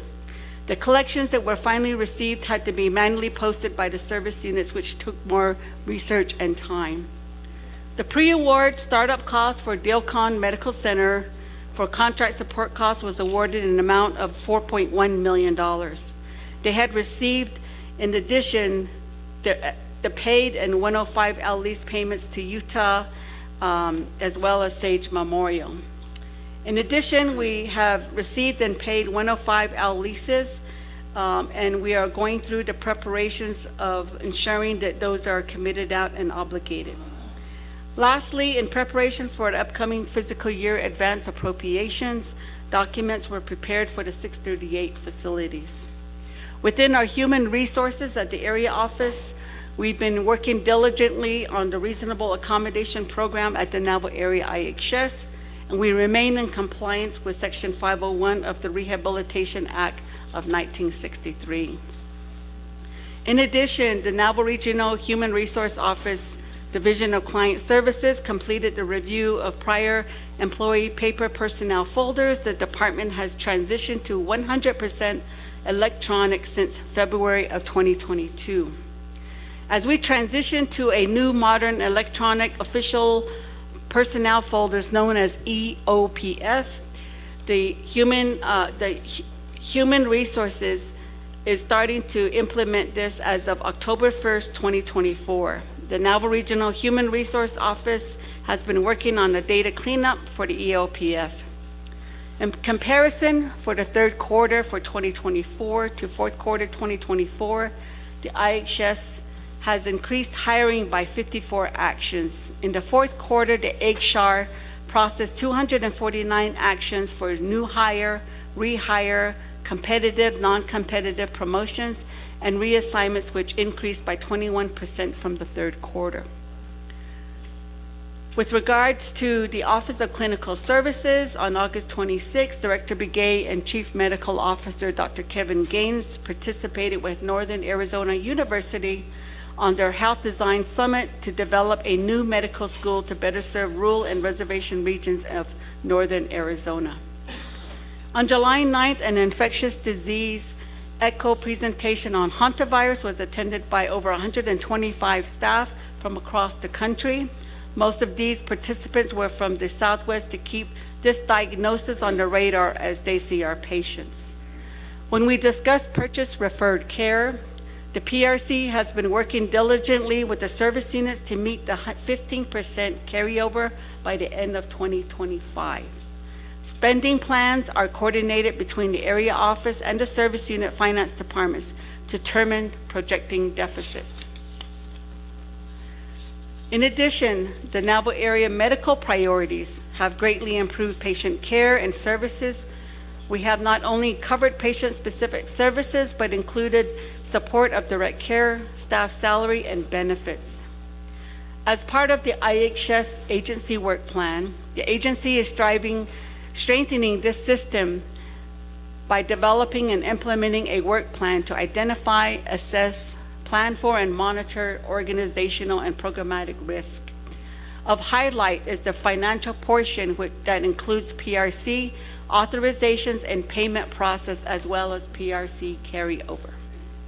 Within the Office of Public Health, we are pleased to say that we had a successful conference on September 24th and 25th in partnership with the Center of Harmony and Recovery, which is the Tribal Opioid Response Program that was hosting the Opioid Awareness Summit here in Window Rock, Arizona.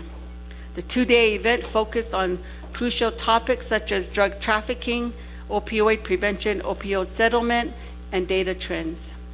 In addition to that, we are also, as it relates to the Special Diabetes Program for Indians, on September 13, 2024, there was a release, an announcement of non-competitive $250,000 in administrative supplemental funds to SDPI grantees.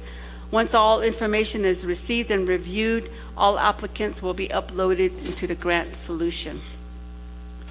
Within the Office of Tribal Partnership, on August 23rd, the Sage Memorial Hospital had their grand opening of its new hospital, medical office building, and staff quarters. We congratulate and are excited to see Sage expand its services. In addition, we are also closely monitoring consultation activities related to the IHS support to update the contract support cost policy.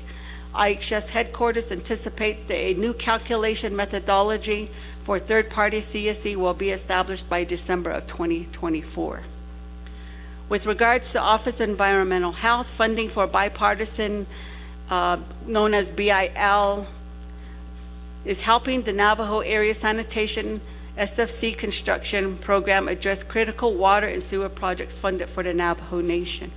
With the BIL, we have received 3 times our annual average appropriation, which is approximately $120 million per year. IIJA projects are continuing where projects have begun construction designs. In late August, NECA had requested to Title I of these projects worth $33.261 million. The Division of Facility Planning and Engineering. The new Pueblo Pintado Healthcare Center construction is projected to be completed by June of 2027. The project Health Center quarters is fully funded at $231 million. The Gallup Indian Medical Emergency Department expansion and renovation is moving forward. The project has scheduled to be completed in June of 2026. The GIMC replacement facility. Site selection, phase 2 of the site selection process for the GIMC replacement is near completion. The final reports are expected by December 2024. The 2 reports will be compared side by side to determine the best site for construction of the new GIMC Medical Center. The IHS continues to collaborate with the Navajo Nation to support future phases of GIMC project. The Indian Health Service issued a notice of funding availability that was issued to the Navajo Nation on October 4th, 2024. The IHS is expected to receive its final site selection evaluation report, phase 2, for both the Rehoboth and Gamerco sites by the end of October 2024 for the review and comments. The Saley Corridor Project Design RFC project and package was submitted to Engineering Services on August 12, 2024. The project will proceed with the acquisition method of design bid build. Construction funding will be identified in fiscal year 2025. The Crown Point South Quarters repair by placement. At this point, construction has not commenced. It is due to the utility infrastructure removal that is currently being addressed. It is expected to be issued by November of 2024. The Kianta Alternative Rural Health Center and Inscription Health Center are in the design for the construction of a 19-unit quarter building for each location. The design is in the progress of, and 65% design withdrawal will be completed by October 17, 2024, and we are waiting for that report. The estimated design completion is December 2024. The new Bodaway Gap Health Center and 92 staff quarter projects design phase was awarded in the amount of $11 million to the Tuba City Regional Healthcare Corporation under the Title V Construction Project Agreement. The construction completion is anticipated for January 2026. When we talk about Chin Lee Service Unit, the Chin Lee Service Unit has established a bridge clinic to provide low barrier access to medication treatment for substance use disorder, including alcohol and opioid use. Crown Point Service Unit is one of 10 Indian health service facilities across the United States to receive a maternal child health grant. In addition, they also had a successful gardening project, and we appreciate the communities of Vicente, Crown Point, White Rock, and Standing Rock that participated in this.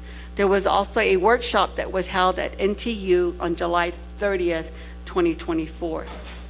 Gallup Service Unit, the Quality Division and Pharmacy Department met with the Joint Commission consultant. The purpose was to review the pharmacy operation challenges, initiatives, current staffing, and technology medication system. The Gallup Service Unit on September 18, 2024, internal medicine providers hosted a 22nd annual Four Corners IHS Primary Care Summit. In addition, the Kianta Service Unit, Kianta Alternative Rural Health Hospital, formerly known as Kianta Service Unit, has reduced its transfer of outside medical systems and increased its ability to meet the community needs this quarter with no alternative but to cease operations to connect identified deficiencies. A Joint Commission survey took place and are continually addressing any corrective actions. Inscription House Health Center, in the past few months, we have been actively seeking to hire staff. They have added 2 permanent nurse practitioners and has 3 full-time providers. Shiprock Service Unit, the Northern Medical Center Psychology Internship Program was accredited in August of 2024 by the American Psychology Association. This is the first accredited psychology internship in the Indian Health Service. In addition, we are also pleased to announce the 40th anniversary of this Naotitli Health Center, where they had their celebration on September 25th, 2024. And we also appreciate Vice President for being there as well, as she joined in our celebration. With this Naotitli, or as we call it, DZ, they do serve the communities of Councilor Herfino and Naizi chapters. On behalf of the Navajo area, I thank you for the opportunity to provide this report today. Director Begay is not available this evening as we had a Senator Ray Lujan visit the Gallup Indian Medical Center, and so he is out attending to that event. Madam Speaker and honorable delegates, I am available to answer any questions if there are any. Thank you, Ms. Galvin, for that report. And colleagues, I'm going to call for a motion. Motion by Chair Parrish, second by Shauna Antlaw.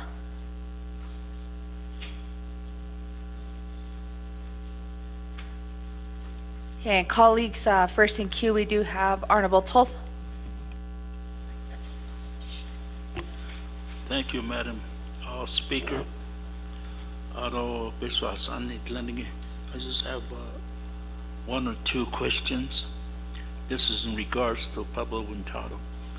The last word I've got was that the land issue, and my understanding there's a problem with land where the sites, where the hospital is going to be built, the land site. The other one is Crown Point Indian Hospital. The service is pretty bad, I tell you. It takes more than like 4 hours, 5 hours just for, a visit emergency room.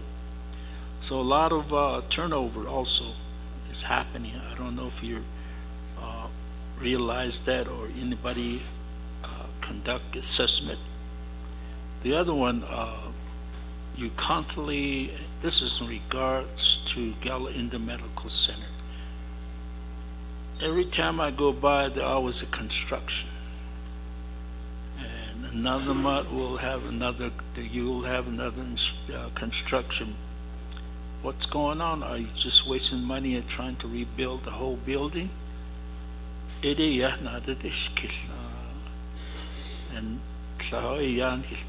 so that's the only concern I have. So Bentara, land site, and you mentioned in 2027. As you'll clarify, daily, I appreciate that. Thank you. Madam Speaker. Thank you, Honorable Toth. Next, we do have Delegate Shana Antla.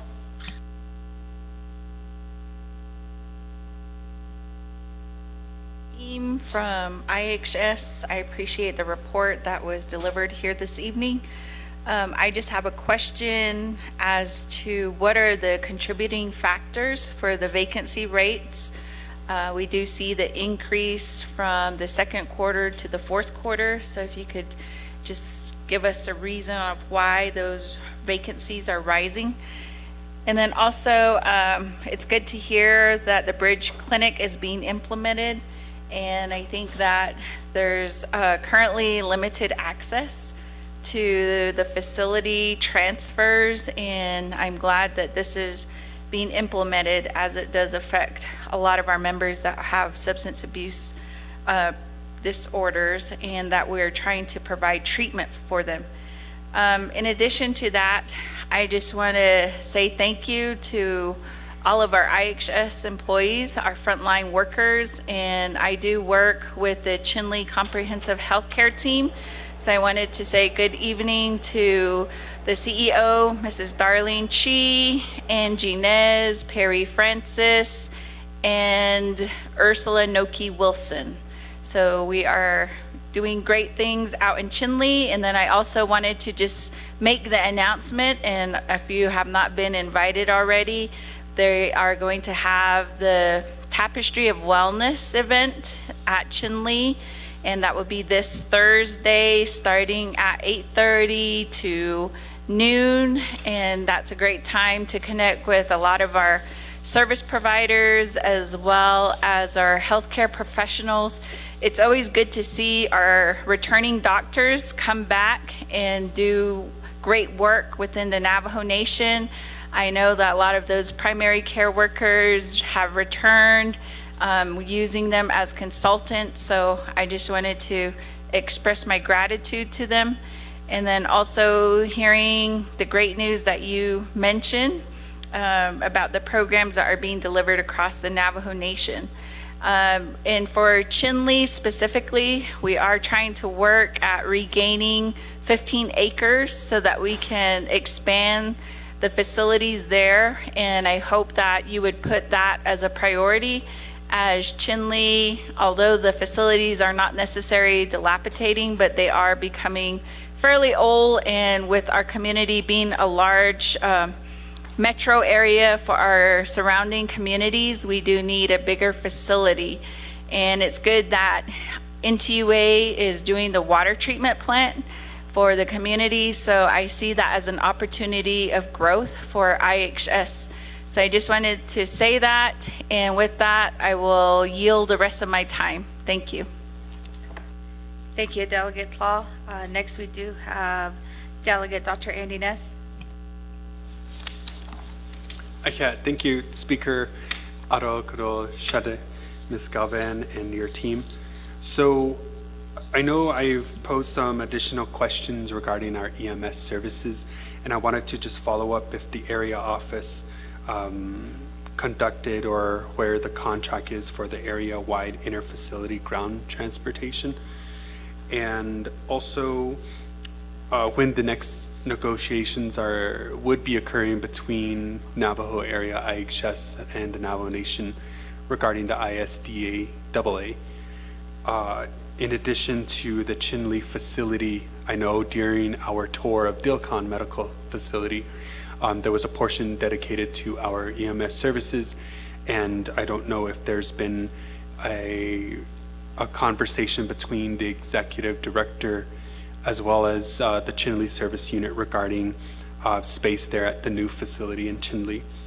But also on the injury preventionists, I know in our work to combat dog control, vicious dog attacks, and in July, the departure of one of the staff who was helpful to the data to provide to our team. I'm curious if there's been a new staff that has been hired to provide that data, because that certainly benefits us. We've been working with Johns Hopkins and other partners to conduct a study, and that data and information would be helpful to our work. Speaker, I reserve my time. Thank you. Reserve time of 3:26.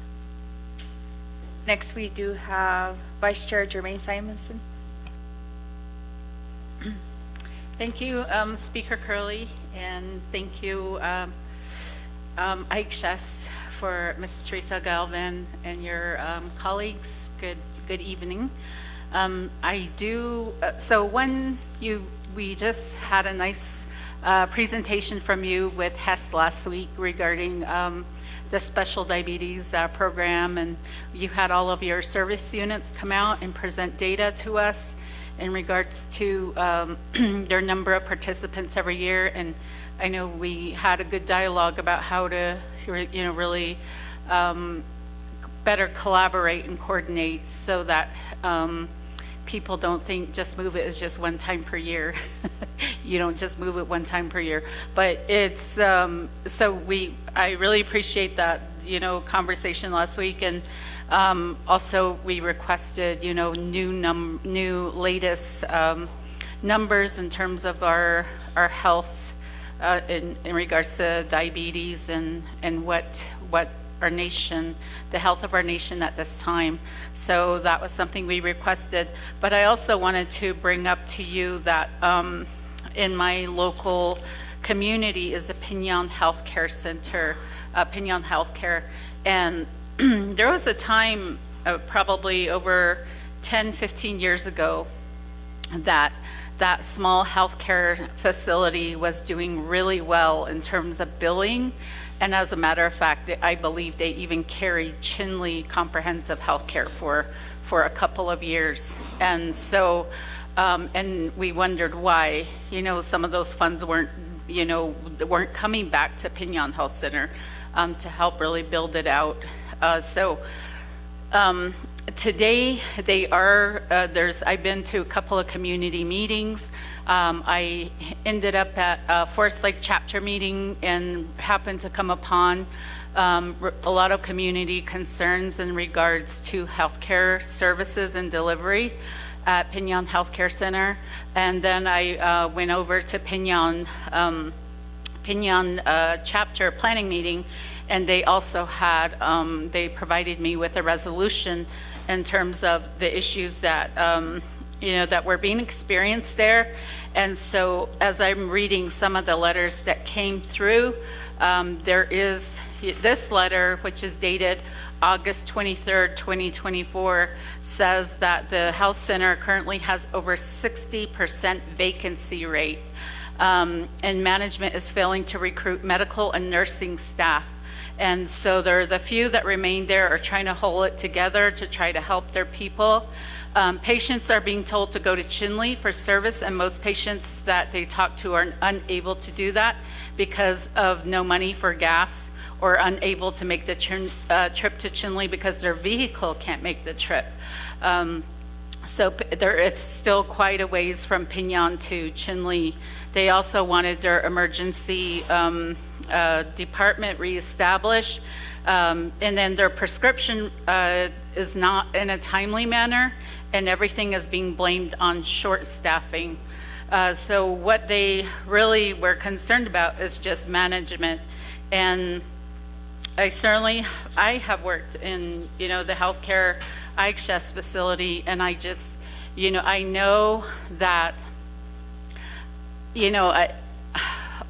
I'm going to end up offending somebody, but I'm going to say it anyway.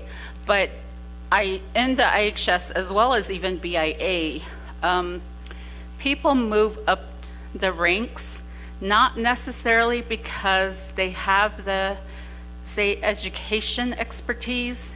It's because they've been in the system for a very long time. And so you move up the ranks, and even if maybe you don't absolutely have maybe the education to fill some management position. So that, is a real concern, and, and how do we address that? So I just want to let you know that we have real issues in Piñon. I drove through by the health center about 2 weeks ago, and there were actual protesters standing outside and had their signs, and so they are, pleading for help, and how do we address that? I know that concern was brought up to Rosalind So, and I'd like more dialogue on how we can address those. Thank you.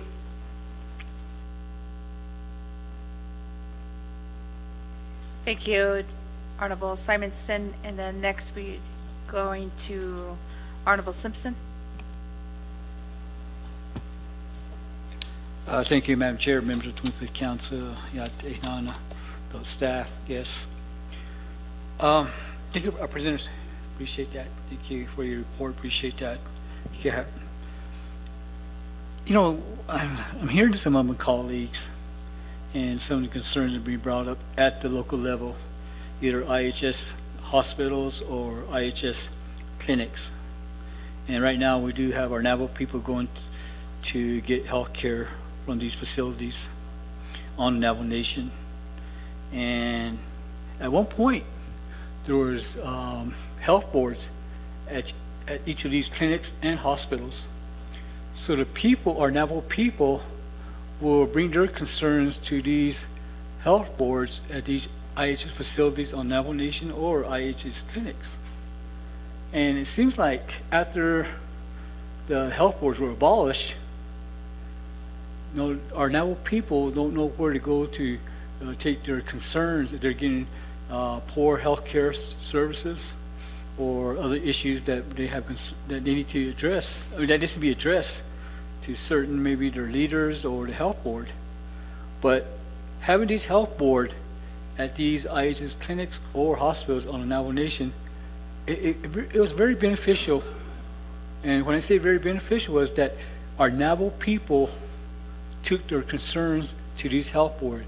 The health board brought those concerns to their leaders, and they were addressed. But now it just seems like we're just hearing this.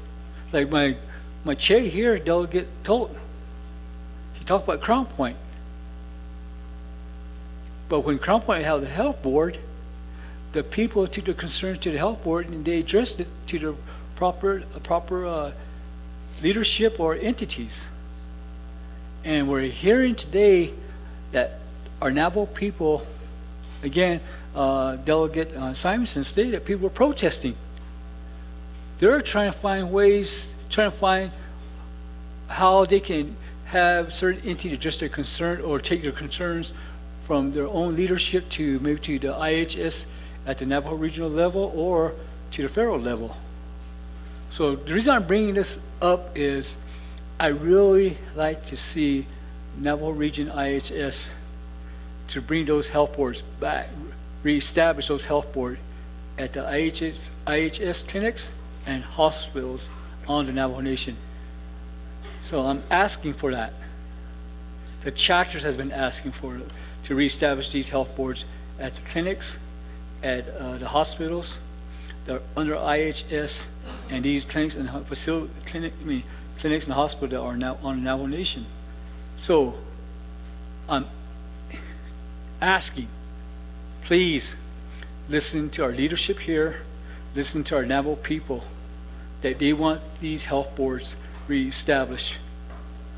And we'd like to at least get an answer back, if it's possible, within 2 weeks, so we can convey that information back to our Navajo people. Thank you, Madam Speaker, members of the 25th Council, and I reserve my time. Yeah. Reserve time of 1:31. Next, we have Delegate Nathan Nota. Yate Speaker and members of the IHS staff, welcome to the Navajo Council Chambers. I have just a question. Trying to make this as quick as I can. I know that rural hospitals are having problems all over the United States. I think there's like 7 or 8 rural hospitals that are folding in the state of New Mexico, including possibly Rehoboth and Gallup and Grants, Socorro, and some other places.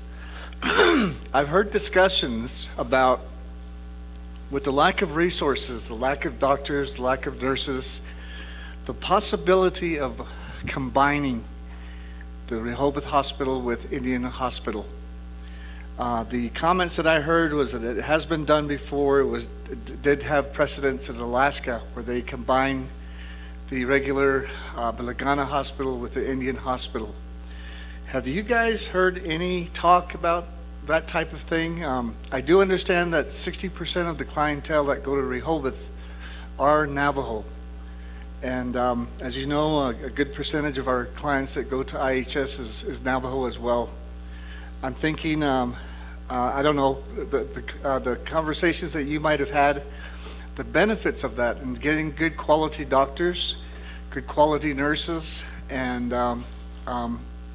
my question is just that, have you heard any discussion related to that? And what's your thought? The staff, what is you guys' thoughts as far as that's concerned? I've heard this in Washington, D.C., so I know that, that's where it's coming from, and so I'm asking that question. I reserve my time. Reserve time of 3:10. Next, we have Honorable Helena Nesbegay. Oh, well, good evening, and thank you for the report here. I just have a few questions and a few comments.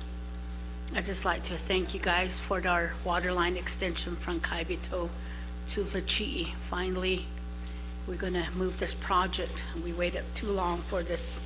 So thank you for working with me and, for moving this project. And then I want the same thing for our copper mine chapter too. So hopefully we'll continue to work on that once we're done with the Chi. So I wanted to mention the senior center, senior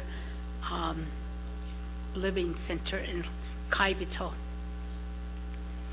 We have, I think, a lot of our elders, they're from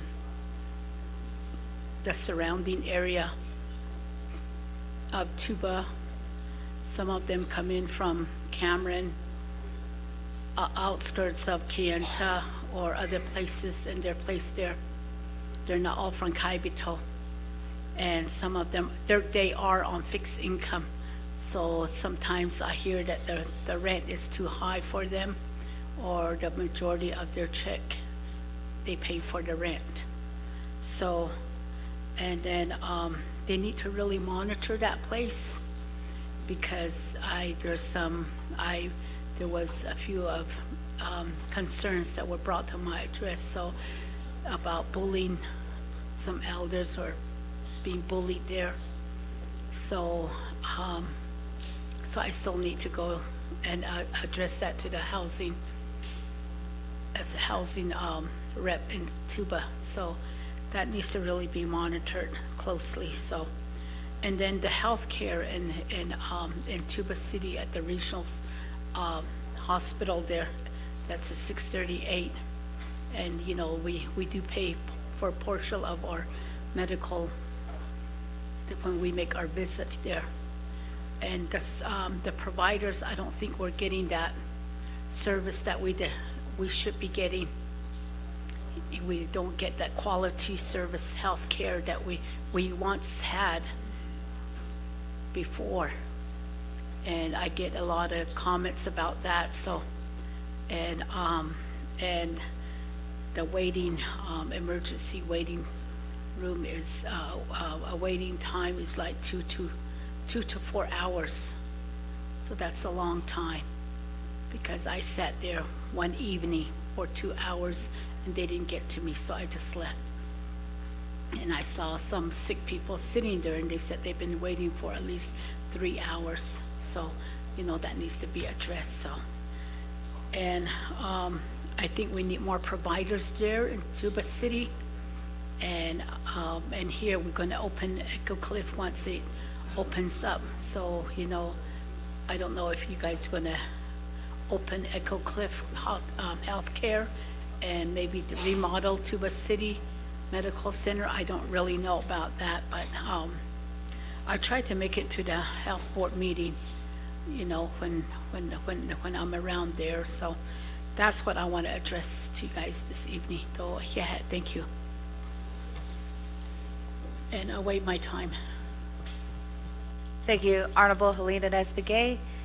Next, we do have Honorable Eugenia Charles Newton. Thank you, Speaker. And thank you, IHS, for coming to present to us. I got to meet with you before you presented, but I do have a couple of questions that actually came in through a constituent.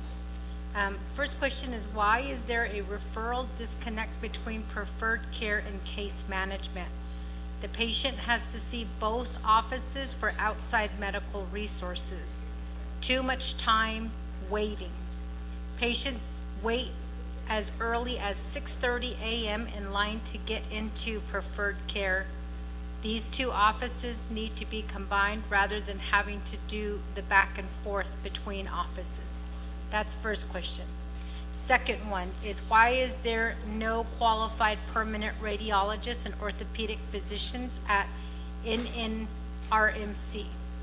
Medical assistants cover these positions, causing the patient to see outside resources. Thank you. I reserve my time. Reserve time of 3:58.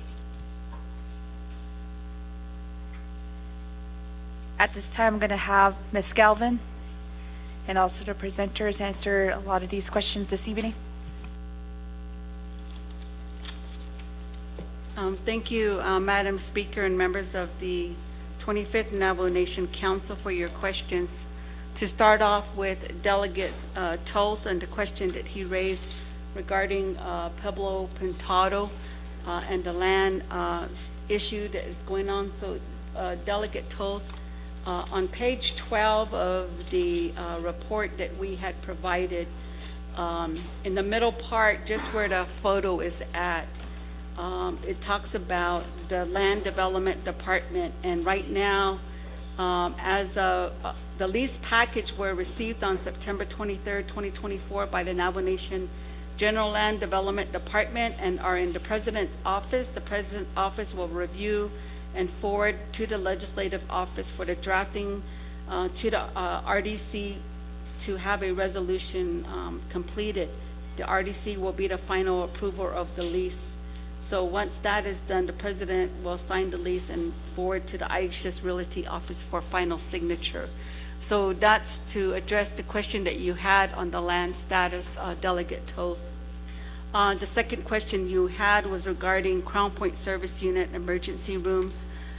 We know, Delegate Toth, at the last council session in July, you raised a similar concern as well. And I wanted to let you know as well that we did provide a written response, members of the council, on August 1st, 2024 to Speaker Curley on some of the questions that were asked. But certainly, if it's something more expounding, I can go ahead and check further with our CEO on the situation that you raised with regards to the emergency room.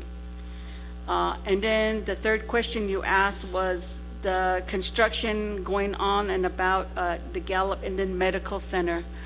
We have a few of them going on. As you know, we had the street project going on that was being handled by the city of Gallup.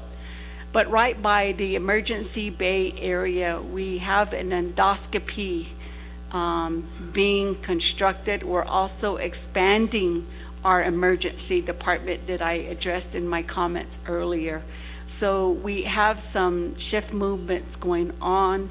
In addition, we're also looking at an MRI, but we're really wanting to get Building 3000, which is our new emergency department, to be up and going. So we do have a lot of maneuvering going on. We apologize for the inconvenience, but it's just to try to continue our patient care.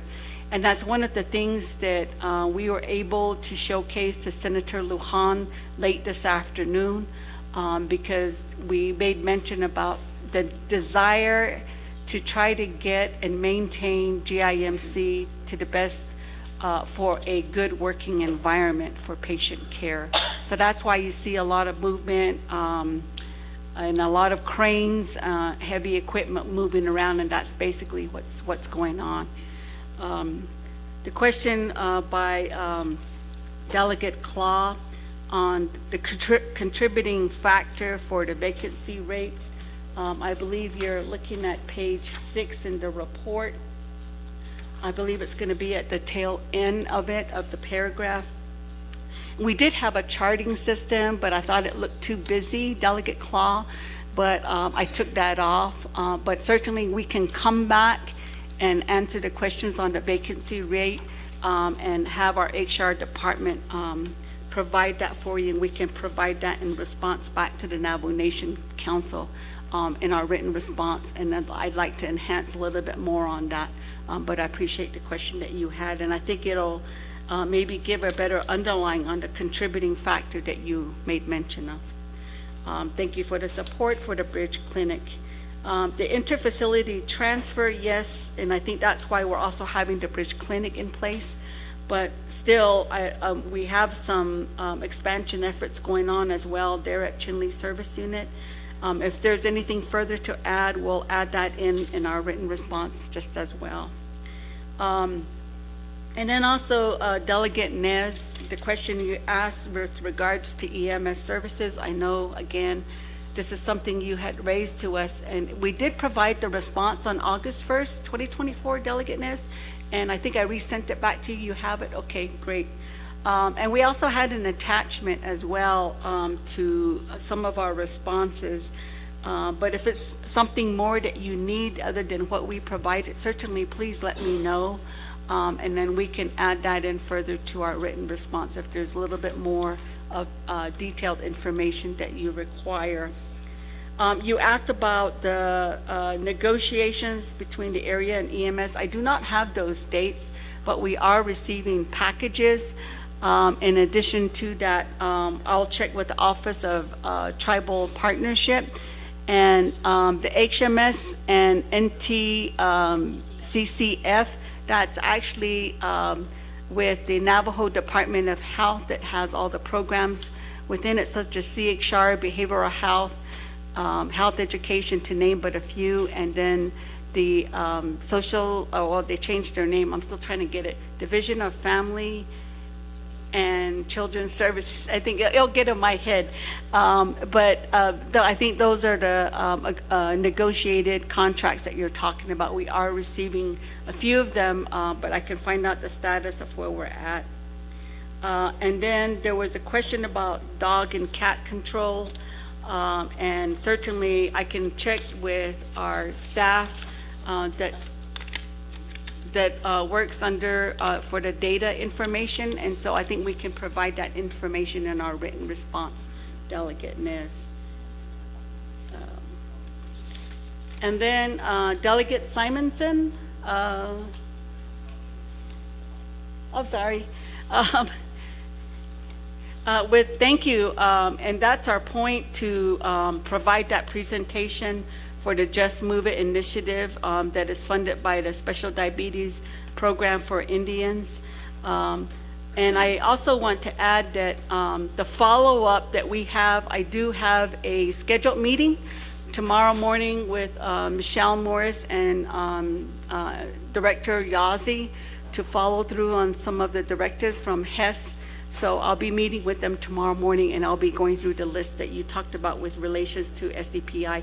That also goes into the data health trends, because I also want to talk to them about the epidemiology on the available data that they have as well. And And then you also made mention about the Pinion Health Center. I think that if you could provide the resolution to us that you received, that'd be appreciated. That way we can look through it, meet with our Chinle Service Unit staff and Pinion staff to begin to address those issues. And so if I get that in time, I'd be able to include it in our response back to the Navajo Nation Council.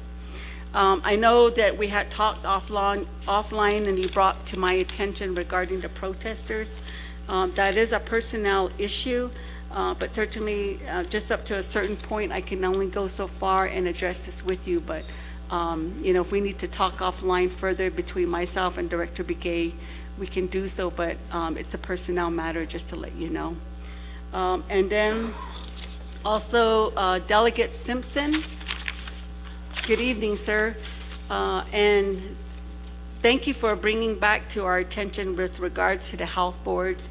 As you know, and I know, when I was still at Gallup Indian Medical Center, I was in attendance at the Eastern Agency Council, and I did hear the presentation that was made to reestablish the health boards.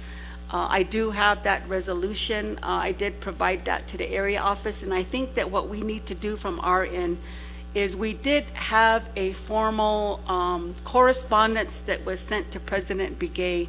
And so in the last council meeting in July, Area Director Dwayne Begay did answer this and said that we could follow back up to the initial document that was sent to President Begay at that time. That's the last known document that we have, but certainly, again, we can include that back into our response to the council. So you could see the correspondence that we had received, and that was the guidance that we have. It was an Office of General Counsel and headquarters that we had to move into that fashion. However, on another breath to that, at our service units, we do have governing body.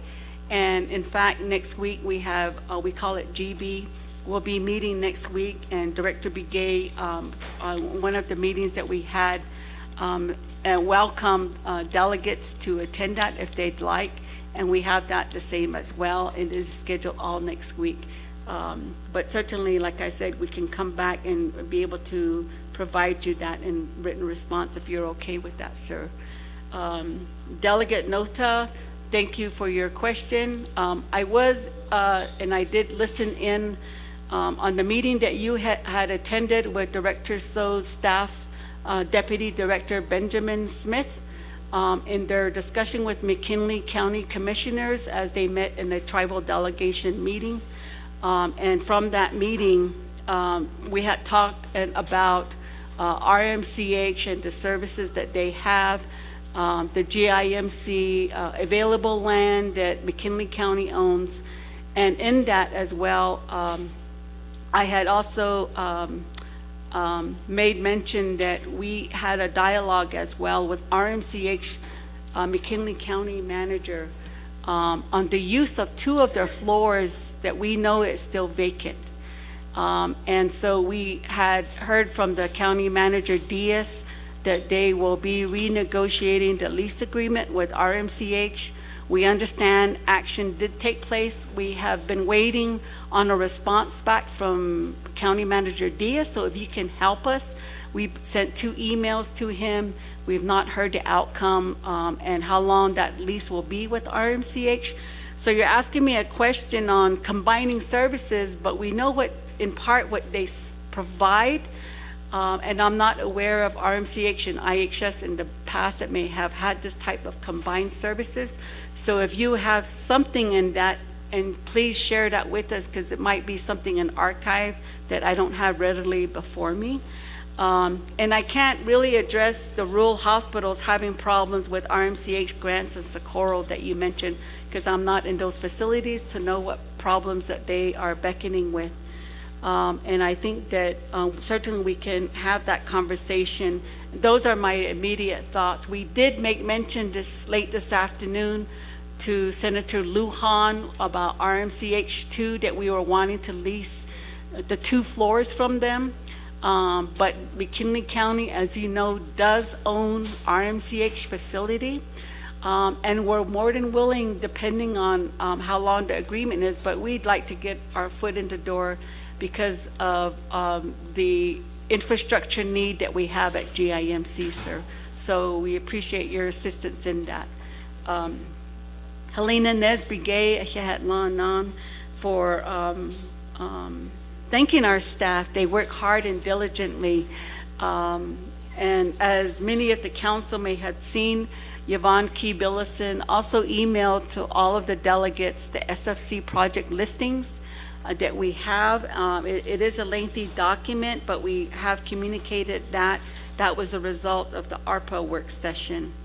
Regarding the Kaibato Senior Living Center, that is operated and managed by Tuba City Regional Healthcare.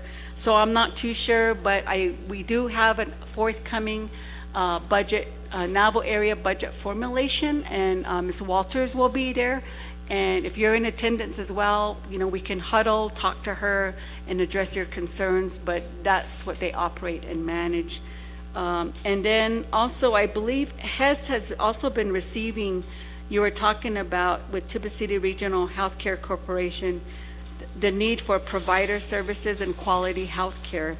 And I believe HES does receive and has been receiving their annual reports.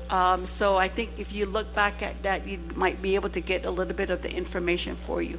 But I can certainly, again, check with Ms. Walters on that. It is unfortunate to hear about the 2 to 4 hours wait. We call that leave without being seen. And so, again, we can talk to CEO Walters about this. You talked about Echo Cliffs, and I think that ties to that would be under the management that council approved that legislation to give that to Tuba City Regional Healthcare. So there's going to be 3 areas that we could talk to CEO Walters about. And Delegate Eugenia Charles Newton, good evening. Good evening. And you made mention about the referred and case management with PRC.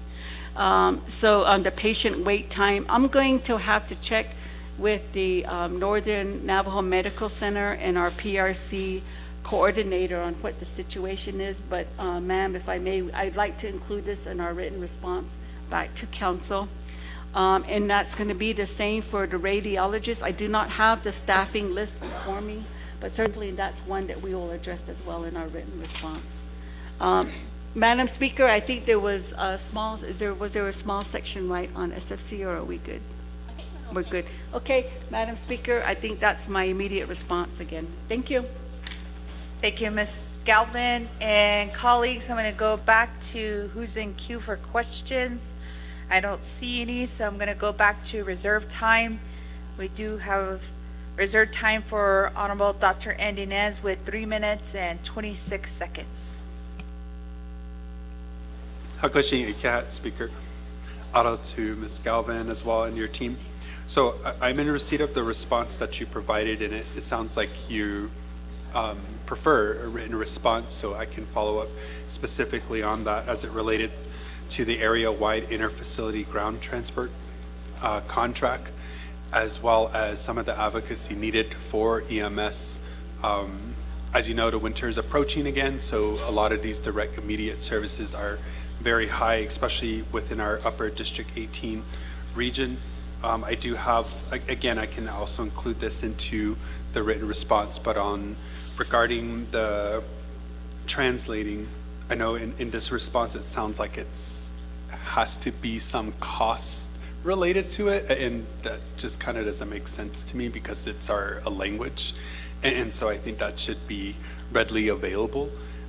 If there's staff or any pressure to have bilingual speakers be present, but it sounds like there's a cost, which is interesting and unfortunate, but it's the government at the same time. So at this time, I'll continue to reserve my time. Thank you, Speaker. Reserve time of 2:11. Next for reserve time, we have Honorable Simpson with 1 minute and 37 seconds.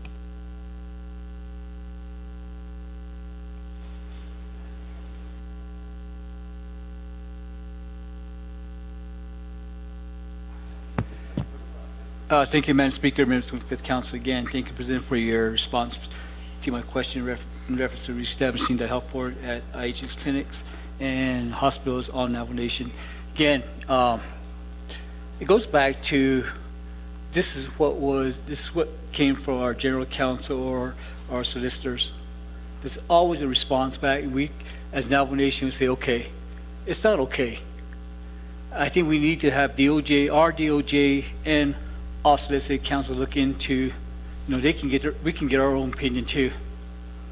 Because it's always, this is what was stated by our solicitors or general counsel. It just frustrates me.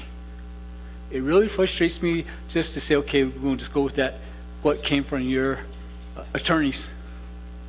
So I believe that we, as a nation, we have DOJ and we have also, let's say, council look into, do we agree with the opinion from your general counsel? Because again, we hear a lot of concerns from our constituents and how IHS or clinics under the Navajo Regional Office are operated. Again, long wait at emergency room, no optometry, there's no optometrists at these certain facilities. Certain doctors had to have certain specialties. We don't have those. So again, we have to wait a long time. So I'd like to request DOJ and also the council look into this, their opinion from their general counsel if we still have ways to reestablish. Thank you, Honorable Simpson. And then we do have reserved time by Delegate Nathan Nota of 3 minutes and 10 seconds.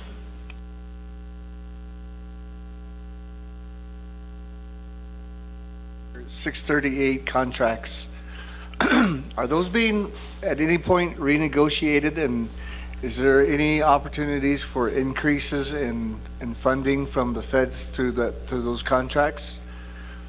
I waive my time. Thank you, Honorable Nathan Nota. Going next, we have Honorable Eugenia Charles Newton with 3 minutes and 58 seconds.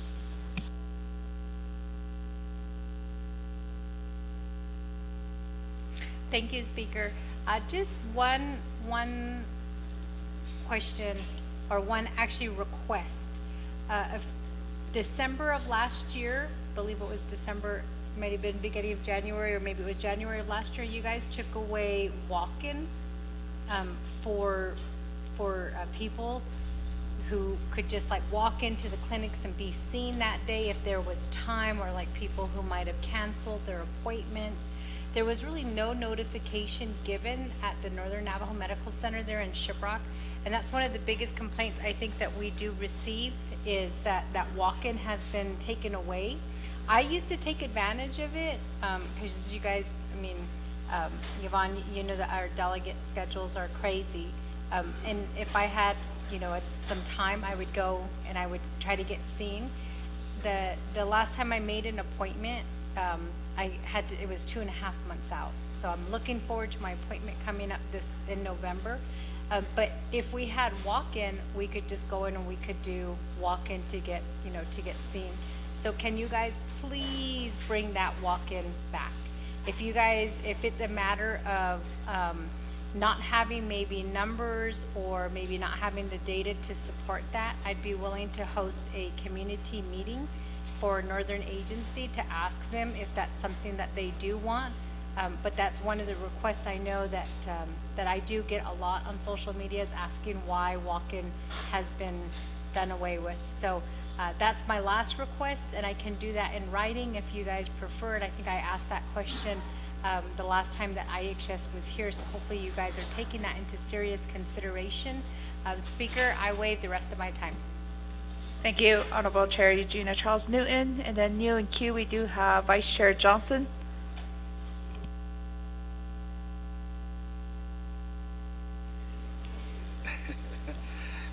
Yate, good evening. It's good to be back. I missed all of you. So just just like to thank you for your presentation. And and I know IHS provides funding, you know, to all the hospitals here on the nation. And I just want to let you know that I personally had a encounter or issue with Tuba City Regional Healthcare in October. And my father, he had a they took him into the emergency room, and he sat at the emergency room for several hours. No IV, nothing. Nobody checked on him. You know, I had to go out there and say, you know, where's the service at? And you have 13 to 15 people out there behind that counter, sitting there just talking. And then the doctor came in and he said, oh, my computer was down. And all that really doesn't have anything to do with, you know, nobody came to check on him. Then finally they admitted him. He needed to be admitted. He had to wait several hours. And they finally put an IV and they took him. And then they did a CAT scan, and then they end up finding some mass within his body. And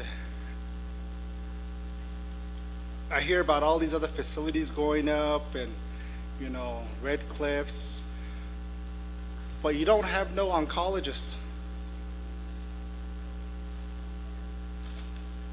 So, you know, he wasn't able to, you know, get the results, or, you know, they sent tests.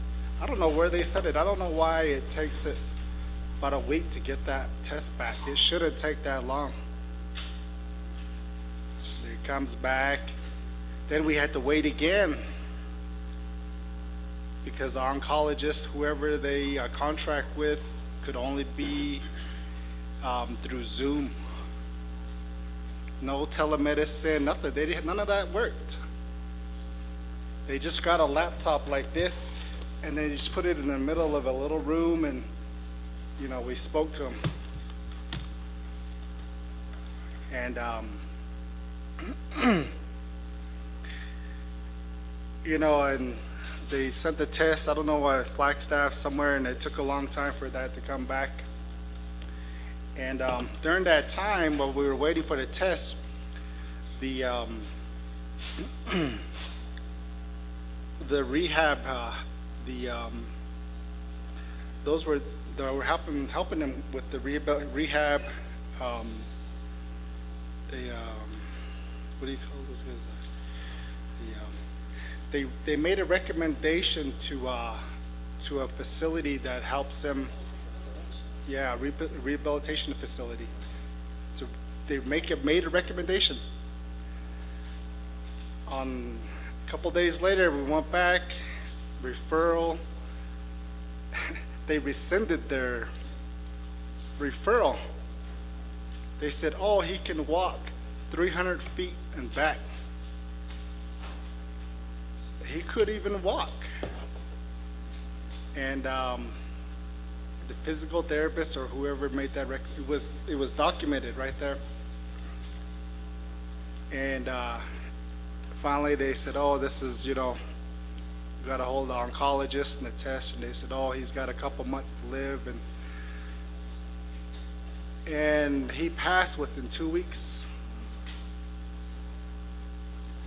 We kept asking, elevate his care, send him somewhere else. You don't have the specialists, you don't have the care, you don't have an oncologist, nothing. And what they told us was the mass is too big. It's, you know.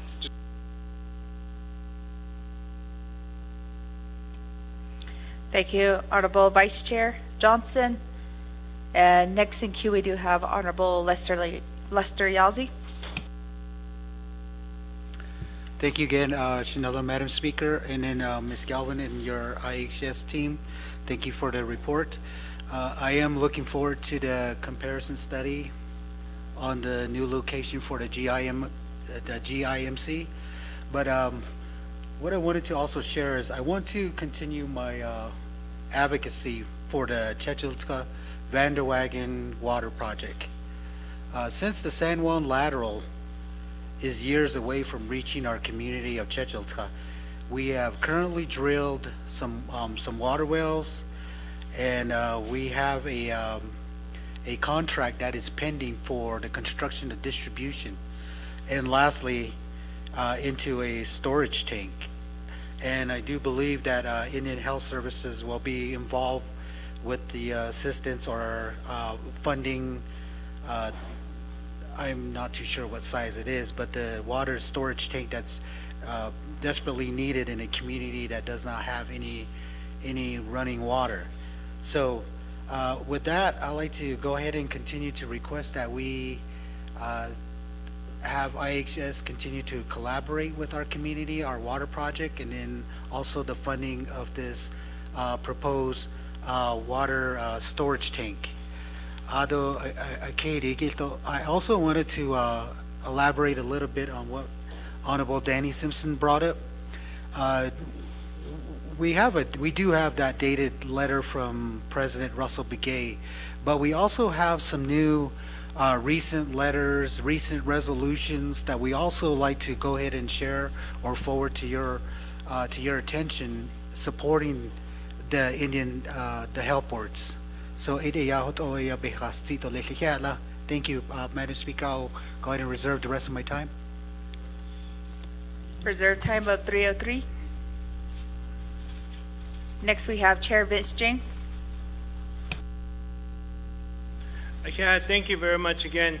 I just want to ask, what is the status of any CSN Navajo Nation general funds that have been allocated towards waterline projects across the Navajo Nation? Have you received those funding from our controller, from our finance department? I believe there are some outstanding funding projects that have been allocated to be a cost share project with IHS, and I want to know if any of those funds have been given to IHS at this point. Other than that, thank you for the work that you guys have been doing, and thank you for the wonderful report that you have been providing to the Health, Education, and Human Service Committee. With that, Speaker, I will go ahead and yield the rest of my time over to Honorable Johnson.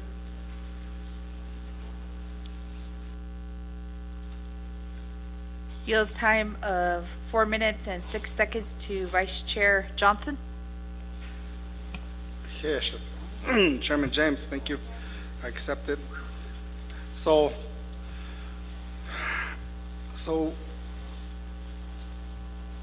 there's no oncologist, and the whole time I, sitting there, and I just imagine, everybody else that went through that, there. And so they came back saying it was cancer, and there was nothing they can do. And the oncologist said, I don't recommend elevating his care. The oncologist said that. And I'm like, and he just said, just keep him comfortable. We don't recommend chemo or anything like that. So I felt like we were denied, he was denied the care that he needed, that he should have had. And there was a recommendation to, documented by the physical therapist to elevate his care to a facility where they could, rehabilitate and, So it was very disappointing. And then they just sent him home. And home care, and we had to deal with all that. And everything with the benefits coordinator, that was terrible. The customer service the way they treated, it was just ridiculous. And they should really, they shouldn't treat people, disrespectful, to me, it seemed it was very disrespectful how they treated our family. The forms that were needed, and then they told us that, oh, he didn't qualify for this because he's on Access. Access doesn't cover this. Who's going to explain that to the families? Who's going to sit down right there and say, look, let's find, a way to get your father to this, an elevated facility care. And that didn't happen. So, we had to, get other supervisors, everybody involved, and meet and see what we could do. Because it felt like we weren't getting anywhere with, that process. And then they said, oh, we can't send him, they won't accept him. I don't know, they said Flagstaff Medical Center, they won't accept them, whatever. So we just had to take him home. And his health declined, and with probably less than a week and a half, he passed.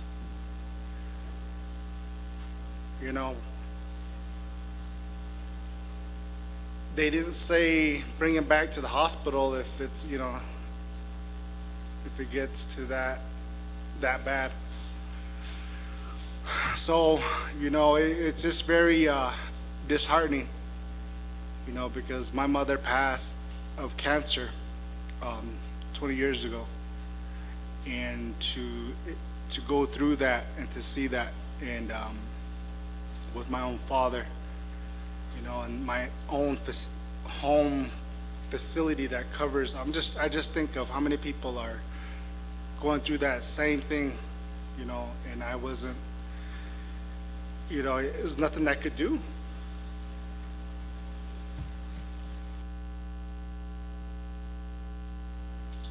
Thank you, Honorable Johnson. And next we do have Chair Crotty.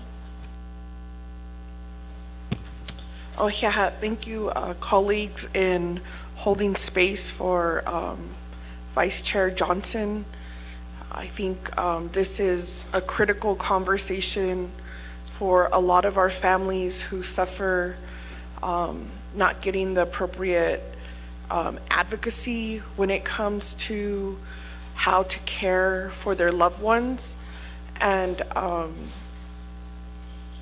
it's touching my heart how hearing from Delegate Johnson and the need to help and assist families through some of the most painful experiences of losing their loved ones, especially knowing our high rates of cancer, and back to the trust responsibility, as a lot of our parents, grandparents, and ourselves have been exposed because of the lack of trust responsibility in the federal government upholding that and our exposure. So I'm going to yield the rest of my time to Shiash. Thank you. Yield time of 3:54 to Vice Chair Johnson. So, thank you, Honorable Crotty. Accept the time. So, we did have to reach out to, upper, supervisors and management, and, see what we could do. And that was the best they could do.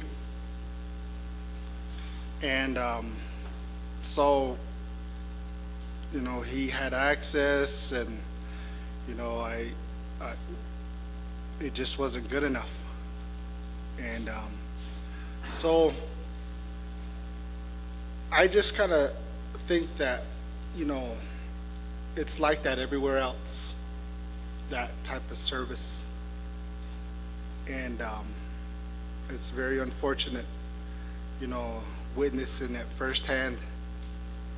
And and I see that, all these other facilities are,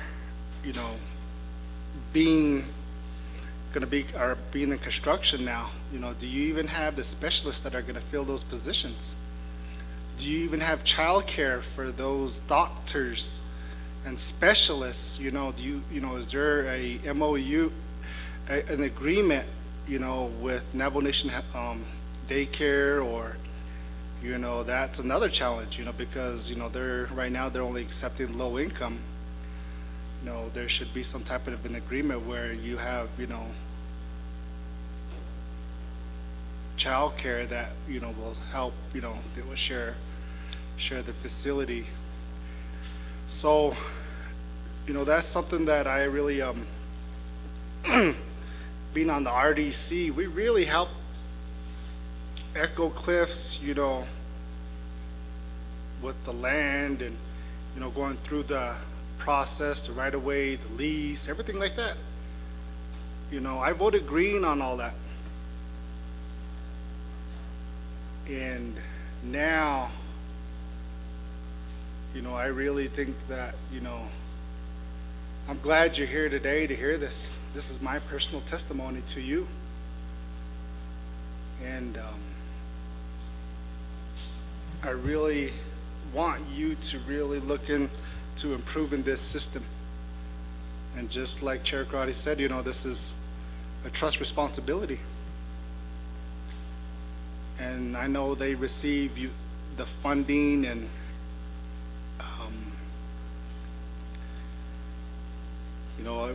we just really need to improve the patient care across the board.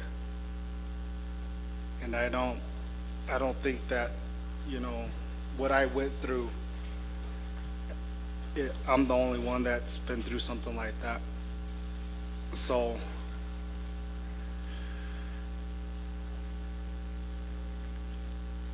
did you guys hear me? I want something done. I want this system improved now.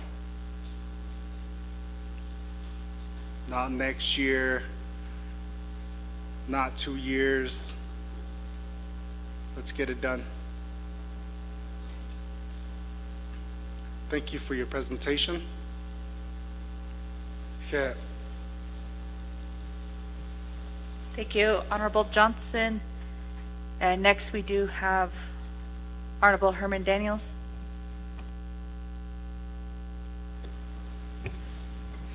Ich kodo shama speaker nakhasinta kodo kat nakadena kinaha ko asi ba ke hilna kodo arusnanta anlanigi kodo dam yiltana astranigi wele bedat kodo yego entasti kodo والتخاطات إيجونا نكادي زل إناز نلقونا نتخودا شو بإنتازتي ييجو دوي أرتخون غيدام.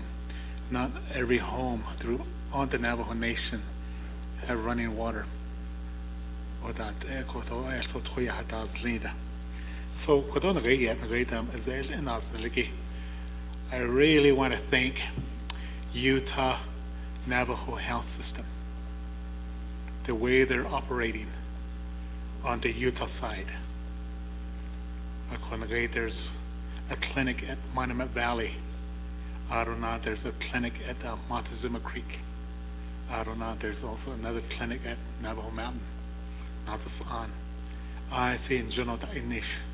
Ohotaba on Seneco. Kodon Rate CEO and Lenigi Aja, Mike Jensen. I see here Kodon. UNHS Board, Utah Navajo Health System Board, Ajanaz Tranigi, I see Juno, Adolekodo Dab, Yantaha, Azel and Aznaligi Aja. Adonana Kodonare every day. I see these transport drivers, Utah Navajo Health System, transport drivers. I see Juno a banana shutayosan. I see Habitini Doletico. Adonana Kodon Redam, Utah Navajo Health System. I see what Ego Kodon Redam. They refer their patients to U of U, Salt Lake City, Adriata Ilni. oda ba hon senko I see hashin so e juno da inish aro zel en ya hajaga on da hota reid matazama creek juno go da inish oda ba hon senko aro ko don reid I too would like to get an update from IHS and perhaps Navajo Nation Water Resources on the water line projects throughout the Navajo Nation. In my area, there's I know that back in 2016, Navajo Nation Council, we approved $150 million for water, wastewater bulk expenditure plan. I'd like to get an update on that. See where everything's at on the water line. So I did that by Papa not by I did kit ko to. Arunana just Arquida Skanda, there was a spill in Kayenta. I'd like to get an update on that one too. I just received a text from the Gaita, such a text.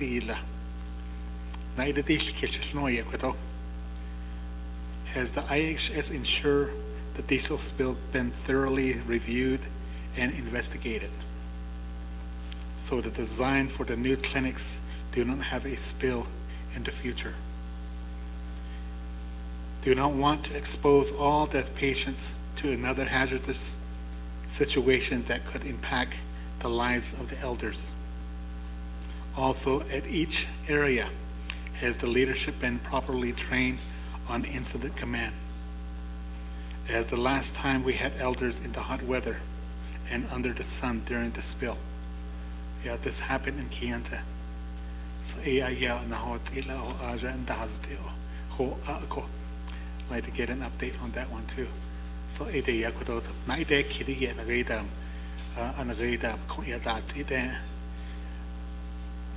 even right now, a lot of people are watching. Texan Dashili,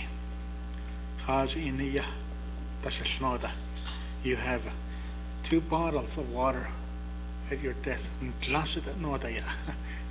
This is good for you. That's just not Texan daily. Neda Nakodo, Nahahawin Sinho, Arunan Lego il Kera, Oya, Oyanan, Claudit and Hart Cleo, Clay Godojo Aja, Haneli, Bach. Now, I go every day, every night. So it is where we passion. Shiaj, Honorable Daniels, and colleagues, I'm going to go over back to Ms. Galvin.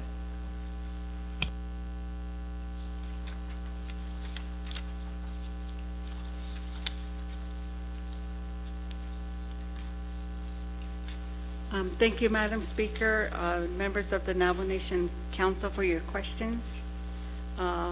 Once again, and regarding the interfacility ground transport, Delegate Nez, I think we probably really need to come back together because as it relates to the EMS's annual funding agreement, I'll need to get some more specific information from our Office of Tribal Partnership, in particular of where they're at. And then you made mention about the translation, the cost of that. So I'm going to have to check with Chinle Service Unit.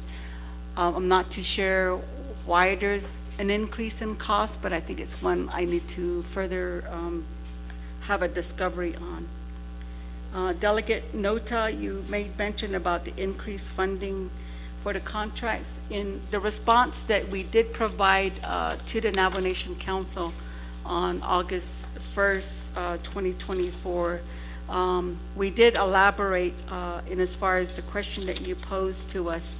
And then the response that we had, we did list for the fact that all of the annual funding agreements do go through and they are renewed annually, dependent upon the number of years that they would have a contract in place. And so by doing so, those ISDEA agreements are revisited and there's that negotiated process. Now the funding amounts are adjusted upwards each year as the Congress provides the appropriation, and if there's increase to Indian Health Service appropriations, then certainly there probably would be adjustments to those, is the agreements. So that's my response for increased funding. And then with regards to Delegate Eugenia Charles Newton, again, I know you raised this question back to us back in July. We did provide a written response regarding the walk-in for patients. It's under number 4 for walk-in services of why it was eliminated in December of 2023. And what we listed in there is that the same-day appointments has increased our access to care for patients in family medicine without the long wait times associated with the traditional walk-in clinics. Data is being assessed on a weekly basis regarding the new process. And then you also made mention about no notifications. We did provide an attachment of the notification we had as part of our public service announcements in our written response. And I do believe as well, Delegate Charles Newton as well, that we do welcome the meeting with our CEO. And I did send an email to you to have that meet and greet. I did check with our CEO this morning, and so she'll be sending you some dates and times that she's available within the next 2 weeks. So perhaps then she could bring her team in to be able to discuss the walk-in for patients. Delegate Casey Johnson, my sincere condolences, sir. My heartfelt condolences to anyone here on the council, to anyone throughout the Navajo Nation that may have lost a loved one. It is hard, especially when you see them. We all have seen the effects in as far as trying to get proper care, whatever the facility may be on or off the Navajo Nation. We want the best care for them. I want the best care for them for generations to come as well. And I appreciate you bringing that to our attention. And I think this evening, as we heard a lot about Tuba City Regional Healthcare Corporation, I'm just thinking in my mind here that I believe that we're going to have to get a scheduled meeting with them and talk to them about this. Same concerns that Delegate Helena Nesbigay brought to our attention. We do know specialty care is hard to fill. And we do know that a lot of our patients don't like telemedicine. They like that one-on-one interaction, to be able to talk to a provider and ask those questions. And, you know, when we look at, in as far as, you know, trying to do the best that you can, I always had a family that came to see me, and first thing I asked them is, did you get the chance to address this to the patient advocate? And the family said no. And I said, okay, let me talk to Fort Defiance Indian Health Board, and let me talk to the patient from that end, and let me let them know what the situation is. And at one part, we did get it resolved, but there was another situation that arose. So it seems like more building blocks kept coming up with regards to this patient. And I do hear you, sir. I hear everyone, especially for patients that draw their concerns. We try to go back out and find the information and ensure that we can try to have a resolve to this. And I think from my end, my commitment to you, Delegate Johnson, is I will have a discussion along with Director Begay, with CEO Walters, and go through and address these concerns. And I just want you to know that I have heard you, sir. And again, my deepest condolences. Delegate Lester Yazzie made mention about the comparisons for GIMC, so we're awaiting that report. I will have the OEH staff address the water project in a little bit. And then you also made mention about the correspondence that we had sent to President Begay, and I think Delegate Simpson brought a similar situation. So I'm more than welcome, Madam Speaker, to also provide that to you and Legislative Council on the last correspondence that we sent to the nation on November 29, 2017. The CHISN that Delegate James brought up, I will have OEHE respond to that. And then the same also is going to be for the question that Delegate Herman Daniels brought up. And then that's also going to be in response to the diesel spill. So, Madam Chair, I'd like to yield the floor to Captain Lyle Setwin and Yvonne Key-Billison on the remaining questions.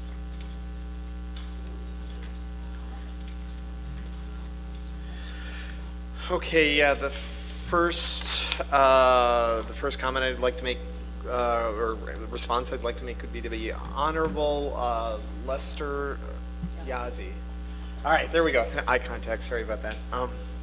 Thank you for your question about the Vanderwagen Chilchilta.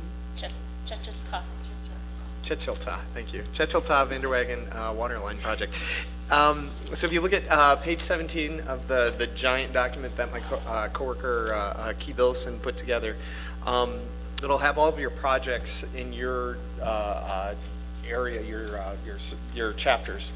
And so I believe Project 2, the Chilchilta Vanderwagen Waterline Extension is the project we're talking about. So it kind of gives you an idea of the magnitude of the number of projects that we have with your chapters. So you have a particular question, the best thing to do would be to come to us, myself, Captain Setwin, Lyle Setwin, and Yvonne Key-Billison, and we'd be able to set up a meeting with you, your chapter, and we can discuss it in detail, because when we're discussing waterline projects, it could get hung up anywhere, grazing permits, NEPA, yeah. So please come with us and discuss these projects, or meet with us sometime in the next 3 months, and we'll get to see if it's being hung up or where it's at. The other question, so I'm going to close that idea. The other question was from Honorable Delegate Herman Daniels. There we go. And your question was on the diesel spill in Canton and on the ongoing investigation. So I'm the right person to talk to. I was kind of tasked with that myself. I haven't finished going through all of the reasons why that diesel spill occurred and the response to it, but I will say this. Some of the engineering controls, for example, it didn't have secondary containment. Why didn't that diesel unit have secondary containment? It was built before it was a requirement. Preventative maintenance, is there things we can improve on? Yes, we're going to be improving on preventative maintenance. As far as individual personnel, I'm still touching base with people to try to, but with that said, I don't think there's any individual to blame per se. I can't say, oh, it was this person's fault. So what we're going to be doing moving forward on that is, well, one's talking about things we did right. The response was amazing. As far as the cleanup, I've never, when they did activate the ICS on that incident, they did a wonderful job of getting the cleanup done, of contacting the right individuals. So that, I will say that was a win, at least in my initial meetings with everybody, compared to what I usually see during an ICS. So with that, I think that's a response, and if there's any other questions, the written response will cover some of that. Or get with me afterwards.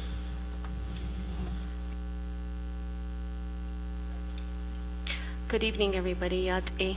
My name is Yvonne Key-Billison. I work at the Navajo Area Office, OEHE, as a public health analyst. I'm going to be addressing the remaining 2 questions from Honorable Daniels, my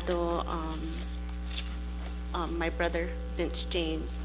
So what I'm going to be sharing with you, I would like to request that if you have any questions, please feel free to talk to me, because it is rather complicated.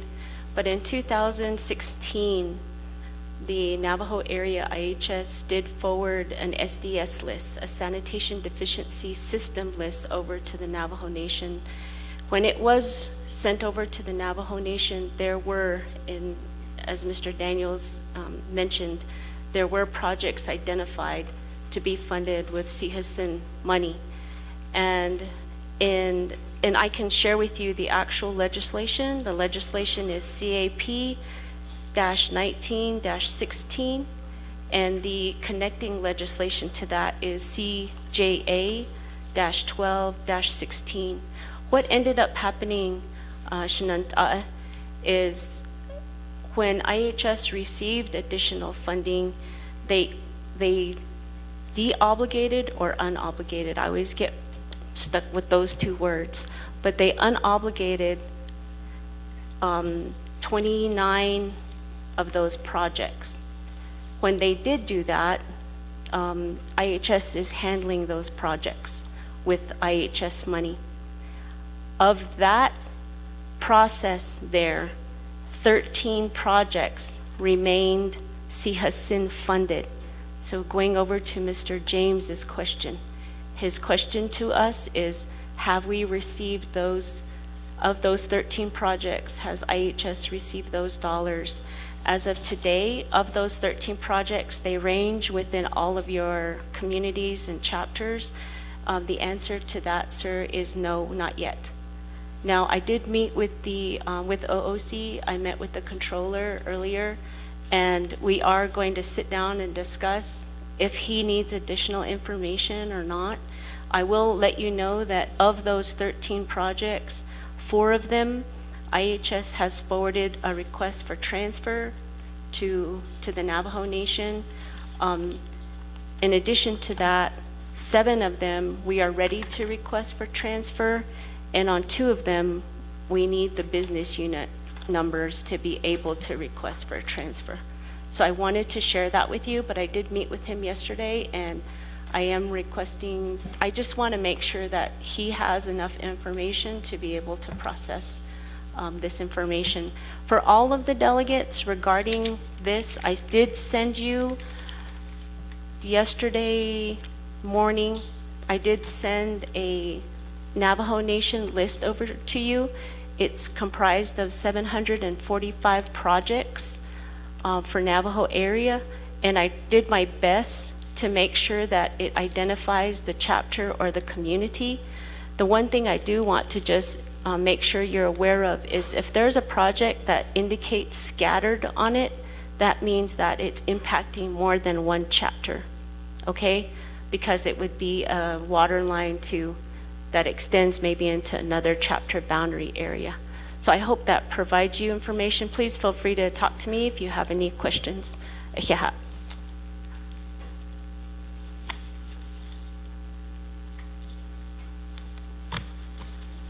Thank you, Ms. Keith-Billison, and also Captain, for your responses. And colleagues, I'm going to go back over to any follow-up questions. We do have Honorable Curtis Unito. Thank you, yeah, for the floor again. I have a question on your Navajo Nation insurance. My chapter employees, they have Navajo Nation insurance. This insurance are not acceptable at the Utah Navajo Health System. I don't know why they're covered for the employees and their children. I think you need to look into that, address those coverage concerns as an IHS, how to negotiate with all these health system services that you guys are acquainted with across Navajo Nation. And then another thing is with the Utah Navajo Health System, they have a mobile service unit that they drive out to chapters and provide services. I don't know why the IHS is not doing that for all the 110 chapters health services. I'm concerned about that. Another thing too is transports to these health facilities. They're lacking as well. In my area, there's a lot of uranium victims. They're associated to this dialysis that need services. And they can't afford to pay for like transport units to their services. I think you guys need to look into that. I believe that across the Navajo Nation, they have the same concern. You should provide with a mobile unit and transport unit to your services. I don't know how you guys are pursuing to get these kind of program in place within your IHS services. I'm going to go ahead and reserve my time. Thank you. Reserve time of 2:45. Next, we do have Chair Shondine Parrish. Thank you, Speaker Curley. Good evening to the members of the 25th Navajo Nation Council and those listening online and here in the chambers. Thank you to the Indian Health Services for your report this evening. I just wanted to echo my colleagues' concerns with waterline projects and including in the Kayenta, Denahoto, and Chilchimbito areas. I know we'll follow up with a meeting to talk more specific details and updates on engineers and the hiring processes that the IHS has taken on. I also want to echo the challenges with the IHS health facilities, including the one in Kayenta and our service area. The Kayenta chapter has taken the initiative to meet directly with the CEO of the Kayenta IHS, and I know that you're likely aware of the challenges and situations in the community, but I'd really like your support in the Kayenta chapter and service area to address those leadership challenges and really to identify the services needed for our people, because many of young women die between the route between Kayenta and Tuba City just because they're in labor, and those adequate services are not being identified. And those are constant challenges that are being brought to my attention, and those even though the IHS facility in Kayenta is capable of delivery services, labor and delivery services, there are no doctors to that have that capability. So I just really want to raise that and ensure that that's on your radar and we can continue to having that discussion. Speaker, I'd like to yield the rest of my time to Vice Chair Jermaine Simonson. Thank you. Yield time of 3:12. Honorable Simonson. Thank you. I will happily accept. Mine's going to be really quick. Just three things, Ms. Galvin. I do want to schedule a meeting with my community at some point, so let's connect on that. Also, I came upon a really interesting, I thought it was really a good flyer. It's called Res Cafe, featuring family medicine doctors from Northern Navajo Medical Center. And they come out, it looks like they came out to Ninahnaza Chapter House, and it's asking to bring your good ideas on how to have a good doctor's visit or clinic appointment, listen and learn from your local community members, share your clinic experience, and it's sponsored by the Family Medicine Residency and HNCP. And they offer free dinner and door prizes. So if we could get more of those in our communities, I really think that it's important for your healthcare providers to immerse themselves in the communities, because then, patients are more comfortable, when they do go see them, and there's a better personal relationship established in that manner. And then the other thing is the deer work, so there's a work group happening right now. I'm just wondering who from IHS is there at Twin Arrows, and that's regarding the traditional healing work group meeting, and that's with access. And I asked the same thing of our Navajo Nation NDOH, and I just need to know who's over there representing the Navajo Nation, and this is a meeting that Access is organized. That'll be it. Thank you. Thank you, Honorable Simonson. And I'm going to go back to reserve time, colleagues. Or before I do, we do have Chair Jesus. Yeah, thank you, Madam Speaker, and also colleagues. And I'd like to thank Indian Health Services for providing the report. I just have two quick questions.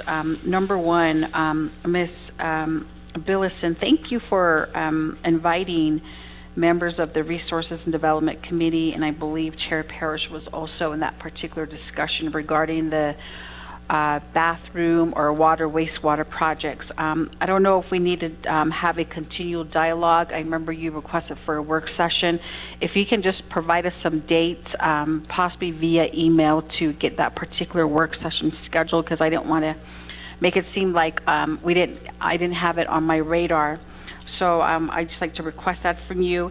The second item is in regards to your SDS IIJA funding for water line to our homes, constituents' homes across the Navajo Nation. I know that some of the constituents and the communities that I represent of St. Michael's and Oak Springs, some individuals were identified under the SDS project. I understand that the funding was awarded back in, I believe, calendar year or fiscal year 2022, and come to find out that these projects can take as long as 4 to 6 years. And the need for water and wastewater within our communities' homes is very vital.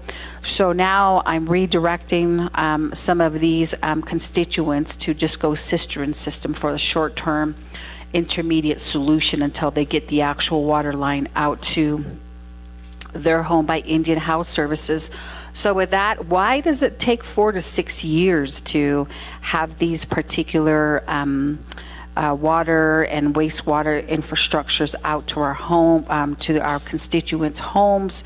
I know that Indian House Services already has blueprints print out for these bathroom additions, and is it again trying to seek contractual services for this? So I just needed to know why, because again, I think some of my constituents were disappointed that they had to wait out 6 years, 4 to 6 years to get the water and wastewater to their homes when ARPA is wanting to address these by the end of 2026. So I just like that response as well from the team there. And I'll go ahead and reserve the rest of my time, Madam Speaker. Thank you.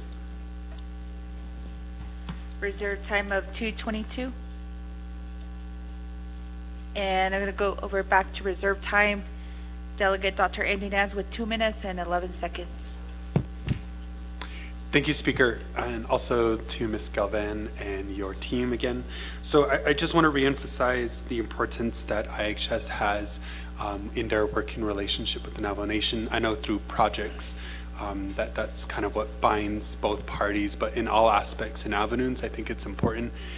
This concern is also what I stress with BIE, because you're a federal agent doesn't necessarily moot you from providing direct services on behalf of the Navajo people.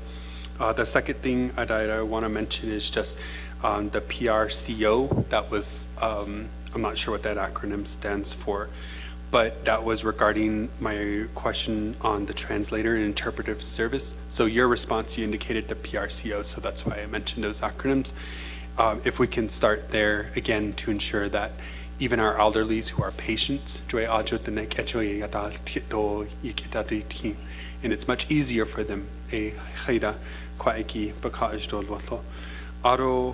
The last thing I want to mention is also I am working on a legislation that would allow for an advisory group of some, comprised of both IHS 638. I know there's a lot of concerns when it comes to grassroots organizing, patient care,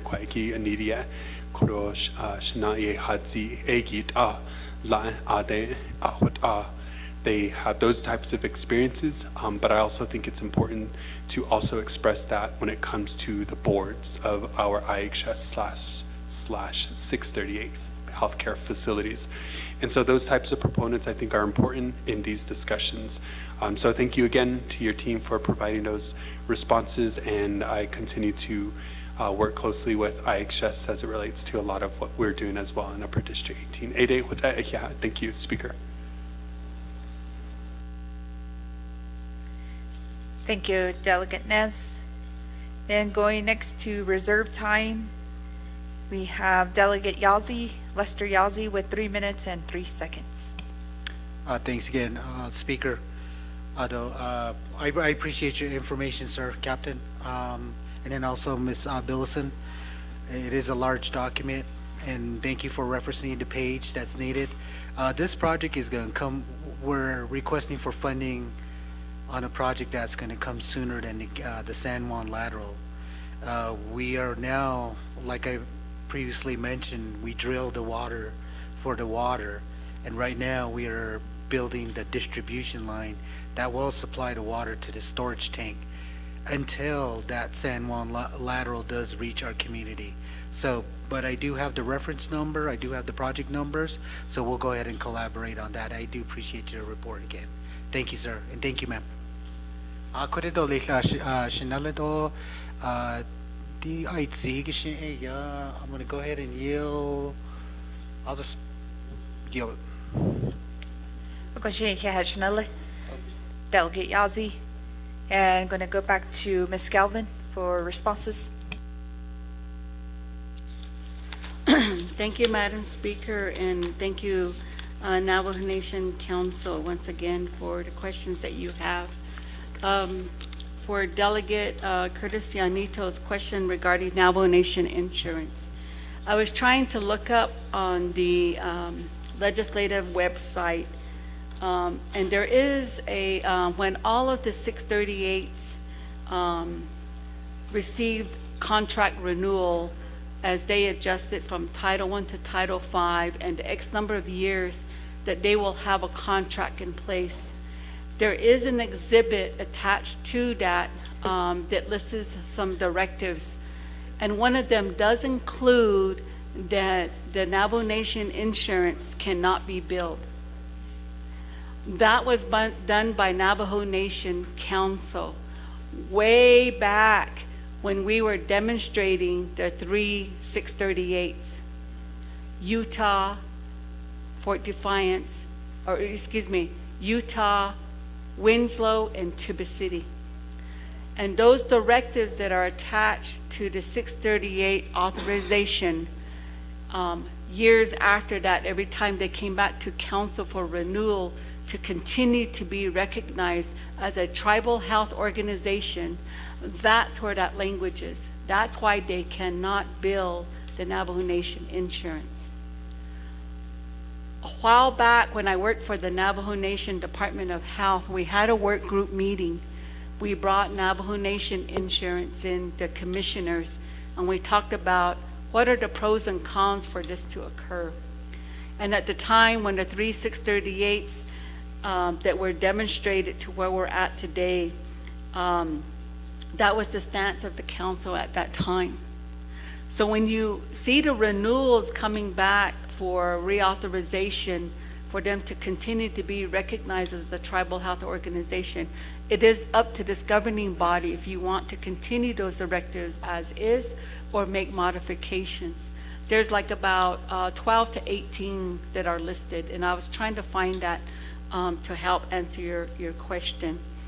And then regarding mobile units that you made mention of, we do have some mobile units, but not extensive as the 638s. We have to follow our procurement. I do know we have one at Crown Point because Zithnotho Thithli is using that right now for use. And then he talked about the transport to health facilities. All of the Navajo Nation emergent medical transport providers are offered through guidance and policies through Navajo Department of Health. So that would be a question for them to answer. And then to Delegate Shunding Parrish, good evening. And we did have a meeting with your chapter officials. I was in attendance for that, as well as Director Begay. We met on September 17th. And we did talk about leadership challenges. We talked about the community concern that was placed before us regarding a resolution. So, and I believe your LDA was in attendance at that meeting. We do continue to have our CEOs, please invite them to your chapter meetings. That's part of our tribal partnership and dialogue. And we did make mention of this to our CEO We understand a chapter meeting was scheduled, but there was not a quorum or of that sort, and the meeting was canceled. So I can follow back up, but we did make mention of that to the chapter officials.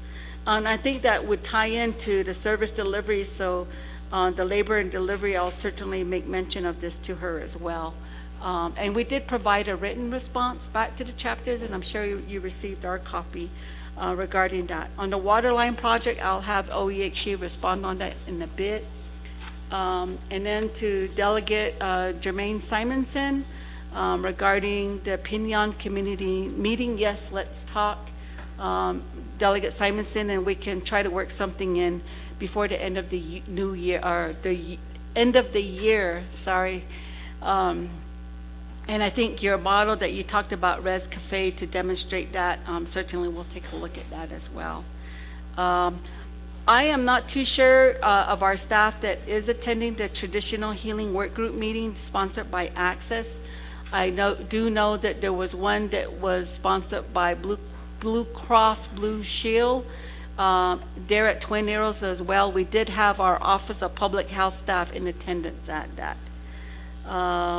Delegate Jesus, I'll have the SFC team respond to that. And then Dr. Andy Nez regarding the working relationship with the Navajo Nation.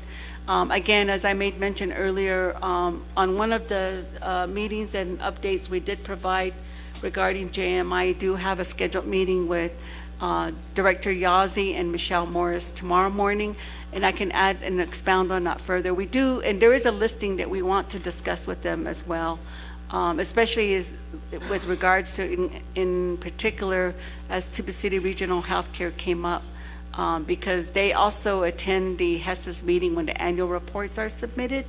So, but I'll just follow back through up on that. And rest are that our SFC, I'll yield to the team here. Thank you.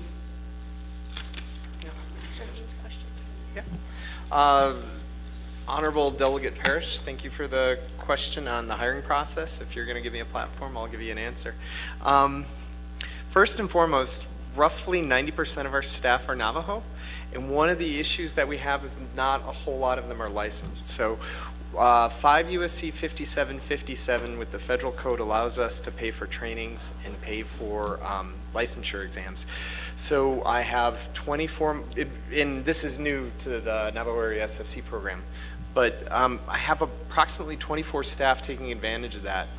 So we're paying to try to get them licensed so that they can start taking on more and more leadership roles. So that's one thing we're doing. Second thing we're doing the remote engineers still. I have selected 4 more remote engineers, so God willing, right, we'll get some more staff here via remote engineers, and we'll have 6 or 7 from our existing 3.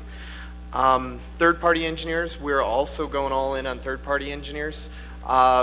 In particular, Tuba City District has gone in prior to the other 2. They went in a year or 2 before the other 3, rather, districts. And so there's a lot of engineering firms. Souter Miller is a great partner out there, but the whole area is going to be using Souter Miller more and more just because there's the lack of engineers. And some of the other firms on that list, there's 9 firms, Wilson, Riley, it keeps going down. The last thing we're doing to try to get more engineers is we're trying to give pay increases. Commission Corps officers, that's not official yet through Washington, but we're trying to get a special duty pay so that we can pay folks in uniform to come out here for to offset the cost of housing. Everybody's going to agree with that. And also for the civilian staff, we're offering 50% pay increase. There's a lot of caveats with that, but up to 50% pay increase for high-performing civil engineers with a licensure exam. So that would be what we're doing to try to improve the hiring process. Did you want to?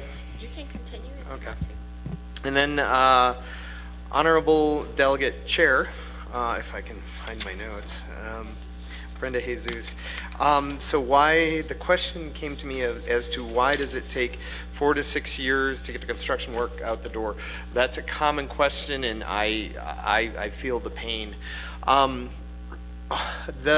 SDS list that we have is the projects that aren't funded for the delegates who aren't aware, and the PDS list is the funded projects. STS doesn't even have a timeline. Some of those will take years and years, maybe even decades, or maybe never get funded. The PDS, once a project gets funded, we're looking for that 4 to 6 year timeline. It takes almost a year to get through NEPA. Sometimes it takes, depending on where the project's at, it can take over a year to get right-of-ways and grazing permits. Then you have to get the surveying done. Then you have to get the planning. Planning and design can take a year. And then you're in construction. Construction, depending on the seasons, that should go quick. It's the weirdest thing in the world with construction, but often the shortest period of time is actually getting the pipe in the ground. It's all the years of design up in front of that. And then once it gets constructed, you then have to look at acceptance. There's a period where you have to do all the pressure testing, and if you have a 30-mile line of pipe, it takes a long time to dig up a couple of hundred feet of sections all the way, making sure that that pipe is not going to leak when you finally construct it. So there's years and years, and so the fault that I feel like lies on my shoulders is we need to do a better job communicating to the chapters and the delegates just because the project's funded. Because if I were a homeowner and, oh yeah, the project gets funded, man, my eyes would light up and I'd be like, thank you, thank you. But there's a long process just because a project gets funded. So I'll leave it at that. Oh, anything else? Do you want to cover cisterns? All you. Okay, so we're just tag teaming here. Thank you for the question again, and I do appreciate your input in terms of having a work session. The communication between IHS Navajo area and our chapter officials, our chapters, and our delegates is really vital to moving these wastewater projects forward. So I really appreciate your invitation to have a work session. I think tribal consultation is really what we need to move these. In addition to that, I just wanted to say that I have been listening to all the discussions regarding the pros and cons of cisterns, and I am willing to sit down with you to talk to you about that process.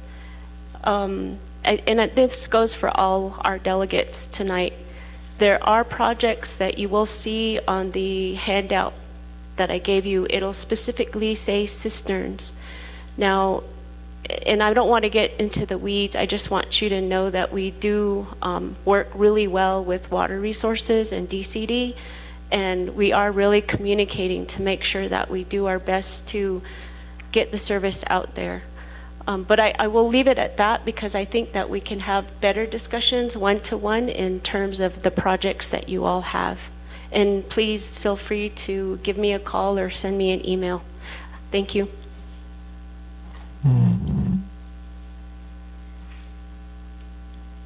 Thank you, Ms. Key Billison, and also Captain and Ms. Galvin for your responses. And colleagues, I don't see anybody else new in queue, so I'm going to go back to reserve time. We do have Delegate Yanito with 2 minutes and 45 seconds.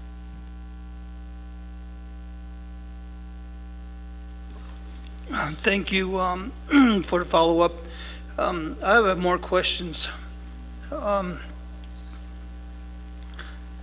Why does IHS do away with health boards?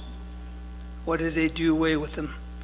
And then the IHS team, why do they have to report on this, on issues?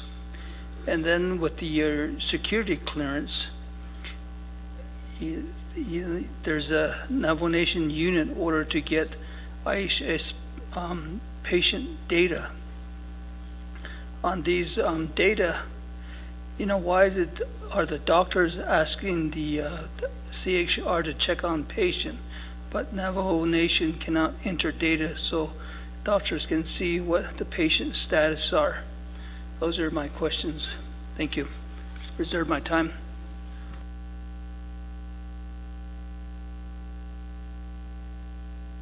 Reserve time of 1:45. Next, Chair Jesus with 2 minutes and 22 seconds. Thank you, Madam Speaker. And I do appreciate the response to Indian Health Services. One of the questions that I have is I know that If a project is federally funded, we cannot waive NEPA. It's what I've come to understand and learn. So with that, internally with the Navajo Nation, I know you have to go through the clearance process with Navajo Nation, and as Resources and Development Committee, maybe this is where we can sit down through this work session to see where we can try to assist you in hopes that we streamline, you know, one of these processes so that you have a faster turnaround time in your preliminary planning area of these projects that are funded and within the delegate region. So again, I'm open to that dialogue in hopes that we can reduce that 4 years to 2 years. So I just want to have that open, you know, discussion again. So we'll definitely have that dialogue during our work session. I do appreciate the response, and I don't need a response back. But I'll go ahead and yield the rest of my time, Madam Speaker. Thank you. Thank you, Chair Jesus. And go back to Ms. Galvin. Those were the only 2 reserve times. Thank you, Madam Speaker. In response to Delegate Curtis Yanito regarding health boards, I did make mention, and it was brought up by Delegate Simpson, and he wanted Legislative Council to review the OGC that I made mention of, and I mentioned that I would provide the correspondence that was dated in November of 2017. So I think he offered, if I heard right, that directive to them to review that. And then regarding security clearance for CHR, CHR is not a program under Indian Health Service. However, for the security clearance itself, in order to get onto our electronic health record, dependent upon if it's within the service unit, we do have security clearance that has to be completed. And it's one that we've had in the annual funding agreements for Navajo Department of Health. We've been going back and forth on this, and I think we're coming close to a resolve, because for us as federal employees, we have our personal identification verification card known as PIV, and we follow, and we have to submit a financial form that goes back if we're hired into the agency, and it gives us the level of security. So the security clearance that we have through IHS service units depends on the level of tier for access. Now, if it's a 638 program, they have their own security clearance, and they also have their own provisions that they list in as far as for access to their electronic health record. So I would defer the CHR and where they're at with this to Navajo Department of Health, and certainly this is one that I will make mention again, hopefully in my meeting tomorrow morning with with Director Yazi. And I think those are the 2. Oh, and I wanted to expound while I'm still on you. I did find one of the legislations for Tiba City Healthcare, and it is Exhibit A regarding the health insurance. And this legislation is for 2018, and it's for number 12, and it says, the healthcare self-governance tribal organization shall not directly charge any tribal member for healthcare services, nor charge the Navajo Nation Employee Benefit Plan or Workers' Compensation Plan for healthcare services provided to a covered tribal member unless the Indian Health Service would be able to charge the tribal member for the same service under the same circumstances unless otherwise authorized by the Navajo Nation Council. So that's with regards to the question you had on the health insurance.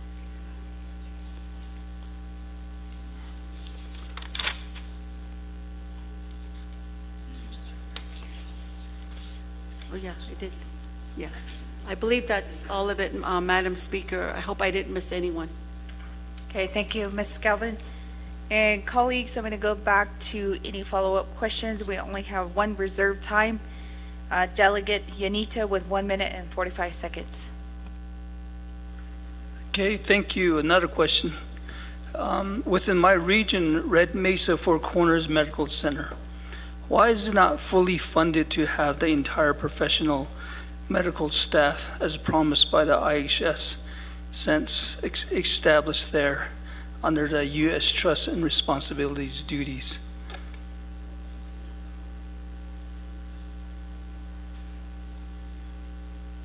Reserve you. my time.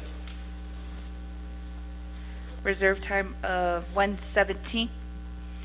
Ms. Galvin? Delegate Yanito for the question regarding Red Mesa Health Center.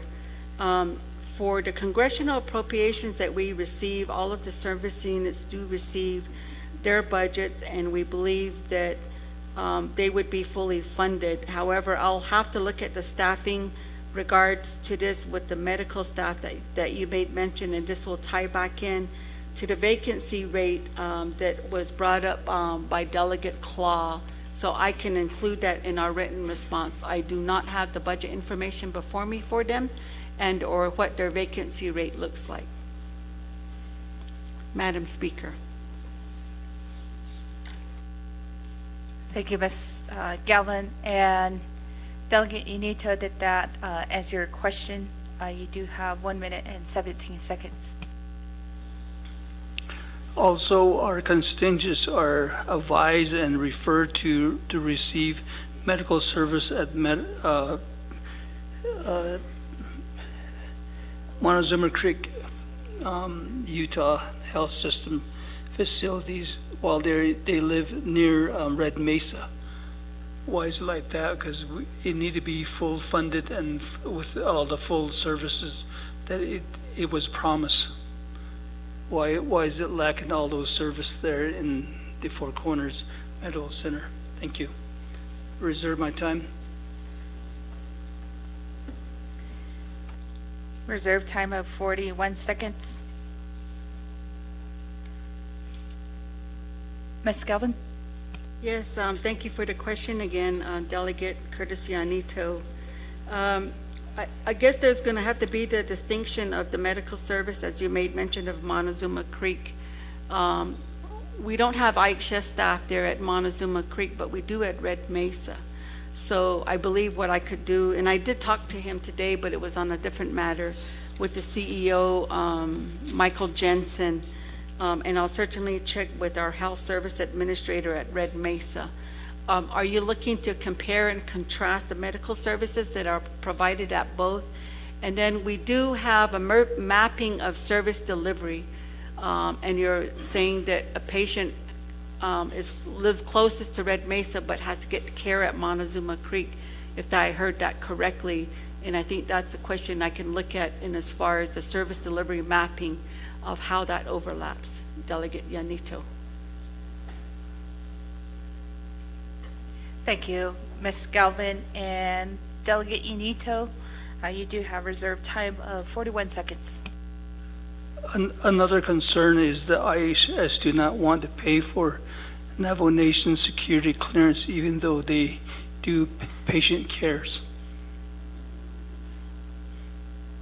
That's my question. Thank you. Reserve my time. Reserve time of 26 seconds. IHS? Yes, thank you. As I expounded earlier, the security clearance question, I thought I explained it. We do have our clearance on the federal side. And if you want access to the electronic health record, you have to fill out a required form. Now, if it's related back to the CHR question you asked earlier and why the Navajo Nation does not want to pay that, that's probably one thing they are going to have to bring back up during their negotiation when their health management service agreement is brought to our attention when that negotiated date takes place. And I can, again, we've not come to the table to negotiate with Navajo Department of Health yet. Delegate Yanito. Thank you, Ms. Galvin. And Delegate Yanito Shiaj, you have 26 seconds. Okay, thank you for your presentation. Just provide all that information. to me, and I guess I can share it with my colleagues back home. Thank you. Thank you, Triage Delegate Unito. And colleagues, I don't have anybody else for questions that is in the lineup, and I also don't have any reserved time. So with that, second call for any more questions. And third call. Colleagues, we will have 2 minutes on the board to accept the report from IHS.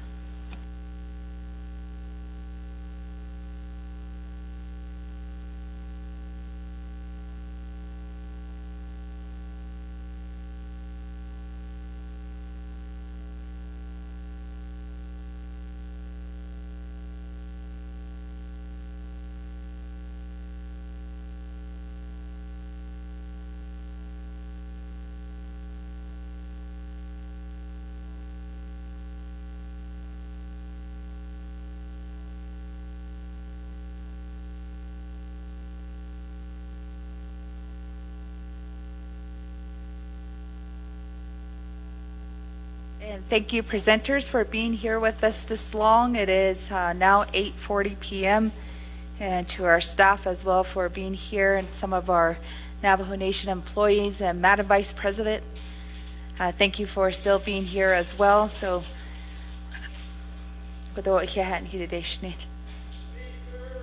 we have less than 1 minute here on the board.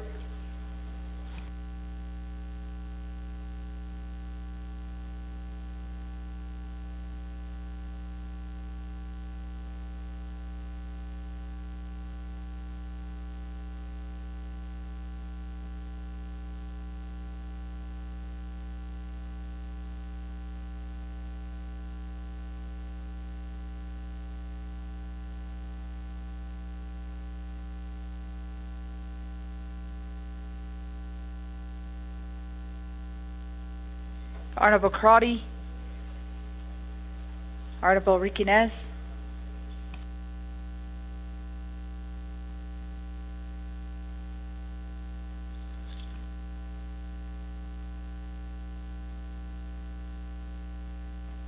colleagues, we do have a vote of 20 in favor, 0 opposed, and speaker not voting for accepting the report.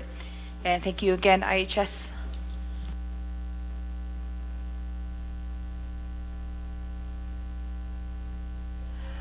Main motion on the floor, Honorable Daniels. Madam Speaker, Madam Vice President, Shama, Nikisan Stakot, and one Zata holds the Koisina. Now, hit and it's in ko. Aronana Kotona Shkalokotonagi, should educate and Linidona, silicate and Linigi, or even not as cheat as Lincoln. We had a toll against. I got one motion to recess the stage with a harder deal. Yeah.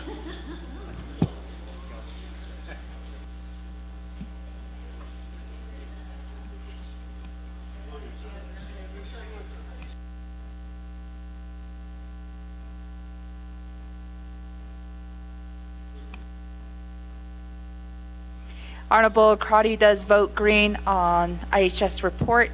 Before I do recognize a new motion, so that will be a vote of 21 in favor, 0 opposed, with speaker not voting. Honorable colleagues, there is a motion on the floor from Honorable Daniels to go into recess, second by Honorable Toth.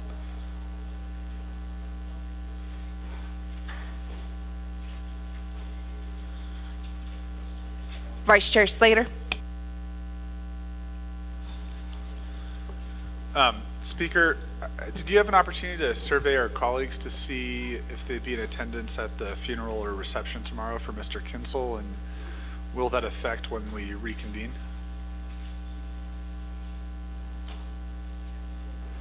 Was there my time, I guess?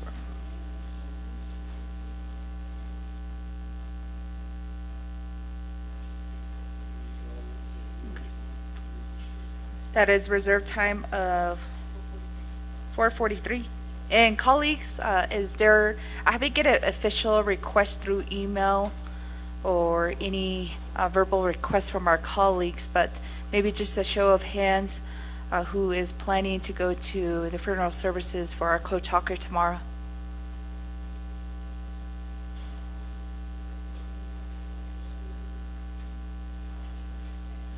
And Vice Chair Slater, if you're going, if you could also extend our condolences to our prayers for the family, and we can send over with a letter as well. Thank you, Vice Chair Slater. Back to reserve time. Vice Chair Slater with 4 minutes and 43 seconds. Thank you, Speaker, and thank you, colleagues. I know there's a lot of very important legislation and perhaps continuation of reports tomorrow. It'd be my honor and my pleasure to express the condolences on behalf of the council to Mr. Kinsel's family. And with that said, I do have a legislation to present potentially tomorrow, and that is item D. So if I'm not back in time, I would ask the council if you would consider tabling till the end of the agenda.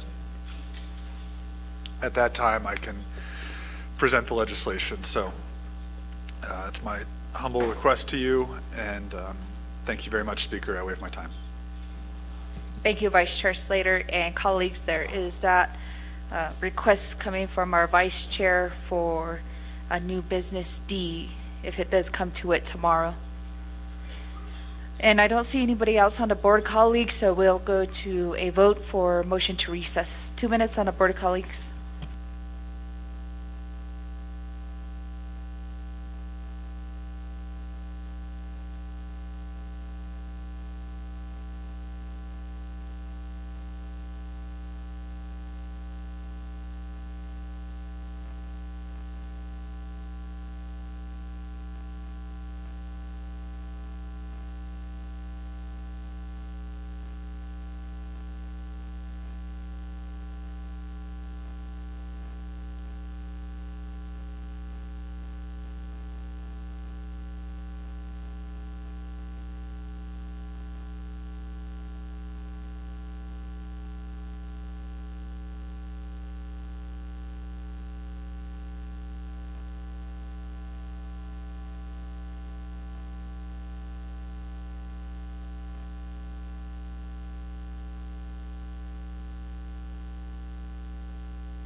And just for clarification, colleagues, the motion was just to recess. So to Title 2, 164, 15, we will be starting with legislations tomorrow morning. So it did not specify in the motion to continue with reports. And that does speak back to all verbal and written reports shall be presented to the council only on the first day of the regular sessions, unless otherwise directed by the speaker or the council. Bushy? Vice Chair Johnson, how do you vote? Vote screen. Honorable Helena Nesbegay. Honorable Begay votes green. And colleagues, that is a vote of 14 in favor, 7 opposed, with speaker not voting. And we will recess at 8:49 p.m. So thank you, colleagues, for staying this late, and then we will see you again tomorrow morning at 10 a.m.